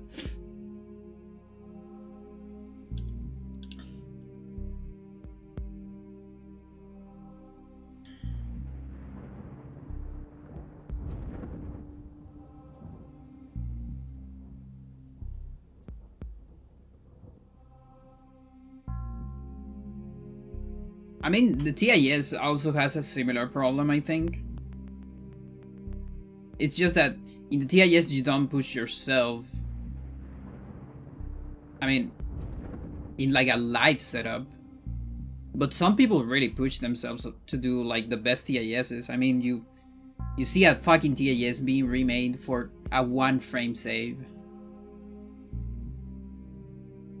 And like making a TIS is so much fucking time. I don't have like the patience to make a TIS. I only do low sets, which I do on like 1 sitting usually, because I just don't have the patience. There's people that do TISs like an entire year working on 1 TIS.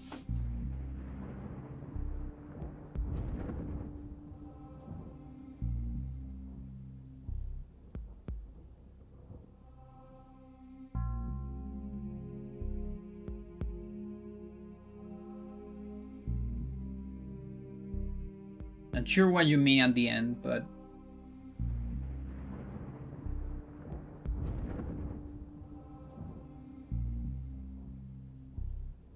yeah, I think we'll leave it here.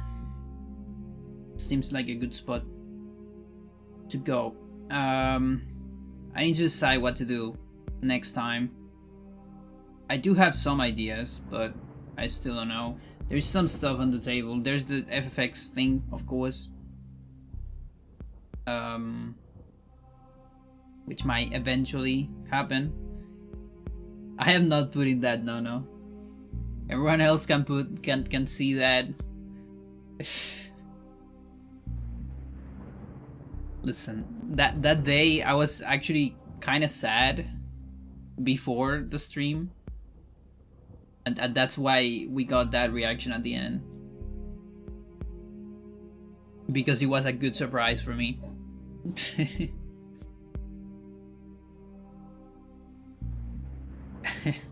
But I appreciate that.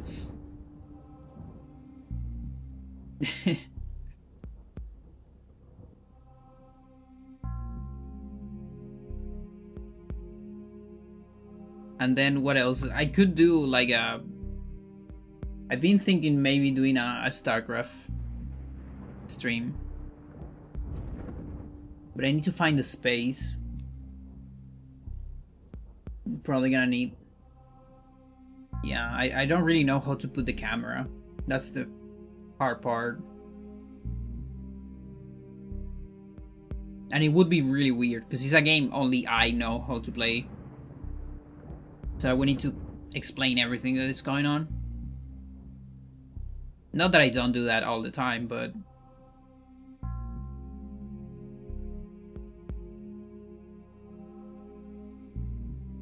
The StarCraft speedrun is like... It's pretty cool. There are StarCraft speedruns. I think there was one on GDQ at some point. Or ESA. The Protoss campaign, I think. There is actually some activity on the community.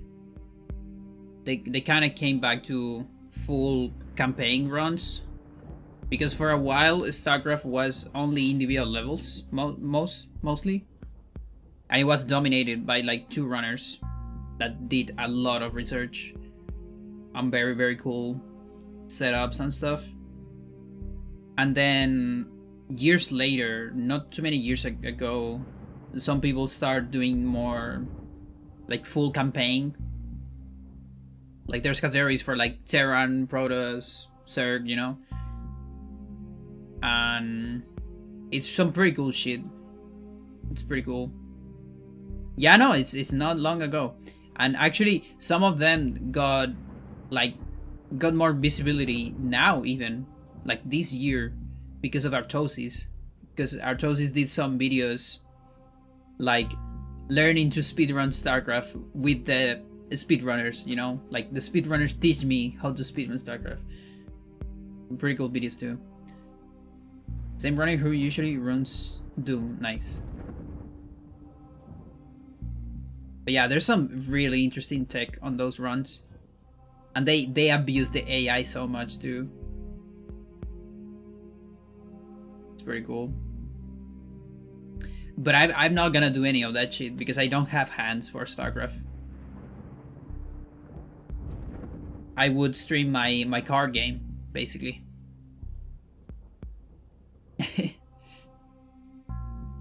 But I need to find a way, because I need to put like the camera needs to be like here, I guess, you know. But then like I need to move this behind to have more space. I don't quite have a lot of space here for the whole setup, because I need at least a space for 4 cards vertically. This is like 2.5, maybe 3. And I do have another desk, but it's kind of far away. It's the one that is behind there, where the cards are actually.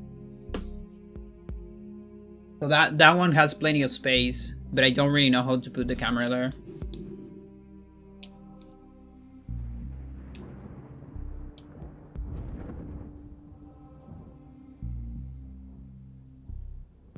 He stopped because of wrist issues. Oh, that sucks.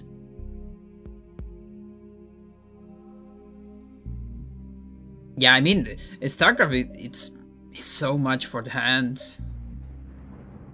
I think that's the only reason why I don't play competitive StarCraft. Well, I guess the same reason why I don't play competitive Melee is because it's too much for the hands.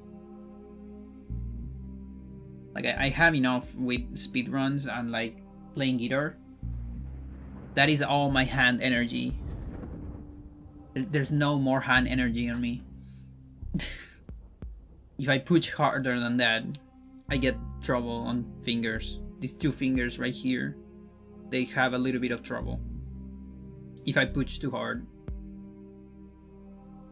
And I definitely don't want to lose my hands I don't want surgery too. No thanks.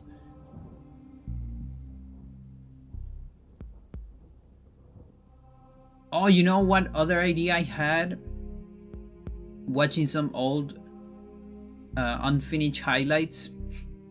Because I left like 5 highlights half edited that I'm probably never gonna finish.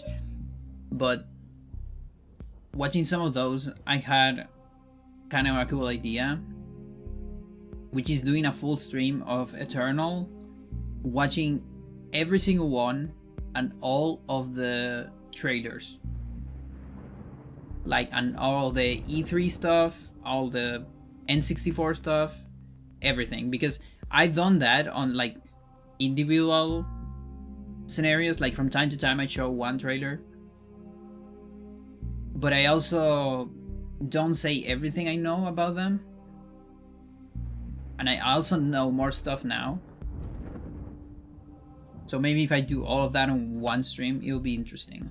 Could be.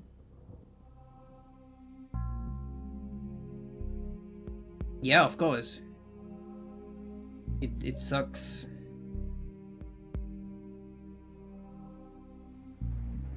I mean, back in the day when I was a TO on Melee, I would go to tournaments, and I would usually get in the tournament, even being a TO. It's fine. And at the end of the tournament, I was completely destroyed. Like, just completely destroyed on hands. Yeah. It was too much, and that was just one tournament. Imagine the people that make a living out of that. Some development story for the game? Yeah, a little bit. Just some of the stuff, like, I kind of just want a highlight of that. Because like I said before, I talk about the different trailers several times. But it's all, like, scattered between different streams, so it's hard to find. And so even while a lot of people will know that, there's also probably a lot of people out there, like on YouTube, or normal people that don't know a whole lot about this game, that don't know all those details that I already said a million times.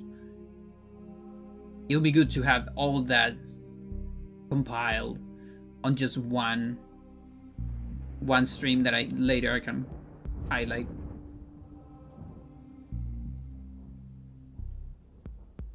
Plus I have all the trivia from like Silicon Knights and stuff from Source.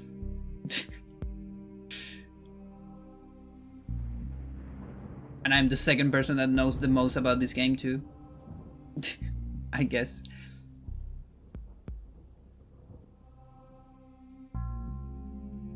But hey, that's for another episode. Now I'm probably gonna go watch Better Call Saul, because I'm watching that shit again.